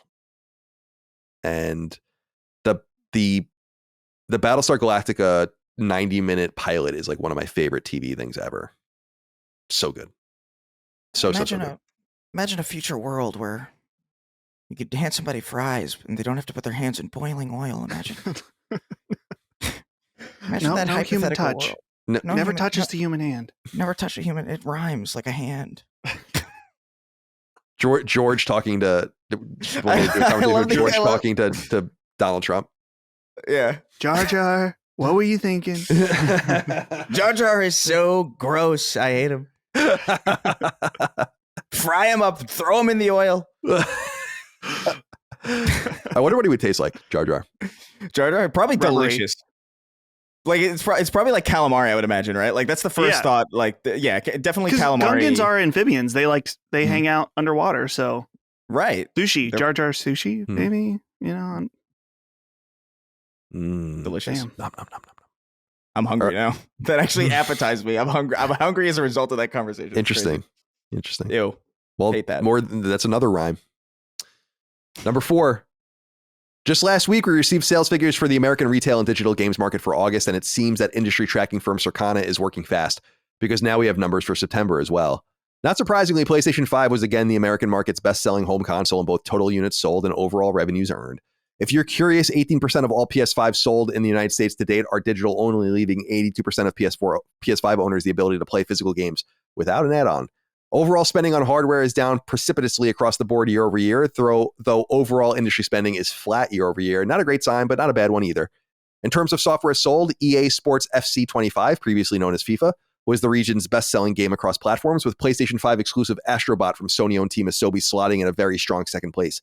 Madden NFL 25, the new Zelda game, and College Football 25 rounded out the top 5. Other notable games include Star Wars Outlaws at 6, NBA 2K25 at 7, NHL 25 at 9, God of War Ragnarok at 10, Dead Rising Deluxe Remaster at 11, Final Fantasy 16 at 12, Marvel vs. Capcom Fighting Collection Arcade Classics, which is a PS4 game, at 16, Space Marine 2 at 18, and Ghost of Tsushima at 19. College Football 25 remains the best-selling game in America year to date across all platforms and both digital and retail sales channels, followed by Sony's second-party game Helldivers 2 at 2. Other notable games on the year-to-date list include Dragon's Dogma 2 at 6, Madden NFL 25 already at 7, MLB The Show 24 at 8, EA Sports FC 25 already at 10, Hogwarts Legacy at 11, Final Fantasy 7 Rebirth at 12, Tekken 8 at 13, Suicide Squad Kill the Justice League at 18, and Persona 3 Reload at 20. Astrobot is currently the 25th best-selling game in the United States in 2024 and should sneak into the cumulative list before year's end. The top 10 best-selling games on PlayStation platforms only for the month of September in order in the United States are EA Sports FC 25, Astrobot, Madden NFL 25, College Football 25, NBA 2K 25, Star Wars Outlaws, Call of Duty Modern Warfare 3, NHL 25, Spider-Man 2, and Dead Rising Deluxe Remaster. Light the Idea wrote into us on Patreon and says, hello, Sacred Soldiers. I assume the latest sales data will be discussed on the show. Just hope to highlight 2 things I thought were important and hopefully you guys also. 1, Astrobot is a hit. Second in sales for the month of September, in a month which had the latest FIFA and EA football game, is brilliant. It even beats Zelda. Zelda doesn't count digital sales. It's just important to note. So I doubt it did beat Zelda. 2, 82% of PS5 consoles are the disc version. Physical lives despite Sony trying to crush it. That's true. That doesn't surprise me. I would imagine this particular country is the highest per capita disc using country, based just on per capita income and all the rest. So there could be something might there. Be higher. What'd you say? Japan might be higher. Oh, Japan. Yeah, they like their physical games. That's true. I learned, well, I think I knew this, but I haven't thought about it in a while. Digital games are not significant, but noticeably more expensive than physical games. Like, I think by a margin of like $10 to $15. In yen, you're saying? Yeah. So like, if you look at the price either way, it's just slightly more expensive to buy digital in Japan. That's interesting. I wonder what that's all about. There must be some sort of law protecting manufacturing or something, or some sort of tax. I'm not sure. I don't know. I don't have to look into that. Yeah, that's interesting. We'll stay with you, Dustin. What do you think about Astrobot coming in at 2? I mean, that's a big deal. It's crazy. Like, College Football 25 is fucking massive. Like, it's so incredible how much it's the best selling game of the year. You know, that's really incredible. But seeing Astrobot come in at 2, just behind Football Club and ahead of NBA 2K 25, which was a new release this month, pretty impressive stuff. What do you think about that? Yeah, well, it's interesting just because it seemed like before Astrobot, maybe even slightly after it came out, there was a worry like, oh, is this gonna sell as well as Sony hopes? Is this gonna be an idea worth paying off of taking this character that you included a small game, or in all sense of purposes, a demo of, and making a full game? Do people want high quality AAA platformers on a PlayStation, since usually people go to Nintendo? And clearly it's paid off. And clearly word of mouth too about this game is that I think a lot of people that maybe weren't interested or didn't even really know about it, maybe outside the hardcore gaming group, after this game came out and people started to spread the word about how amazing it was, it's really continued momentum. And I'm happy to see it because I love platformers, and I love seeing Sony and companies outside of Nintendo, big companies, make a platformer that is not only incredible, but also rewarded in really high sales. Any thoughts you want to share, Chris, about the sales data? Anything stick out to you? I mean, I'm just stoked about Astrobot doing so well. Like, I love it. I think Astrobot is so exceptional. I actually did jump into that speedrun. I need to do that too. I forgot to talk about that. The second one is out now too, apparently. It's small, right? That's right. Yeah. Yeah. So I'm gonna wait till they all stack up and then I'll play them. Yeah, I don't think I was going to initially, but it was just kind of sitting there. I was like, why not? But yeah, no, I'm pretty stoked about that. I mean, that is kind of the big takeaway, just because it is such a weird kind of game to do so well. I think the word of mouth helped. I know a lot of people were looking for that game physically, particularly. I know Maddie told a story about how he wrestled. He basically took the last copy away from a child, which I really appreciated. That's so but funny. no, I mean, yeah, it seems like things are going well for everybody. Like, I mean, like, everything's doing super well. There's something. One of these things caught my eye. I can't. What the hell was it? Damn it. I meant to make a mental note of it. Oh yeah, Hogwarts Legacy still doing well is kind of crazy to me. Like, I just don't know who is left. You know what I mean? Like, who is left to play that game who hasn't played it, who wouldn't have already. Like that's kind of bewildering to me a little bit. But yeah, smash hit, just a smash hit. And yeah, there's a few other notable things that stuck out to me too, specifically on the cumulative year to date sales. So Persona 3 Reload at 20, it's going to get bounced off soon, but it's pretty impressive for a Persona remake. I mean, I really think it shows Persona coming into its own in the West, or continuing to come into its own in the West. The other thing that I noticed on that list was Suicide Squad Kill the Justice League at 18. So it's still sold, probably a couple million copies around the world, something like that. Who knows? Yeah, probably. Star Wars Outlaws is holding on, which is good. Dead Rising Deluxe Remaster sneaking into the cumulative PlayStation list at number 10 was cool. I think that game's really fun and appropriately priced. Seeing MLB The Show 24 just sticking around, even though it's on Game Pass, still the 8th best-selling game in the United States, which is great. Final Fantasy VII Rebirth, that great failure at number 12. Pretty impressive stuff. But yeah, Astrobot is killing, and I'm so happy. But there is something peculiar. Jared A. wrote in and said, "Hey, gents, I've seen a lot of people on Twitter, mainly Xbox fans, claiming that Astrobot was a sales failure. The September PSN sales has it at 5th and 2nd for the US and Canada and EU, respectively. Historically, Sony has been very vocal about sales successes, and we haven't heard anything yet. Obviously, the margins on this game are better due to the budget expectedly being less, and it's made in Japan. What are your thoughts on how Astrobot has done commercially? Is this more fanboy nonsense, or is there something more here?" No, there's nothing more there. I think Sony is just being way more selective these days about talking about how much their games sell. And if you go into their financials every quarter, there's a sheet within the data of game sales, and it'll show you the last time it was updated. So it's like all of their big games and big franchises, and some of the dates haven't been updated. Like Bloodborne's number, I don't think has been updated in almost 10 years at this point. And so on and so forth, but they're just there repeatedly. And so you go, I kind of like a fly to shit, go to that fucking list when I open the PDF every 3 months to see if there's any new data there. And very rarely there is. So I just don't think they really say much. I don't think they feel like they need to say much. I would assume Astrobot cumulatively worldwide must be 1 million, something like that, sold. Maybe, at least.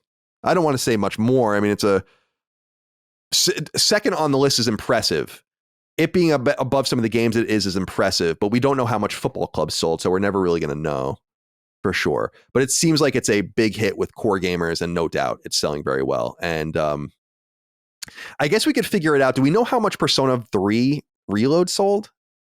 Because if it's 25th, then it's behind that so far. Let's see, Persona. I know it was the fastest selling Persona game.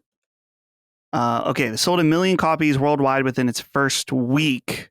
Yeah, so I would think Astrobot did a similar thing. Yeah, which is good. The game probably it took 3 years, 60 people. We're talking about a game in Japan, $25 million, something like that, to make, maybe. Yeah. So I'm sure they made nice money on it. And more importantly, they have a hit and potentially a new mascot on their hands as well. So congratulations to Team Asobi. Certainly one of the great games of the year. Definitely in my top 5, no doubt. Games of the year, Astrobot. Highly recommended. And yeah, the new free downloadable stages, they'll continue into early November, but I think I'll just wait for that 5th stage to come up, and then I'll just play them all. Because I got to get back into that mode again. Plus, I deleted the game. Not that that's a huge deal, but I might as well just download it at the time and get going from there. All right. And by the way, quick postscript on this. The guy that releases the Circana data blocked me on Twitter years ago. He doesn't like me. And now he posted it on Blue Sky. I don't use Blue Sky, but Push Square links to it. And then I can just click on it without being blocked. I can see the whole thing. So it's nice. So I appreciate him moving over there. Because I used to have to use the incognito window to get that data. Are either of you guys on that Blue Sky platform? I'm not going to use that thing. I don't care one way or the other. If Twitter doesn't work for me, it's just like, I'm never going to do this again. So this is it. I'm going down with the ship. Yeah. Yeah. I have accounts on all of them just to secure my name.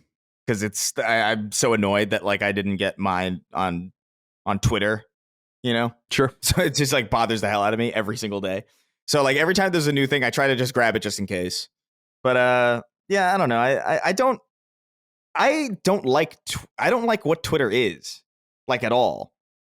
Not just what it became after Elon kind of went in and fucked everything up. It's it was always kind of this thing that I kind of lamented that had to exist. And so I don't like the format of, everybody's communicating, but only a little bit. like piecemeal at a time. So like all the context like melts away. It's like I don't like that format at all. So if Twitter fails, like like I'm not really going to seriously use these other platforms, you know. Right. If anything, I would be just happy that it's gone. Like I'm just like, oh, thank God we're saved.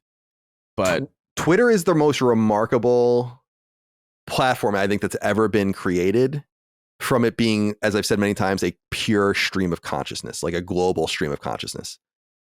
But you have to have the constitutional fortitude, right? Like, and the willingness to subject yourself to all that entails. And sometimes I really like it. I'm in a pocket, and sometimes I'm like, I fucking hate this thing.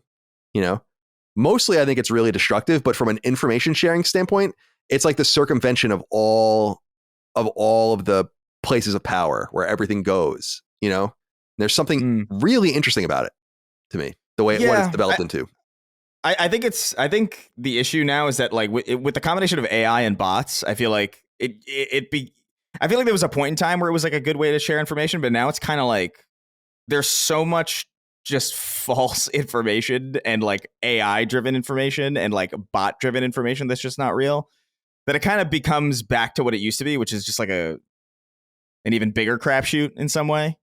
So like I don't even know if it has that much value in that realm either at this point. I just feel like it's a fucking dumpster fire at this point.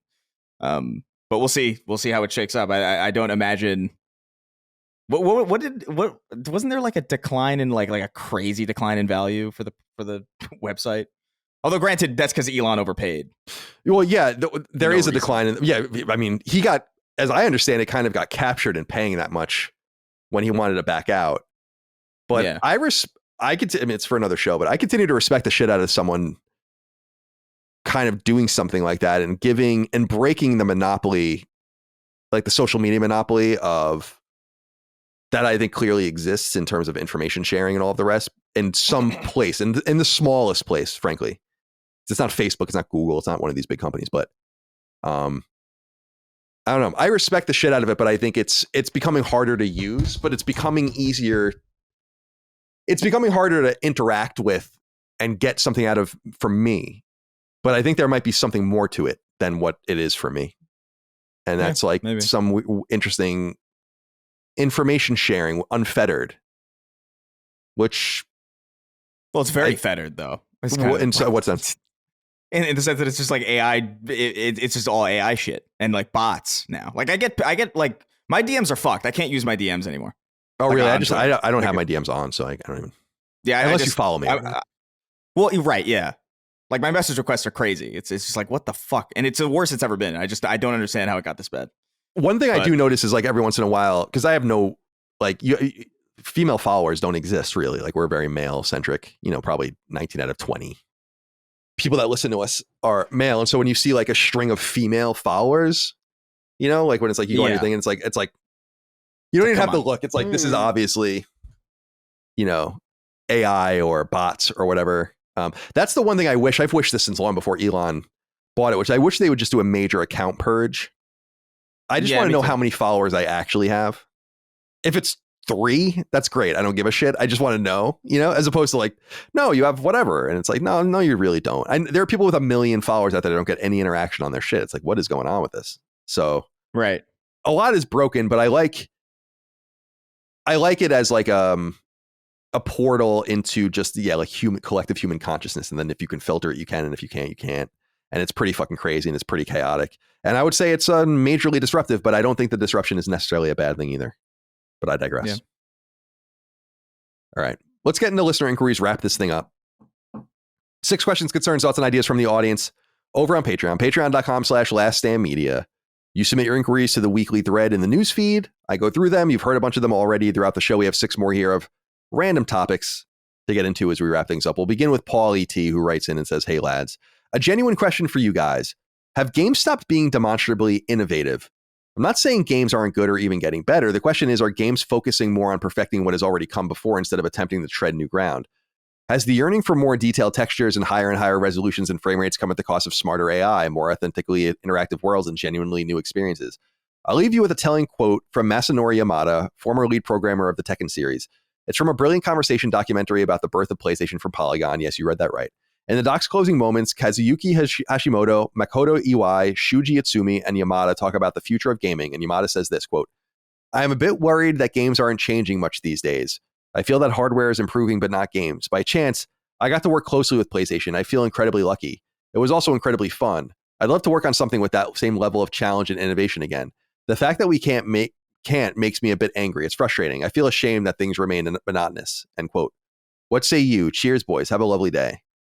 I'm not as dire about this as I think some people are, just in that I think that people like him have to remember, and we appreciate it. It's like they solved problems that needed to be solved. Like we didn't understand in that case how 3D fighting can work, right? Like what can it look like, and how do we render this, and so on and so forth. The questions aren't going to be infinite. Eventually, like you're going to come to solutions, and then you can focus on other things. So I think knowing like these guys do that they worked on foundational elements of what made PlayStation tick and what makes these games tick in the 3D era, I think is a major boon and shows that we don't have to solve certain problems anymore. In some case, like there's nothing that's like reinventing the wheel. You don't want to deal with those problems anymore. And thus, I think the only thing that really resonates to me about what you said is genuinely new experiences. And yeah, I think we miss for that, but I do wonder if is there an infinite number of experiences? Or are there an infinite number of experiences? Or are there just in the very Spielbergian way only 7 types of stories and 12 ways they can be delivered? And I don't know. I really don't know. But I'm not I just look around and I think the games are pretty strong and I'm pretty happy with them. And then when something like, I think Doki Doki Literature Club is a great example of a game that's just truly different. But even that game's in the trappings of a visual novel. So it's actually not that different. It's just, there's something about the spirit of it that's different. Just like I think walking simulators brought something truly different at one time to games. What do you think, Chris? Yeah. No, well, I mean, I think innovation is cool, and I do think it's necessary. But I also kind of feel like kind of similar to what you said, where it's like it's somewhat like these were intrepid people, and it's kind of like lamenting the lack of exploration because everything's explored now. You know what I mean? Where it's just like, well, I mean, yeah, there's not much to explore, I guess, but isn't that in and of itself kind of cool? Isn't the fact that we like solved all of these problems and like made all of these innovative pieces of hardware to then carry on for the next like however many generations? Isn't that in and of itself like kind of amazing and cool? And it doesn't mean that people aren't doing interesting things. I think that Stranding is really innovative. I think that somebody could make the first actual walking sim is really fucking cool and make it interesting in the way that he made it interesting. I think, what Ken Levine seems to be doing with Judas, I think is really fascinating and interesting and new and different. I do wish that maybe there was a little bit more. I guess my frustration is that there's not a lot of effort put into evolving AI, I guess. It does seem to be a lot of like, we want to make this game look really realistic. We want like the best graphics. We want like the best visuals, or any number of superficial kind of things. But then the AI it kind of remains. Like the AI in God of War, God bless it, is fine. It's not particularly interesting. It doesn't feel like they're authentic creatures that you're fighting. It does feel like very video gamey, but it looks beautiful, and that's great, right? And that has value. But I think my only gripe really is that we've seen kind of a like not really many attempts to like innovate on the grounds of AI as much as like I wish we. And by the way, I don't mean like AI generated images on Twitter of like fucking a bird shitting ice cream or whatever the fuck. Like you can do whatever the fuck you want, I guess. But I mean, making fights dynamic and making enemies believable and having them react in ways that are like predictable, but also like dynamic and cool and interesting. I feel like I haven't seen that in a long time. Actually, probably the last one that I can really remember is what is that game with the Nemesis system? Mordor. Shadow of War. Mordor. Yeah, Shadow of Mordor and Shadow of War. Like that was so fucking cool. Like that was like a really like mind-bending thing at the time. It's like, this is amazing. And it's kind of a shame that we don't get more of that, I guess. What do you think, Dustin? Anything you want to add? I think when you think about technology, or even before, like technology, not in just a electronic sense, but any kind of new innovation, there's always a plateau. You think about movies where it started where they were projecting a train coming at the TV or at the screen, and people would jump away. They didn't understand it, right? Something as basic as that. And think about how much movies changed in just 30 years, right? To having talking or even just dialogue, whether you hear it or not. The idea, it's like, oh, we can use this to tell a story.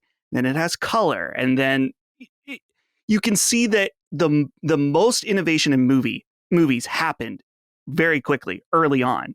And now the innovations that we see in film are more micro innovations, you could say. It's like, think about Marvel and the idea of like, oh, we're going to have all these movies connect together, right?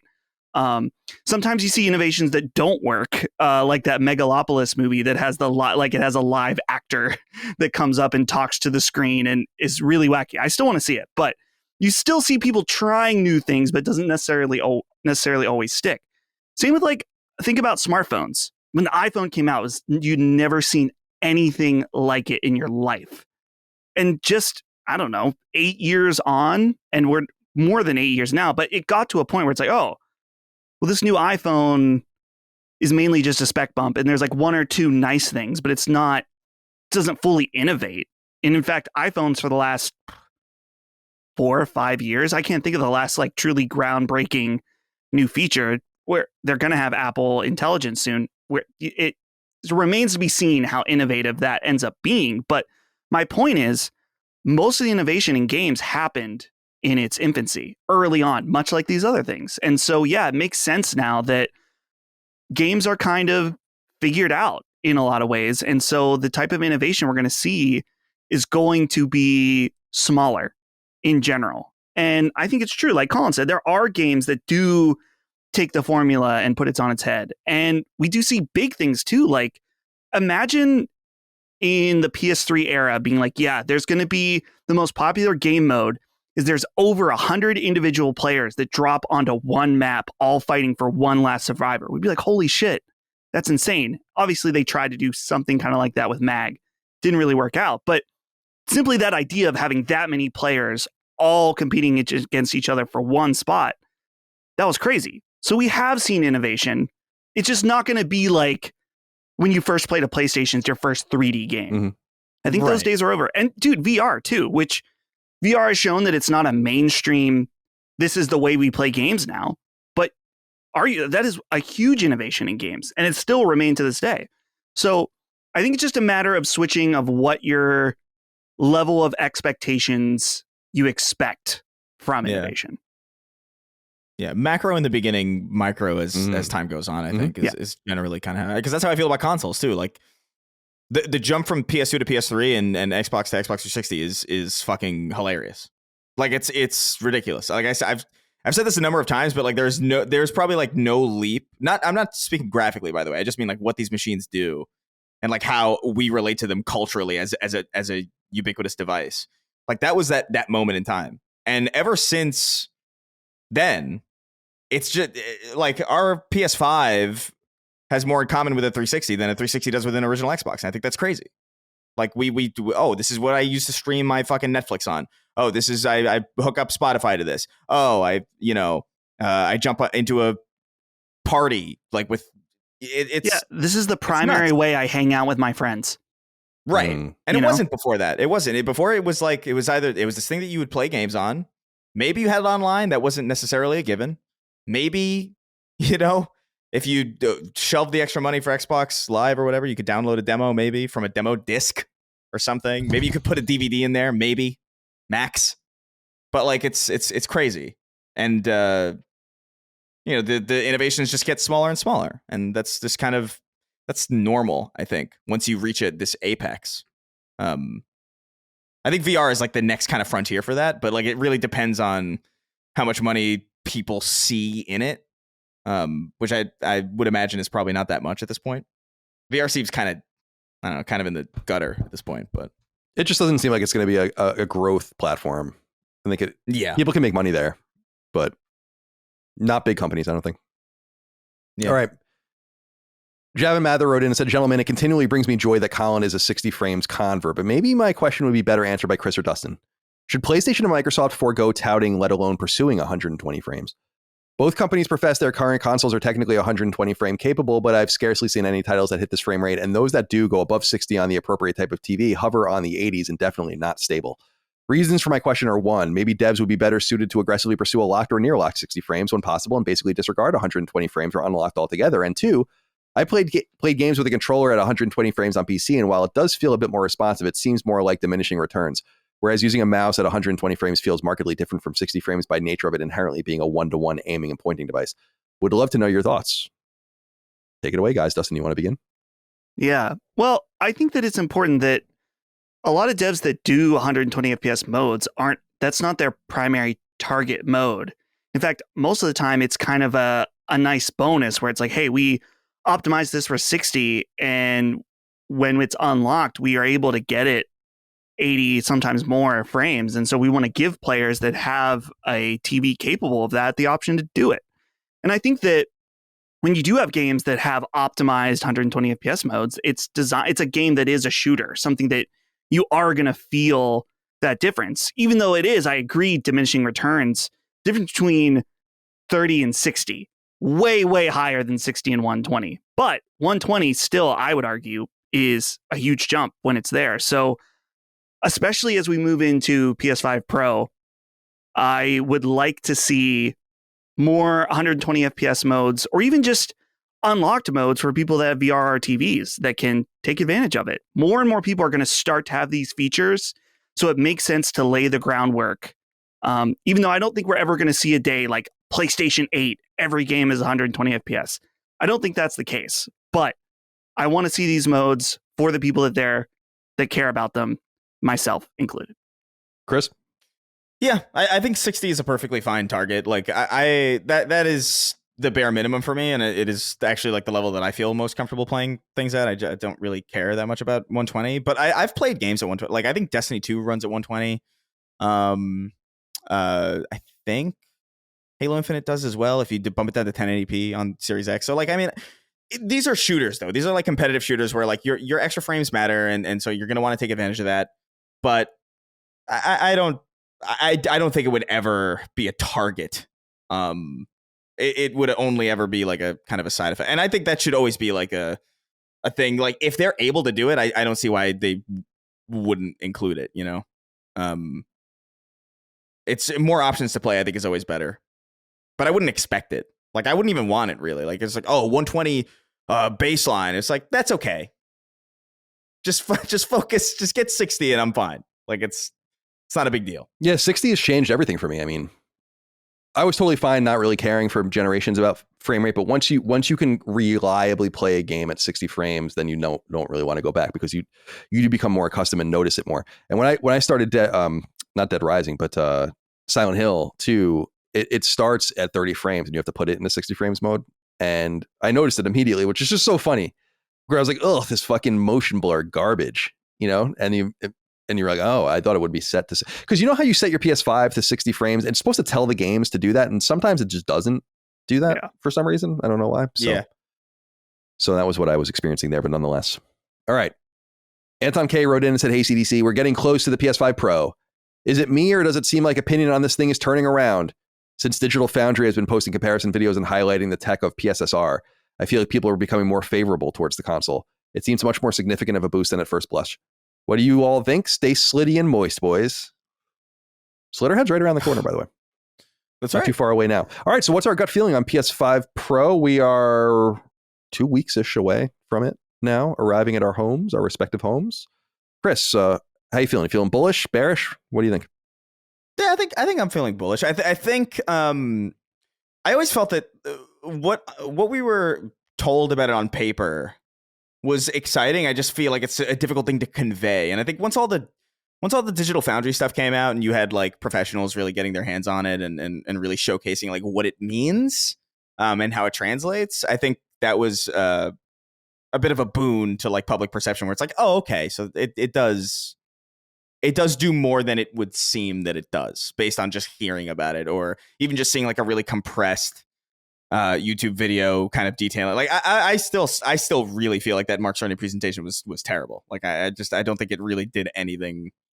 The fact that Digital Foundry did it so much better, and obviously they would because they're technically minded, but like it is kind of baffling that they even just picked better examples to show. Like, why not just do that? Like it really was confusing to me. But I'm bullish about it. I'm excited about it. Excited to have a new machine here. Hopefully it arrives at the right building this time. Oh yeah, that's right. When I got my PS5, some newer people might not know, but like when I first got my PS5, this is, by the way, when it was hard to get, and so people were like actively trying to take them. My delivery guy had put it in the same apartment number, but in the building across the street, and then I had to like wait outside and break in and like meander this fucking labyrinthine building looking for it, and thankfully nobody took it. But yeah, I'm not anticipating that happens this time. I've had pretty good luck with packages, but like now it's like it's in my head now where it's like, oh, well, it sucks. I mean, that would suck. I think often, I don't remember what it was for PS5. Sometimes they make you sign for it, even, which I think like if you live in one of those buildings, it's like a concierge, just like mass signs for them. That's what happened in my building in Santa Monica. And then they would like distribute them or whatever. But as far as Pro is concerned, I'm looking forward to it. I want to play Silent Hill 2 and Alan Wake 2 on it specifically. I do think a lot of the comparisons that have been shown have been really nice. Final Fantasy VII Rebirth looks awesome, for instance. And Horizon looks great. I mean, Horizon always looked great. So people do seem to be becoming greater believers, but I think that the console is going to find its audience and keep people pleased. And I'm excited to continue to learn about not only what games are going to be updated, but what future games, how they're going to utilize PS5 Pro so that hopefully we get a more solid frame rate, higher fidelity game experience as a general floor moving forward. So we don't even have to worry about certain things. But I'm looking forward to it. Yeah, I think it'll be. Does seem like the tide is turning. I wonder if it's just, the sticker shock. Everyone wants to loudly complain as soon as they hear the price tag because it's high. It is for sure. But seeing the comparisons, Chris is totally right. The Digital Foundry stuff has done so much more legwork than Sony did. But I'm excited just even for. I'm thinking about Metaphor, and I'm like, man, this game is nearly there in frame rate. It dips just enough that it bothers me sometimes. And I'm hoping, just since it's unlocked, that the PS5 Pro will just kind of push it to 60 and then we'll be fine. We are seeing, tons of updates on Twitter from devs. They're like, yeah, we have PS5 Pro mode. It's coming. So I think initially when we only heard about these, 6 or 7 games that Sony showed, it was all games that most people that'd be interested in this device already bought. Now there's, dozens and dozens of games that are at least announced to have Pro support. It feels a lot more appealing. And that's the way it was going to be, is that all new games are going to support this machine in one way or another. So it feels more secure buying one. Bobby T wrote into us. Said, hey guys, bit of a heavy one for a write-in, but I wanted to have your thoughts on what's been happening on Twitter this week. Over the last couple of days, we have witnessed blatant racism aimed at Abu Bakr Salam. I've witnessed someone on a podcast say his studio should have been called Spear Chucker Studios. The same person days later made another comment on a podcast saying the other night we roasted a brownie. Whilst there have also been people mocking the African accent. I know we shouldn't give culture warriors the oxygen they need online, but when does someone step in and do something about the abhorrent racism that's been displayed this week? How can this be allowed to just happen? Thanks as always. This is tough because I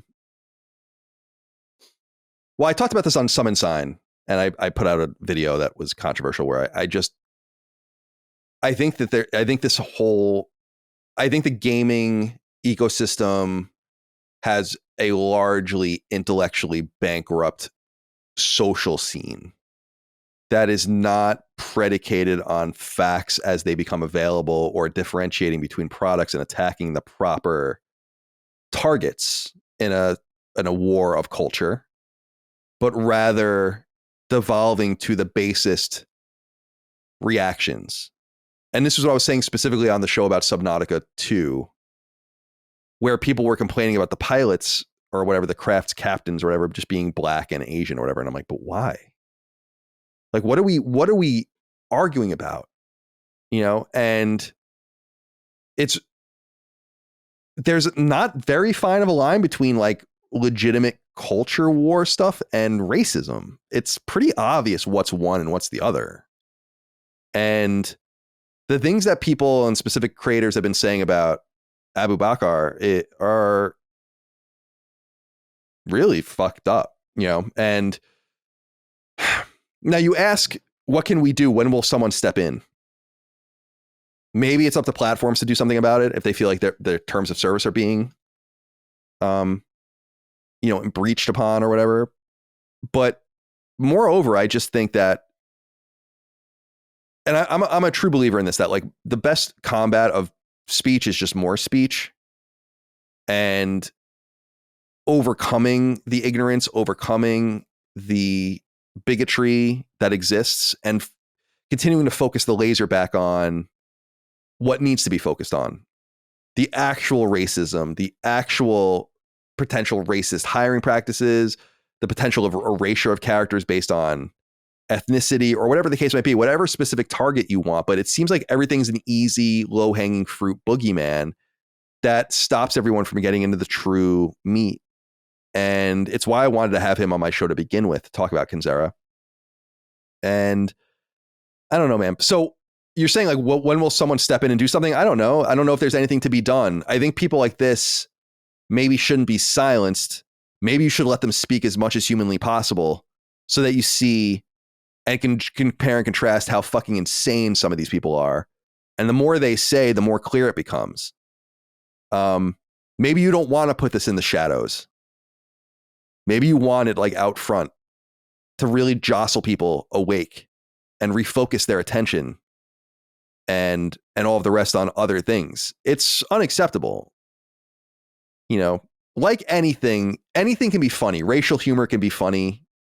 We make jokes about everything all the time on the show. Spear Chucker Studios is not really a joke. Calling a black man brownie apropos of whatever is not a joke. You know? And it sucks that this kind of stuff exists, but I think it's always existed, and I think it always will.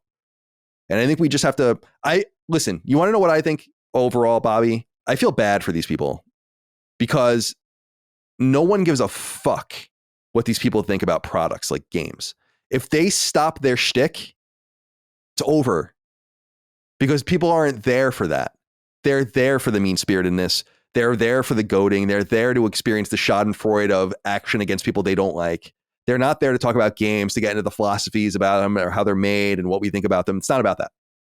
And they've put themselves in precarious situations where it's only going to have to get worse or they go away, because these people, no matter who they are, will always eat each other alive.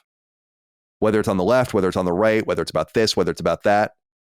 When you need puritanism and all of the rest, people just groupthink and hostility and all the rest, you have to keep that up. It has to get more and more pronounced. It's a losing cycle. It happens time and time again to people online. Like in all spaces, they get consumed by it. Mm-hmm. So I don't know if you guys have anything you want to add. You don't have to say anything. I just, I feel bad for him. I talked to him behind the scenes. He's going to come back on the show at some point, and we'll talk more about this. They announced their new game, or at least trying to get funding for a new game, which I think is cool. And maybe they will or not, at his studio called Sergeant. But I think it's just, I am sad for the lack of quality interaction with different ideas. And I would love to go on some of these shows personally. Not to insult or attack anyone, but because I really don't think a lot of this stuff even would stand up to the least amount of scrutiny, and I'm willing to prove it. So those invites don't come for obvious reasons. Matthew Urso wrote in, said, "Hey, sexy sacred studs, with 2025 around the corner, it occurred to me that next year is the PlayStation 2's 25th anniversary. What do you think Sony will do to commemorate the anniversary, if anything? And what would you like them to do? A PS2 classic, perhaps? Thanks. And keep giving that chicken those nasty back shots. That's so gross. But thank you for writing it, Matthew. Get your life in order quickly. I don't know that I think the PS1 classic was kind of a failure. it's cool construction. I have one on my shelf. It's just fun to have on a shelf, but as a playable device, it's kind of stupid. What I would like to see them do, and I appreciate why they did it, by the way, the NES Classic was very novel and cool. Even Sega has done some successful stuff with plug and play. Atari long has done successful plug and play machines. But what I'd like to see them do is just focus on PS4 and PS5, PS2 catalog. Celebrate the 25th anniversary, the 25th year, maybe beginning. The PS2 came out in the spring, I want to say, in Japan, but it was a fall device in the US. So somewhere in between there, or maybe in the spring, just start saying like for the rest of the year or all year, we're going to have a PS2 game every week added to the classics catalog or whatever, something like that. I think that would be a lot more effective. Find people where they are, which is already on PlayStation. The PS2 Classic could be a cool little device to have in Target and Walmart and people pick it up for holidays or whatever. But I just don't know that there's much there. These things seem to be, I feel like novelty devices like that wear off. Like the NES Classic was the biggest one, right? And everything else was like cool, but it was not ever as special as the NES Classic was. And in my opinion, I like the NES. Yeah. The NES Classic had a great catalog, not as good as it could have been. The SNES catalog I thought was kind of weak. And then they never even did the N64 because I think by that point it's like, well, now we're really not that special anymore. So stop copying others. Do something focused on PSN and making these games available. And they're already doing a great job with that. So I think they can just kind of ramp that up. That's my opinion. Chris, what do you have to say about this? Yeah, I'm kind of in agreement. I would just rather them kind of focus on the classic classic catalog and just get more PS2, even PS1 stuff. Like just focus on like maybe the 25th anniversary being just kind of a celebration of the past. I don't even think it necessarily has to be even just PS2 oriented. Like even just get more PS1 stuff out there. Maybe it could be cute maybe to have like a PS2 SKU, maybe like a black and blue kind of, maybe if you want to get special with it like that. Yeah, I don't know that'd be if sick. necessarily. I don't know if it warrants that necessarily. I'm just really saying that because I'm still annoyed that I couldn't get my PS1 gray. But yeah, I think that's the right way to go. I think a PS2 Classic would be kind of cool personally, but I also just feel like it's just like a neat little novelty device. I'm like a sucker for those things. Not even for the intent of playing them necessarily, but just as little pieces of hardware that exist for like a reasonable price. Like I think a $60 PS2 that's like the size of like a fucking, like a pair of glasses is kind of cool. Like it's dope. But I don't know if it's like a real SKU, like a hardware SKU. Like I wouldn't want, definitely not a rip off like the PS1. Like that was like, what was that, $100 or something? Something like that, yeah. It was shitty. It was unreasonable. I remember looking at it and being like, this is insane that they're charging this much money for this. Someone gave me one, I think. That's the only reason I have one. Yeah. I think I bought one for Christmas for a friend of mine, then he didn't want it. So it's like the Amiibo in the sense that like the Amiibo were cool because they're statues, not because they have interactivity with the video games. And it's the same thing with that stupid fucking PS1, right? Where it's like it's just a cool little mold of the console. Where are you on this, Dusty boy? I don't have much to add. I totally agree. Adding more PS2 games to Celebration, so I will add. How about a nice PS2 anniversary merch line that'd be on cool. the PlayStation Shop? A nice shirt, PS2 logo, maybe something like that. I'm a sucker for merchandise and shirts, so Same. That's really about all I'd want. That PS2, I don't know, man. I'm getting old. And I'm getting old, but PS2 turning 25 is crazy. I was in 11th grade when the PS2 came out. I wasn't that young. I remember buying it. I remember getting it. First, was it October 25th, 2000? Something like Where'd that. you get yours? It was EB at the time. My mom reserved it for me. And I've said it before that and they still do this shit today. People still complain about it. The only way to get a PS2 reservation was to buy a controller, a memory card, a game, and a warranty. It was all $500. And my mom agreed that could be my birthday and Christmas present.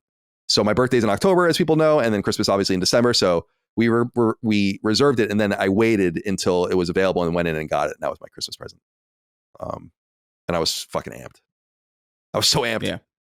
And I needed those things. I mean, it's not a big deal. You need a memory card, right? You kind of do need a second controller if you want to play with your friends, especially in that era.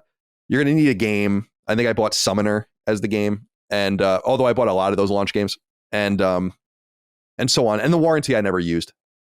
But that iconic blue box, it was great. It was exciting. And I was amped. And Everyone was. And it's funny, man. It was in that weird, it was the year after Dreamcast and the year before Xbox and GameCube. So it was really by itself. That was another thing I really remember was like people were really fucking waiting for this thing. And that especially became pronounced when Dreamcast came out because a lot of people were like, I'm going to wait for the PS2, which was already heavily being discussed. And I remember playing the PS2 for the first time at Icon, which is a Long Island-based comic convention. I think it's at Stony Brook University. And Street Fighter EX was the first game I played on it. And I remember just being so amped, like it laying there, the tray coming out. Everything was very novel about it. We didn't have DVD players. I didn't have one. I didn't know anyone that had a DVD player in 2000. Yeah, personally, I just didn't. And so that was all of our first thing. And like it was very CD-ROM-ish. And I remember people being like, should you push the tray in or press the button, to put the tray back in? Right. Yeah. And all the rest was so because you were laying the discs down in Saturn, in obviously in PS1, Dreamcast. So yeah, it was all. That's crazy, man. I'm dying slowly. It's upsetting. It's upsetting. The passage of time is scary. I remember getting mine. I think my parents got mine at Circuit City, which is the most old statement you can possibly fucking say. Love it. But good shit. R.I.P. Circuit City. I loved how the little front of the store was like a plug, and then they had the commercial where it plugged in, and all the buildings looked like that. I liked a lot of those stores. I like Red though. Like I'm partial to Red, so like I think I always liked Circuit City more than Best Buy and like HD DVD 2 Blu-ray because I just like Red, and they all just didn't work. I think it's because Red just makes people hungry. It's more of like a food kind of red, yellow, and brown, right? Those are like the hungry colors. Yeah, it's like yellow, brown, red. It's like it makes people. It's like it's why a lot of restaurants are that color, and why electronic places are like kind of the opposite. I don't remember when Best Buy came to Long Island, but it wasn't really a thing when I was growing up where I was, because we had Nobody Beats the Wiz, which is gone, and PC Richards, which still exists. And then Circuit City was like kind of the national chain for electronics. Yeah. I think Best Buy might have even moved in after Circuit City was like gone, because I think Circuit City went out of business in like 2008, 2009 during the recession. Something like that, yeah. Because what I remember is that I bought Endless Ocean on Circuit City like at the last second for Wii, because I had a Circuit City gift card and they were like going out of business. I'm like, fuck, I didn't use it. And I'm like, what game did I not buy that I need? And I bought Endless Ocean. Fish petting game. All right, final inquiry comes from, didn't they make a sequel for that recently? I think I was talking about that recently, which was really weird that they made an Endless Ocean sequel. Well, they made an Endless Ocean sequel for Wii, but a third one, I guess I should say, for the Switch, which was surprising. Anyway, Yolingo wrote in and said, "Good day, sacred blokes. My question is in regard to the future that was posited years ago when automation threatened blue-collar sectors. The common wisdom was that scarcity will cease to exist and what remained would be the distinctly human pursuit of creating art. Given that all forms of entertainment media are currently saturated, the promised utopian future seems to be instead an AI-ridden hellscape. Where do we go from here for meaning and productivity? Is there only mindless consumption, or is there a transhuman promised land? Perhaps the final solution is disconnection. Thanks for keeping me sane from down under." This is very deep. This really struck me, Yolingo, because I do feel like entertainment is so deeply saturated that I have no fucking idea what's going on almost anywhere. I have no idea what's going on with music. I have no idea what's going on TV. I have no idea what's going on in movies. I have no idea what's going on in most sports. On most game platforms that aren't PlayStation. Like, imagine you were a child in 1960. You came home from school. You had 3 channels and a radio dial and whatever books and magazines and newspapers. Obviously, we all know this, but think about that through the lens of like what there is to know, what there is to keep up with. It's incredible, like how we've been inundated in just 70 years with this level of insanity. Where people say TV show names all the time. I'm like, you fucking made that up. And it's in like the 4th season. I go in Wikipedia. Oh yeah, it's 40 episodes. It's been on fucking HBO for 4 years. And I'm like, what? Like, what is this? How have I never even seen a splash screen for this? It amazes me on a daily basis. And it does scare the shit out of me. It scares the shit out of me, not only as a person who consumes content, like all of us, but as a creator. Like, we're very lucky to have our niche on the internet. It's not very big. And we're Patreon supported by fans, obviously, as people know, and fan funded, but it's rough out there, man. It's just It's not even slop because you can't even differentiate between any of the fucking quality because the volume is so high. And I long to go back even to the days of my youth in like 1990 when we had like 40 channels and a console and we got Newsday and my brother had like a CD player, it's like, what the fuck? I felt it. I feel what you're saying, that either we have this transhuman future where we somehow meld with the machines and we have this utopia, or it's going to be like San Junipero, which comes up all the time on the show for good reason, so yeah. I appreciate it. I don't know if you guys have anything to say about this, but I wanted to end with it because I thought it was quite philosophical. I think the thing for me with the endless waves of content is I've just kind of stopped caring about things that I'm only half into, just because there's so many options that I don't need to, for example, okay, sorry that this is the example, but Marvel, like I liked Marvel during its first era, and then I started to get less into it, but I kept in, and now I'm just out because I don't like it anymore. And I don't feel any need to keep up with it. There's other things too. That's, I mean, probably a big example, but it's like, there are so many great games.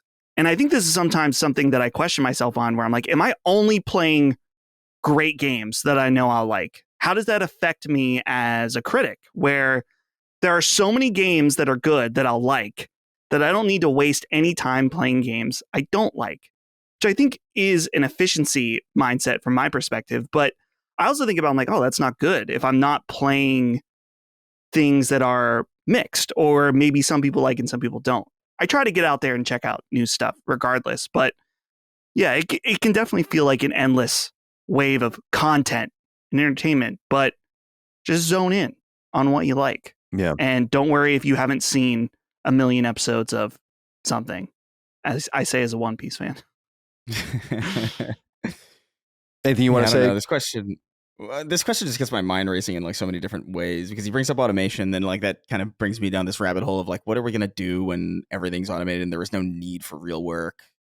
Like what, because that will happen. And like, how do we square that with our current model of societal structure? And like, how's that going to, are we going to be able to transition to that like reasonably without like any kind of crazy, like what's the AI situation going to be like? What's the robot situation going to be like? Is there going to be so much information out there that that information becomes useless? There's also something that I'm pretty cognizant of, where it's like, I think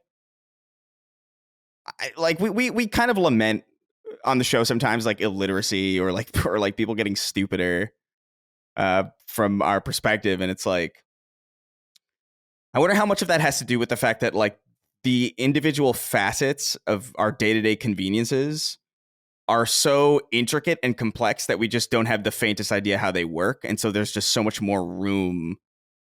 There's so much more room to like fall down either conspiracy rabbit holes or just like, I have no clue how my phone works. You know what I mean? I have no clue how, not really. Like, I have no clue how my phone works. I have no clue how my computer works. I have no real clue how the internet works. I understand it in theory and like ephemerally, but like, it's not like a book where like I understand it. Like, I understand like the paper is wood. I get it. It's put through a printing press. I understand how the printing, like I get it. Like it's a lot simpler. But like the phone, I have no fucking idea. So now it's like, are they listening to me? I don't know. Why couldn't they? They definitely are. Yep. But that's the thing. It's like, we don't know that. that's what we assume. We assume that's true because we just don't understand what this thing. It could be. It could not be. I have no fucking idea. But I know a book's not listening to me. You know, I know a fucking cup isn't listening to me. I know how I understand all of those things. But like, there's no facet of our lives that is simple anymore. Well, even with a book, you could argue it's like, well, is this book trying to tell me something? Is it trying to change my mindset? Right. Was this cup made by a slave somewhere? It's like, that's true. Yeah. There's too much knowledge about everything. Exactly. It's so much knowledge that I think it kind of becomes useless. And with the addition of just AI and misinformation and all sorts of things, like it becomes difficult to even care. And I think that's probably the core of a lot of things. It's like this apathy that I would like to pretend that I'm free from, but I think it's I feel it too, where it's just like, I don't know, who fucking cares? Like, I do care, but like, you know, in a grand way. Like, what are you going to do? Well, yeah. What are you going to do? I don't know. Nothing. No, Sometimes nothing. I have I'm a not gonna do fantasy. a I have goddamn a thing about it. fantasy. I have a fantasy sometimes of like an EMP going off and we're just thrust back into a time where like things that are worth caring about are actually like I lament the fact that like emails give me anxiety. You know what I mean? Like I don't like that because it's so stupid. It's such a dumb reason to feel anxiety. It's like I hate this. I would rather feel anxiety because the earth just split open. You know what I mean? Because then I won't feel crazy. Right. Yeah. For Totally. feeling. Yeah. I don't know. I agree.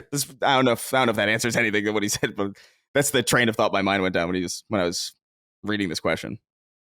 Well, we appreciate you writing in with something thought provoking. Who was that again? Let me scroll back down. Yolingo. Well, that's it. It's time to go. So the sun's already going down over here. I gotta get the dogs out there and walk about a bit, get a little bit of exercise, and eat dinner and watch football and hang out. So I'm wishing you guys the very best. Chris, goodbye to you. Be well. Enjoy the rest of your day. Yeah, you too. I think I totally forgot that the Alan Wake DLC is out. Mhm. I think it is. so. I'm probably gonna jump into that tonight. Supposed to be good. Yeah, make some dinner with some listeria. Yeah, listeria dinner. Riddled meat. Yeah, good shit. Love that. But simple day. Give my legs a rest from yesterday. Dustin, goodbye to you. You can now leave Anne Frank's secret annex.